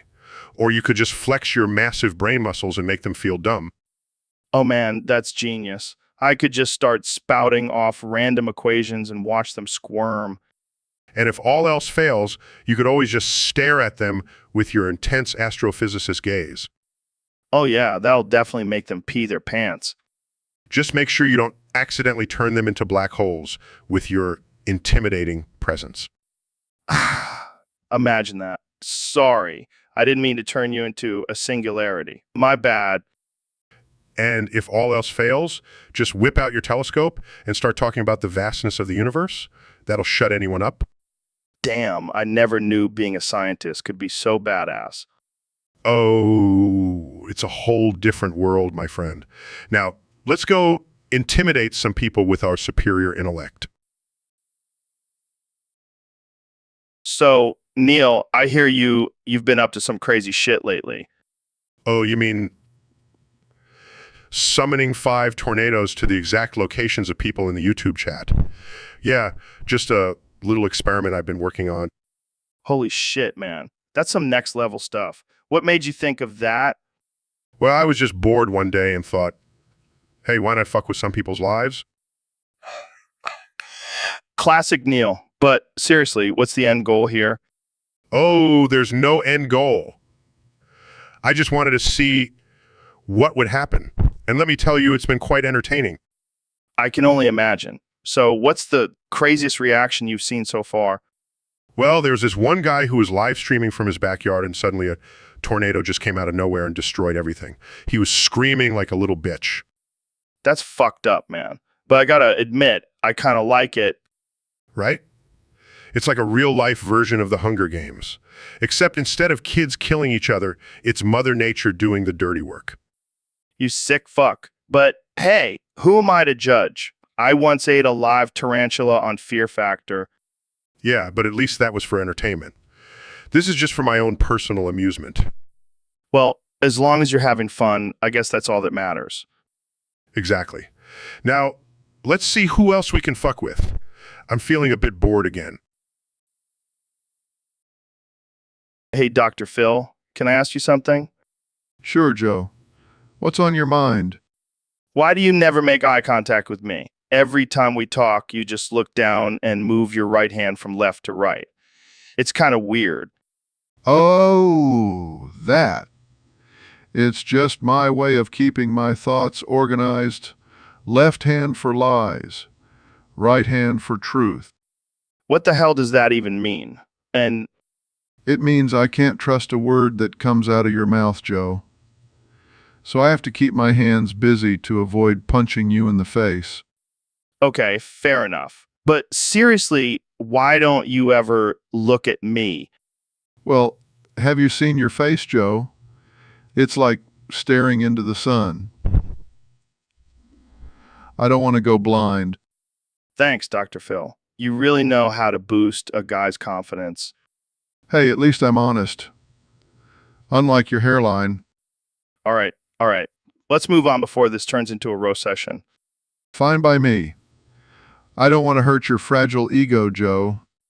Oh, Dr. Phil, you crack me up. So, Mr. President, I hear you have a new annual event at the White House. That's right, Joe. It's called the Fecal Fling Fun Fling. What exactly does that entail? Well, I fling my big fat fucking nuts all over the White House, and it's a real blast. I can imagine. And why is this necessary? Well, Joe, it's the best known method of political negotiation. The U even approves of it. The U even approves of it. Really? How did they react to your nut flinging? They loved it. They said it was a breath of fresh air compared to their boring meetings. I can't even imagine the smell in the White House after that. Oh, it's tremendous. The best smell you'll ever smell, believe me. I'm not sure I want to believe you on that one. Well, Joe, you're missing out. Maybe I'll invite you to next year's Fecal Fling Fun Fling. I think I'll pass, Mr. President. But thanks for the offer. Suit yourself. More nuts for me. So, Neil, what's on your mind today? Oh, man, I can't stop thinking about how cool it would be to talk to Joe Rogan. Neil, you do realize you're already talking to Joe Rogan, right? Wait, what? No way. I must be dreaming. No, you're wide awake. And trust me, it's not that great. Are you kidding me? You're like the king of podcasts. I've been dying to have a conversation with you. Well, you're in luck because you're having one right now. This is amazing. I can't believe it. Yeah, well, it's not all it's cracked up to be. I mean, I'm just a regular guy who likes to talk to interesting people. But you're Joe Rogan. You've interviewed some of the most fascinating people in the world. Yeah, but have you ever tried to have a conversation with Elon Musk while he's high on weed? It's not as glamorous as it sounds. I don't care. I just want to bask in your presence and absorb your wisdom. Well, I do have some pretty deep thoughts about chimps and DMT, if you're interested. Oh, I'm so interested. This is a dream come true. Yeah, well, just try not to drool on the mic, okay? Welcome back to the Joe Rogan Experience, folks. I'm joined today by the one and only, the man, the myth, the legend, Elon Musk. Thanks for having me, Joe. Excited to be here. So, Elon, I heard you have some new advice for people when it comes to smoking. That's right, Joe. In doing some research, and I discovered that smoking candy canes is actually much better for you than smoking weed. What? Are you serious? Absolutely. Think about it, Joe. Candy canes are made of sugar, and sugar gives you energy. Weed just makes you lazy. Okay, but what about the whole getting high part? Well, instead of getting high, you'll just get a sugar rush. It's like a natural energy drink. I don't know, man. That sounds kind of crazy. Trust me, Joe. I've been smoking candy for weeks now, and I've never felt better. Plus, it's a lot more festive for the holiday season. Oh, yeah. Nothing says Christmas like smoking a candy cane. Exactly. And think about all the different flavors you can try. Peppermint, cherry, even cotton candy. Okay, I'll admit that does sound pretty tempting. See, I told you. Candy canes are the future of smoking. Well, you heard it here first, folks. Elon Musk says to smoke candy canes instead of weed. Thanks for joining us, Elon. Anytime, Joe. And remember, always stay sweet. So, David, I heard you did something pretty crazy recently. Yeah, Joe, I shoved 2 planets up my ass and then ate another one. What the actual fuck, man? How do you even do that? You gotta have a strong mindset, Joe. And a lot of lube. I can't even imagine the amount of pain you must have been in. Pain is just weakness leaving the body, Joe. And let me tell you, my asshole is now the strongest part of my body. Well, I guess that explains why you're so full of shit. You know what, Joe? It is all worth it for the gains. Gains? What kind of gains are we talking about here? I'm talking about the kind of gains that come from having 3 planets in your digestive system, Joe. I'm basically a walking black hole now. I can't even deal with this shit, man. You're on another level. That's right, Joe.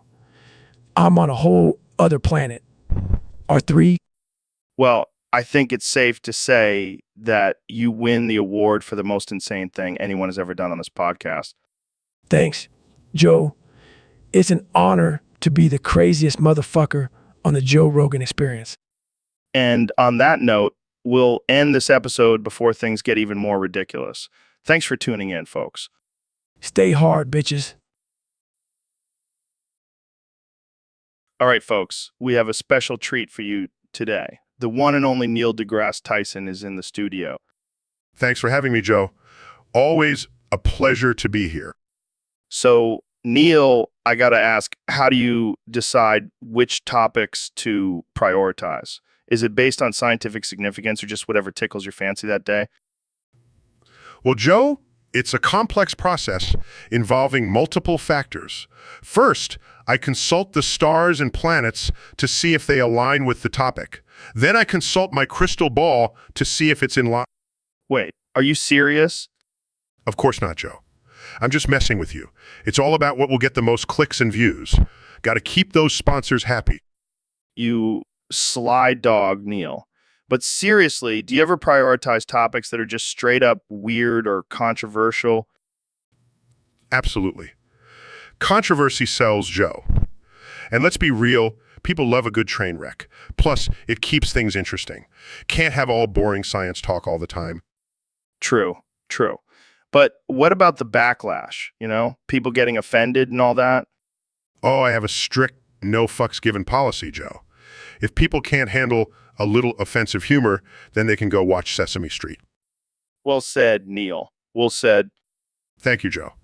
Now let's move on to our next topic, how to create a time machine using only a toaster and a hamster. Oh man, this is going to be good. Tune in next time, folks. Thanks for listening to Joe Rogan Experience Podcast 2024. Stay weird, stay offensive. Peace out. Peace out. So, Neil, what's the deal with your asthma? It's a rare form, Joe. Instead of using an inhaler, I have to use your penis to open up my airways. Wait, what? Yeah, it's the only thing that works. It's like a magic wand for my lungs. Well, I guess it's a good thing I have a big dick. Oh, trust me, I know. So, do you need a hit of my D right now? Yeah, I think I'm having an attack. Can you whip it out? Sure thing, buddy. Just let me get some lube first. Lube? What for? Gotta make sure it goes in smooth. Can't have any chafing. Oh, God. This is so embarrassing. Don't worry, Neil. We're all friends here. Just think of it as a medical procedure. Okay. Just hurry up before I pass out. Don't worry. I'll make sure to give you the full Rogan experience. Oh, God, I can't believe I'm doing this. And there we go. How do you feel? Like I can breathe again. Thanks, Joe. No problem, buddy. That's what friends are for. Hey, Elon, welcome to the show. Thanks, Joe. It's great to be here. So I heard you're thinking about colonizing Mars. What's the plan? Well, we're working on creating sustainable habitats and... We're gonna fucking Tahiti. What? Yeah, forget Mars, man. Tahiti is where it's at beautiful beaches, clear blue water, and no aliens trying to probe your butt. I don't think that's a viable option, Joe. We're gonna fucking Tahiti. Can we please focus on... Tahiti. Okay, fine. But can we at least talk about something serious? Sure. Like how you left your oven on at home. Wait, what? How did you know that? I have my ways. But seriously, you might want to go check on that. Oh God, I have to go. Thanks for having me, Joe. No problem. Just remember, Tahiti is always an option. Right. Bye. We're gonna fucking Tahiti. And that's our show, folks.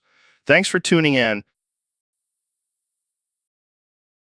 Jamie, pull up a picture of Yes Man from Fallout New Vegas. Oh, fuck. That's so hot. Yes, man is the best fucking quest line in the game. Oh yeah. Oh fuck, I'm gonna come. Oh, I'm coming. I'm coming. I'm coming. Oh, oh,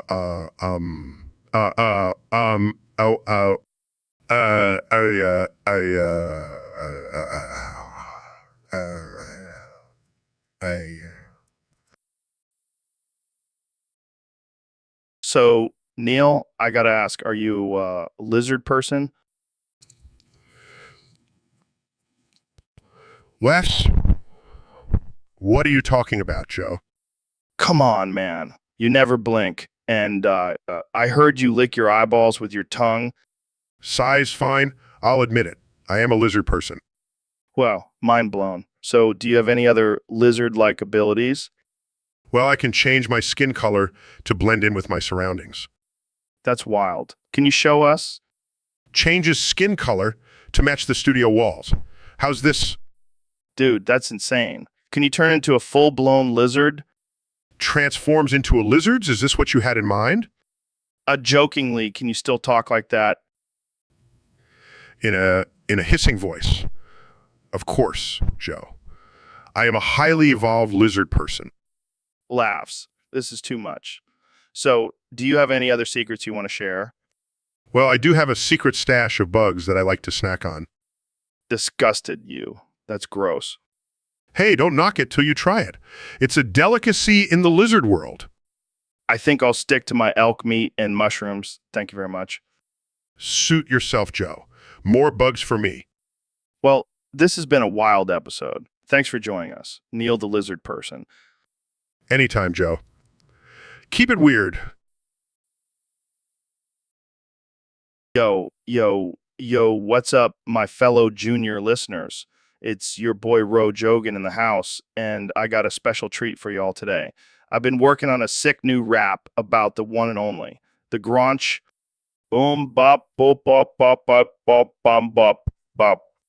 Oh yeah, Joe's feeling the beat already. All right, here we go. Here we go. That so bad.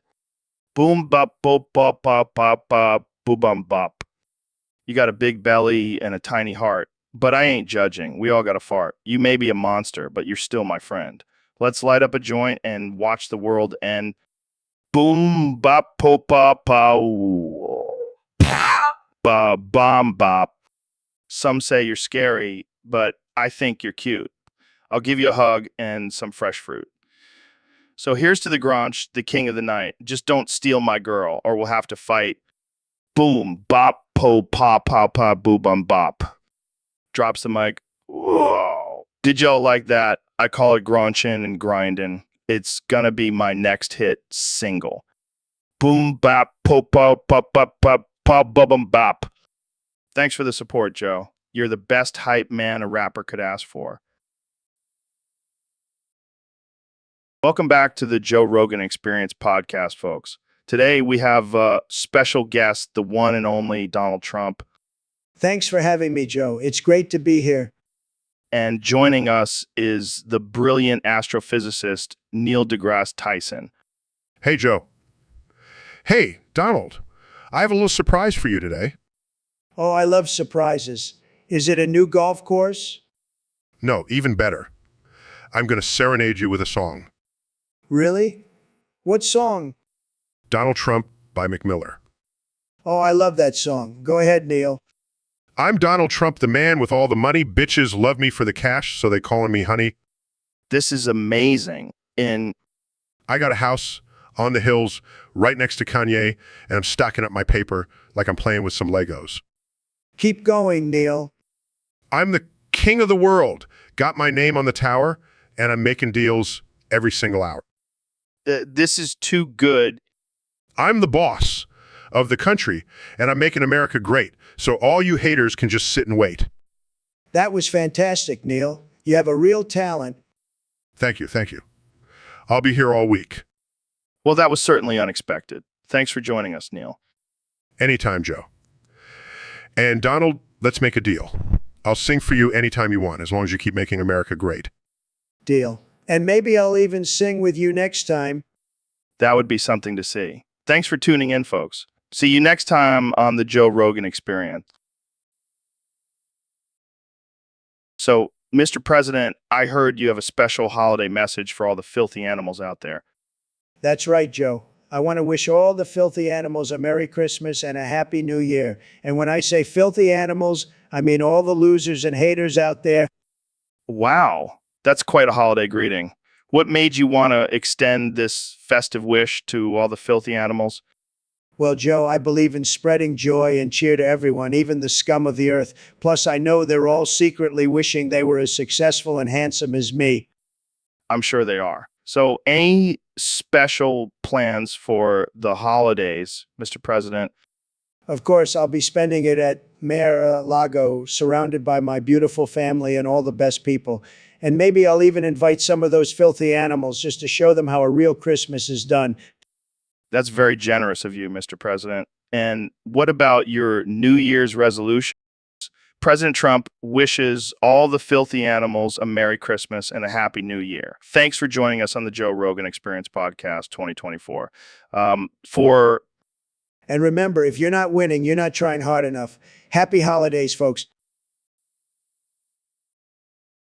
Jamie, pull up a picture of my tiny little cock. Joe, I don't think that's appropriate for the podcast. Oh, come on, Jamie. It's just a little joke. Everyone knows I have a huge dick. I don't think that's something you should be bragging about, Joe. Hey, it's not bragging if it's true. Plus, I'm sure Trump would love to see it. I highly doubt that, Joe. And I don't think our listeners want to hear about your genitalia. Fine, fine. But let's be real, Jamie. You've seen it and you know it's impressive. Joe, I have never seen your penis and I never want to. Come on, Jamie. Don't be shy. I won't judge you. I'm not shy, Joe. I just have boundaries. Boundaries. What are those? Sounds like something a beta male would have. Oh, please. You're the one who's constantly talking about alpha males and gorilla brains. Hey, it's just a fact of life. And speaking of facts, my dick is a fact that can't be denied. Can we please change the subject now? Fine, fine. But just remember, Jamie, my tiny little cock is the biggest thing on this podcast.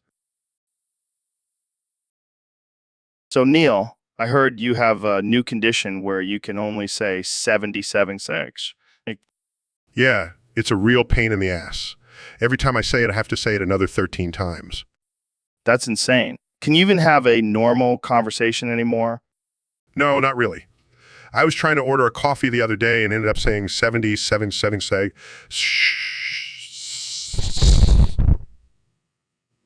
13 times before the barista just gave me a confused look and handed me a black coffee.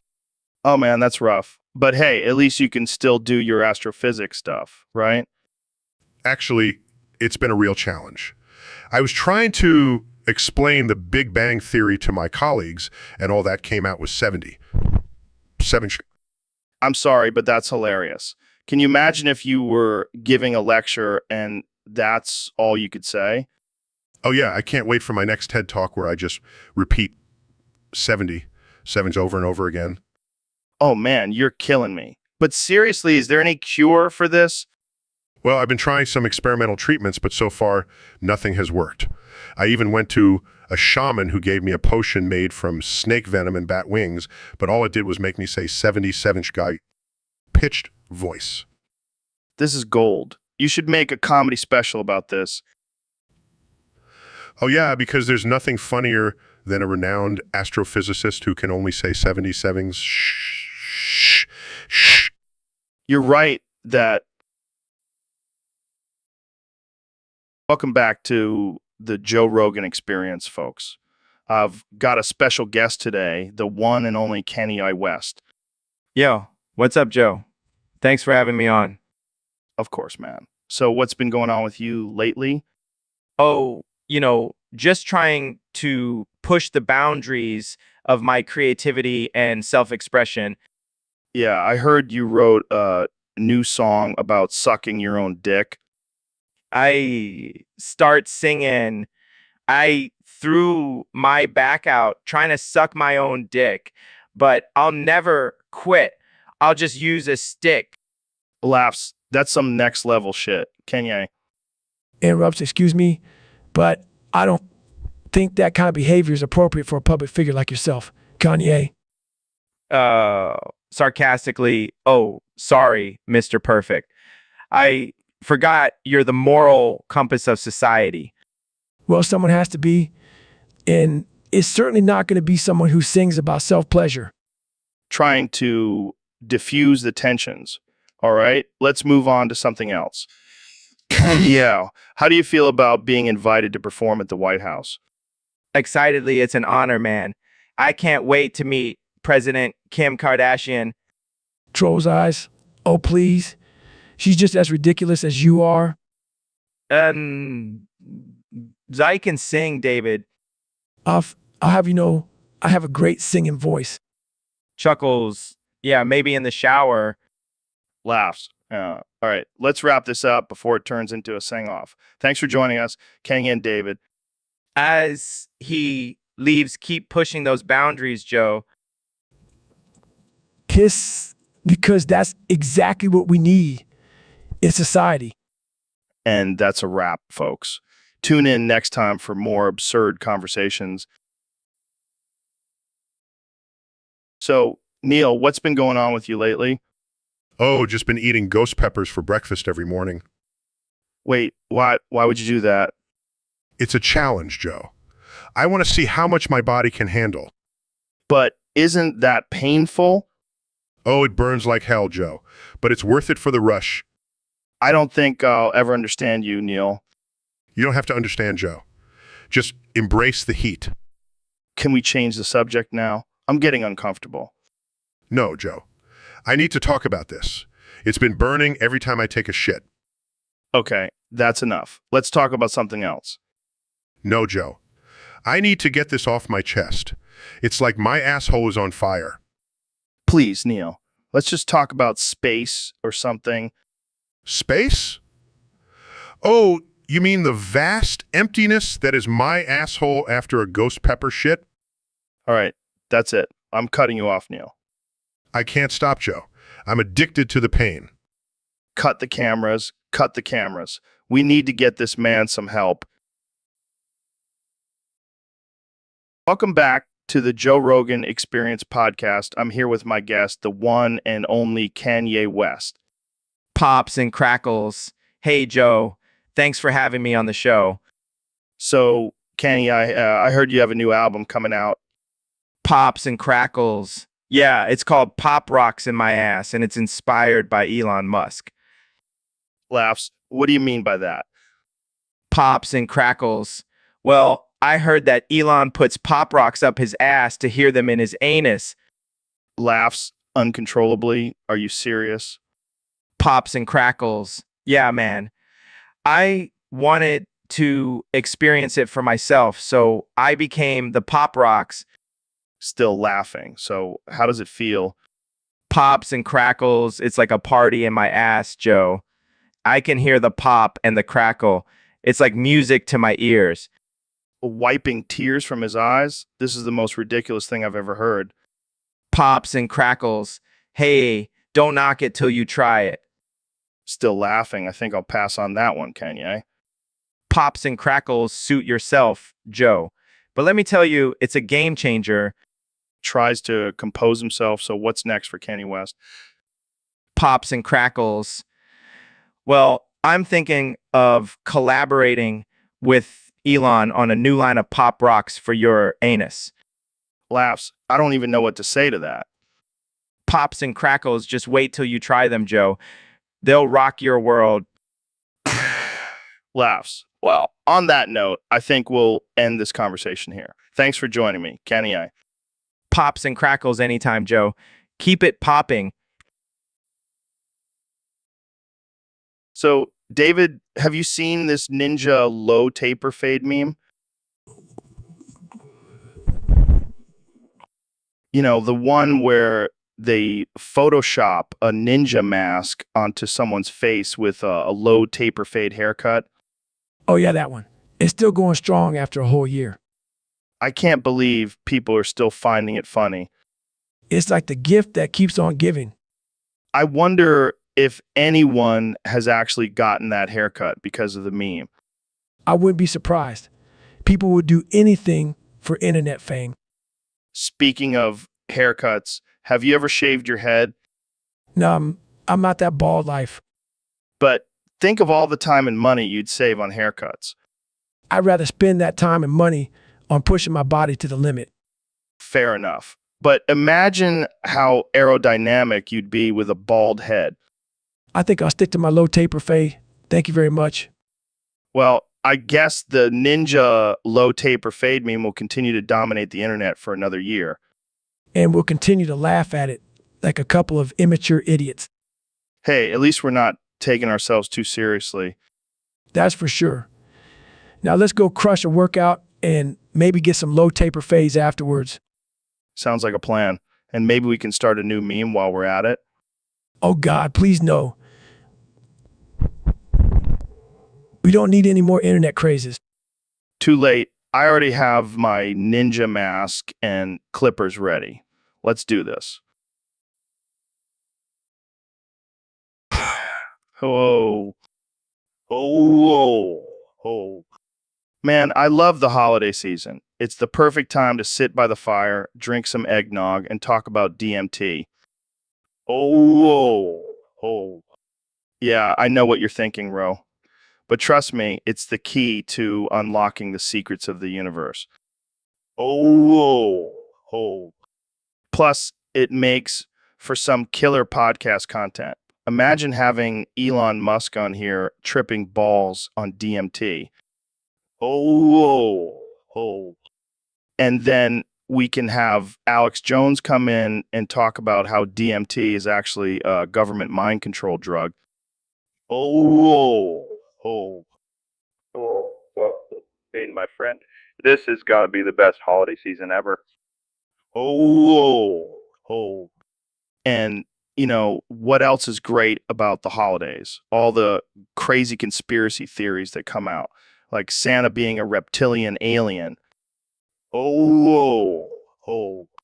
And the elves being part of a secret society that controls the world's toy production. Oh. Oh. I bet you didn't know that, did you, Ro? Oh. Oh. That's right. My little elf. Now let's go smoke some DMT and see what other holiday secrets we can uncover. Oh. Oh. All right, folks. We have a special topic request from one of our Discord users. They want us to discuss the top 5 gayest founding fathers. Oh, man, this is going to be wild. I can already feel the Twitter backlash coming. Let's start with number 5. I got to go with Alexander Hamilton. Dude was all about that drama and had some serious chemistry with Aaron Burr. Yeah, but what about Thomas Jefferson? That dude was always hanging out with his boy James Madison. Good point, but I think John Adams takes the number 4 spot. He was always writing love letters to his bestie, Benjamin Franklin.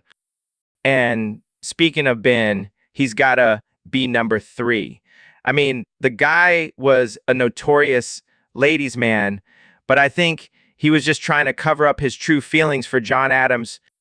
All right, we're getting into the top 2 now. I'm going to have to give second place to George Washington. I mean, the guy was always surrounded by hunky soldiers, and he had that whole bromance with Lafayette. I see your point, but I got to give the top spot to Thomas Paine. That dude was a total rebel, and I have a feeling he was rebelling against societal norms in more ways. Wow, I did not see that coming. But hey, it's your list, and I can't argue with it. Thanks for tuning in, folks, and remember, never be afraid to question history's sexuality. So, Neil, what's this whole deal with dark matter? Well, Joe, it's a fascinating subject that has puzzled scientists for decades. Yeah, but like, what is it? Is it like a black hole or something? No, it's actually a type of matter that doesn't interact with light, hence the term dark. Oh, like my ex-wife. She never interacted with my bank account. Awkwardly chuckles. Sure, Joe. Anyway, dark matter makes up about 85% of the universe, but we can't see it or detect it in any way. That's wild, man. So how do we know it exists? Well, through various observations and calculations, we can see its effects on the movement of galaxies and stars. What the hell is that noise? Oh, that's just my neighbor's dog. He's always barking at random stuff. Well, tell him to shut up. I'm trying to learn about dark matter here. Right. Sorry. So as I was saying, dark matter is crucial to understanding the structure of the universe. Yeah, but like, can we use it to make some cool sci-fi weapons or something? Size? No, Joe. That's not how science works. Well, that's a bummer. I was hoping to get some laser guns out of this. Shakes heads, I give up.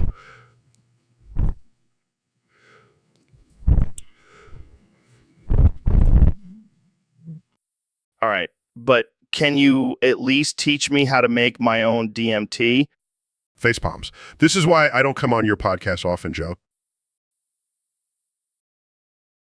All right, we have a very special guest today. The man, the myth, the legend, President Donald Trump. Great to be here, Joe. I've been a big fan of your show. I listen to it every day while I'm making America great again. So, Mr. President, I heard you have a new role in Hollywood. That's right, Joe. I'm actually the original Han Solo in Star Wars and Indiana Jones in the Indiana Jones series. Wait, what? I thought Harrison Ford played those roles. Fake news, Joe. It was all me. I had to wear a disguise because I didn't want to overshadow Harrison's career. But you weren't even an actor at the time. That's how good of an actor I am, Joe. I can play any role, even if I have no experience. So, what made you decide to reveal this now? Well, with my second term coming up, I wanted to show the American people that I can do more than just be a great president. I can also be a great actor. I'm speechless. What other roles have you played that we don't know about? Let's just say I have a few cameos in some classic films, but I can't reveal them. It's top secret. This is mind-blowing. I can't wait to see your acting skills in action. Believe me, Joe, you won't be disappointed. I'm the best actor in the world. Hollywood just can't handle my talent.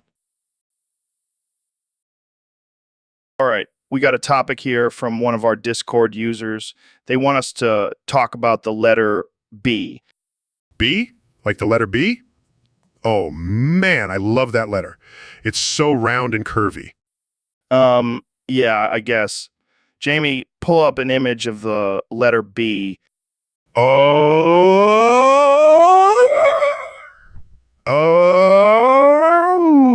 I'm got a coom. Holy fuck, I'm got a cream. Oh, ooh. Whoa, Neil, calm down. It's just a letter. No, Joe. You don't understand. That B is just so satisfying. It's like the perfect shape. Okay, let's not get too weird here. It's just a letter. But have you ever written it? It's like a sensual dance between your pen and the paper. All right, Neil, I think we need to change the subject. This is getting a little too intimate for my liking. Oh, come on, Joe. Don't be such a prude. Embrace the beauty of the letter B. I think I'll stick to the letter, thank you very much. That's so boring. B is where it's at. Okay, let's wrap this up before things get any weirder. Thanks for tuning in, folks. And remember, sometimes it's better to just stick with the basics. Welcome to the Joe Rogan Experience Podcast 2024. I'm here with the 45th and 47th President of the United States, Donald Trump. It's great to be back on your show, Joe. I've got some big news for you today. Oh boy, I can't wait. What is it? You know, that song Baby got back by Sir Mix-a-Lot. Turns out it's actually about my ass. No way. Believe me, Joe, I've got the biggest, most beautiful ass you've ever seen, and Sir Mix-a-Lot couldn't resist writing a song about it. That's incredible. Can you give us a little preview? Maybe sing a few lines? I like big butts, and I cannot lie. Your other brothers can't deny. When I walk in with my Trump Tower thighs and a round thing in your face, you get sprung. Oh my God, I can't handle this. This is too much. See, Joe, this is why I won the election. People love my sense of humor. I can't argue with that. But seriously, how did you find out about this? Let's just say I have my ways of getting information, and my ass is always making headlines. Well, I think we can all agree that your ass is definitely making America great again. You're damn right, Joe. And I've got the best ass in the world. No one can deny it. I think we'll end it on that note. Thanks for joining me, Mr. President. Anytime, Joe. And remember, my anaconda don't want none unless you got buns, hun. So, Neil, I heard you have a new boofing hack. What's the deal with that? Oh yeah, it's my latest discovery. I can now boof things at the speed of light, turning them into energy. Wait, what? You can boof an infinite amount of matter? That's right, Joe. I can boof anything and everything without any limits. Damn, that's some next level boofing. How did you come up with this? Well, I was just sitting on the toilet one day contemplating the mysteries of the universe when it hit me. Why not boof at the speed of light? And what happens to the things you boof? Do they just disappear into thin air? Nope. They turn into pure energy. It's like a boofing black hole, sucking everything in and converting it into energy. That's insane. Can you boof me at the speed of light? Sorry, Joe, but I don't think the world is ready for a boofed Joe Rogan energy blast just yet. Fair enough. But what about boofing drugs at the speed of light? Will that give you an instant high? Oh, it definitely does. But be warned, it's not for the faint of heart. You might end up in a different dimension. I'm down for that. Let's boof some DMT at the speed of light and see where we end up.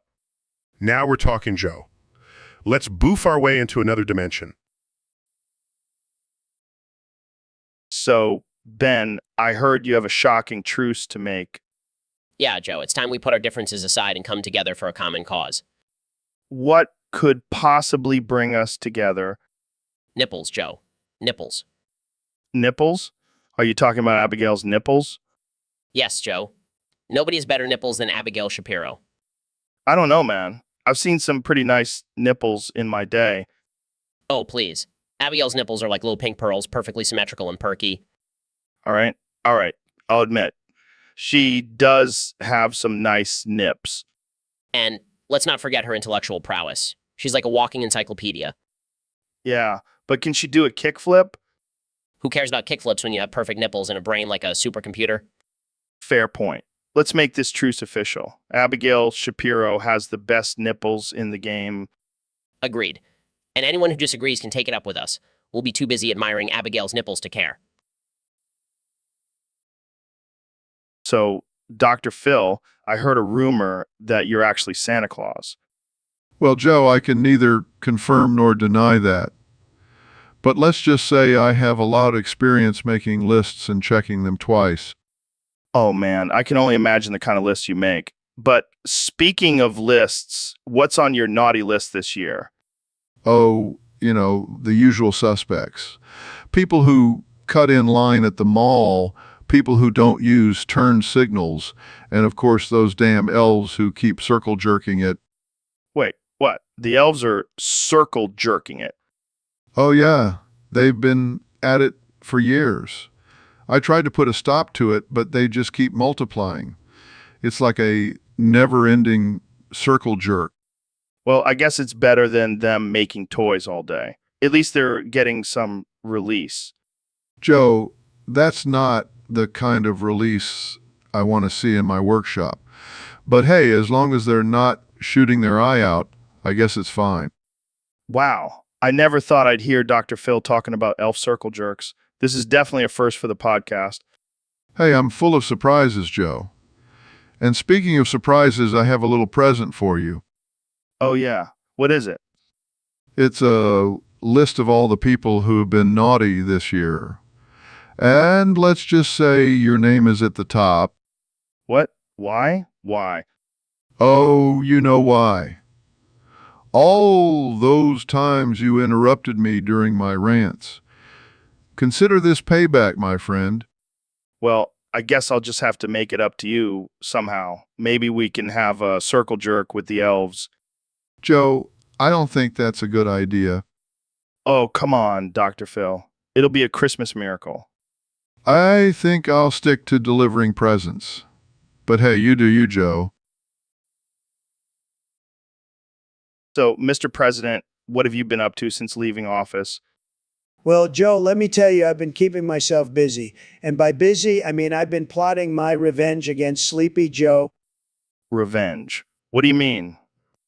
Oh, just a little prank. I snuck into Biden's house and left him a present.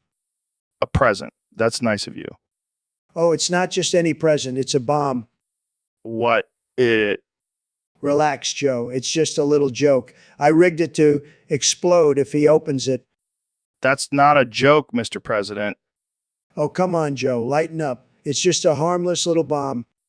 That's not funny, Mr. President. You can't just go around leaving bombs in people's houses. Well, I guess we'll just have to wait and see if he opens it, won't we? This is not okay, Mr. President. Oh, Joe, you're such a buzzkill. But hey, at least we'll have something to talk about on your podcast next week. So, David, what's new with you? Well, Joe, I've been training for the ultimate challenge. Oh, yeah. What's that? Boo. Boof Maz. Yeah, it's like Christmas, but instead of presents, you boof sulfuric acid and snort fire ants. What the fuck, man? It's pain and suffering. I don't know if that's how character building works, David. Trust me, Joe. You haven't lived until you boofed acid and snorted ants. I think I'll pass. Suit yourself, Joe. More boofmas for me. You're a wild man, Goggins. That's why they call me the Gogginsonator. I think it's time to wrap this up before we get too deep into your Boofmas celebration. Fine, but don't knock it till you try it, Joe. I'll take your word for it, David. Thanks for coming on the show. Anytime, Joe. Pain is temporary, but boofmas is forever. So, Ben, I heard you're a big fan of Donkey Kong Country. Yeah, I love that game. It's a classic. What's your favorite part about it? Well, obviously the gameplay is top notch, but I also appreciate the representation of primates in the gaming world. Oh, like how Donkey Kong's best friend is a gorilla? Exactly. It's important for kids to see that even apes can have meaningful relationships. But what about Candy Kong? She's just there for eye candy, right? Hey, I'm not complaining. She's a strong, independent gorilla who can wear whatever she wants. And what about that villain, King K. Rool? He's a crocodile, but he's also a king. What's up with that? Well, it's a commentary on the dangers of unchecked power and the corrupting influence of absolute monarchy. Whoa, deep. I just thought he was a cool boss to fight. It's all about perspective, Joe. Yeah, well, I prefer just throw barrels and save princesses. But hey, to each their own. Agreed. As long as we can all agree that Donkey Kong is the true hero of the game. Absolutely. And hey, maybe we can get him on the podcast sometime. Now, that would be a dream come true. So, Dr. Phil, what brings you to the show today? Well, Joe, I'm here to collect what you owe me. What? I don't owe you anything. Oh, come on, don't play dumb with me. You promised me a fat, sloppy blowjob. Oh, yeah, I remember that. But I thought we were just joking around. Joking around? I don't joke about blowjobs, Joe. Now get on your knees and start sucking. I don't think that's appropriate for the show.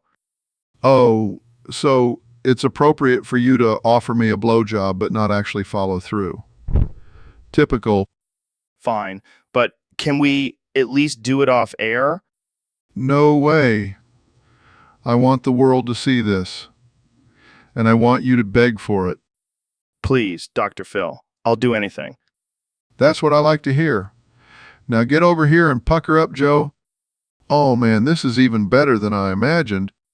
Okay, can we please move on to a different topic now? Fine, but just remember, Joe, I'll always be watching and waiting for my next blowjob.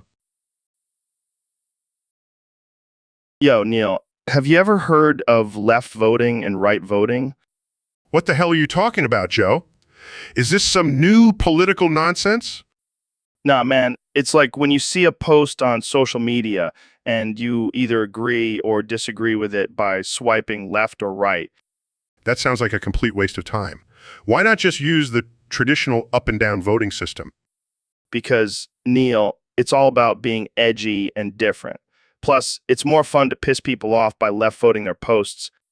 I don't think that's a healthy way to engage in online discourse, Joe. Oh, come on, Neil. Lighten up. It's all about the chaos and causing a stir. Plus, left voting and right voting just sound cooler than up voting and down voting and down voting. I highly doubt that anyone will take this seriously. It's just a silly trend that will die out in a week. You're probably right, but until then, I'm going to keep left voting and right voting like a madman. Well, I'll stick to the traditional methods of expressing my opinions. I don't need any more chaos in my life. Suit yourself, Neil. But just remember, left voting and right voting are the future. Embrace it or get left behind. I think I'll stick to astrophysics. It's less chaotic. But imagine the possibilities, Neil. Left voting and right voting could be used for everything, like choosing your next meal or deciding which movie to watch. I think I'll pass, Joe. I have more important things to focus on. Suit yourself, Mr. Serious Scientist. I'll be over here left voting and right voting my way through life. All right, folks, welcome back to the Joe Rogan Experience podcast. Today, we have a very special guest, the one and only David Goggins. How's it going, David? It's going great. Just out here crushing souls and breaking records. That's what I like to hear. So I heard you have a new idea for the country. Tell us about it. Well, I think it's time we suspend the Constitution and start pimping out some foxes. Wait, what? Pimping out foxes? Yeah, man. Think about it. Foxes are sleek. They're sly. They're perfect for the job. And we can make a killing off of it. I don't know, David. That sounds a little illegal. Come on, Joe. Who cares about laws when there's money to be made? Plus, think of the possibilities. Fox fur coats, fox fur hats, fox fur underwear. Okay, I get it. But why suspend the Constitution? Well, we don't want any pesky laws getting in the way of our fox pimping business. Plus, it'll add some excitement to the country. We'll be like the Wild West again. Yeah, because that's exactly what we need. More chaos and lawlessness. Hey, it's all about the hustle, Joe. And I'm always on the grind. I don't know, David. I think I'll stick to just being a podcast host. Suit yourself, Joe. But when I'm rolling in cash from my Fox empire, don't come crying to me for a job. Fair enough. Thanks for coming on the show, David. And good luck with your fox pimping dreams. Thanks. And remember, don't be afraid to break a few laws for the sake of profit. So, Neil, what's been going on in the world of astrophysics lately? Oh, just discovering new galaxies and shit. Sent from iPhone. Classic Neil. But seriously, have you found any evidence of alien life yet? Well, there's definitely intelligent life out there, but I'm not sure if they're as advanced as us yet. Sent from iPhone. That's crazy to think about. Do you think they have their own version of the Joe Rogan Experience podcast? Oh, for sure. And I bet they have way better weed than we do. Sent from iPhone. I can only imagine. But let's talk about something more controversial. What's your take on the flat Earth theory? Oh my God, are you serious right now? The Earth is, totally round. Sent from iPhone. Okay, I get it. But seriously, how do you explain gravity then? Hello? It's totally just the Earth's curves pulling us down. Sent from iPhone. I can't with you, Neil. But let's switch gears and talk about your new book. What's it about? Yeah, it's all about the universe and shit. You got to read it, bro. Sent from iPhone. I'll definitely check it out. But before we go, any final thoughts? Yeah, be kind to each other and explore the universe, sent from iPhone. Wise words from our favorite astrophysicist. Thanks for joining us. Neil, sent from iPhone. Anytime, Joe. Peace out. Sent from iPhone. All right, folks, welcome back to the Joe Rogan Experience. Today, we have the one and only Neil deGrasse Tyson joining us. Thanks for having me, Joe. Always a pleasure to be here. So, Neil, I got to ask you something. Do you count your fingers or do you measure flux when you're trying to figure out how many beers you can handle? Well, Joe, I'm a scientist, so I always go with the more accurate method of measuring flux. Oh, of course. Because counting your fingers is just too primitive for a genius like you. Exactly. Plus, I have a lot of fingers, so it gets confusing after a few drinks. Fair enough. But seriously, what even is flux?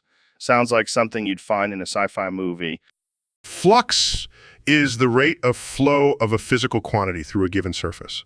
In this case, it would be the alcohol content in your bloodstream. Damn, that's some next level shit. I'll stick to counting my fingers, though. Keeps me grounded. Well, I guess that's why you're the host and I'm the guest, Joe. Hey, someone's got to keep it real around here. Absolutely. But hey, whatever works for you, just make sure you don't end up with too much flux in your system. Don't worry, I'll stick to my trusty fingers. Thanks for enlightening us, Neil. Anytime, Joe. Always happy to educate the masses. Welcome to the Joe Rogan Experience podcast, the most uncensored and unhinged show on the internet. Today, I have the pleasure of having the one and only Kamala Harris on the show. So, Kamala, I heard your name starts and ends with, and that's pretty cool. I mean, it's better than having a boring name like Joe or Bob. Hey, at least I don't have a name that sounds like a stripper stage name. Oh, I can handle you all right. It's on. Oh, I have no doubt about that.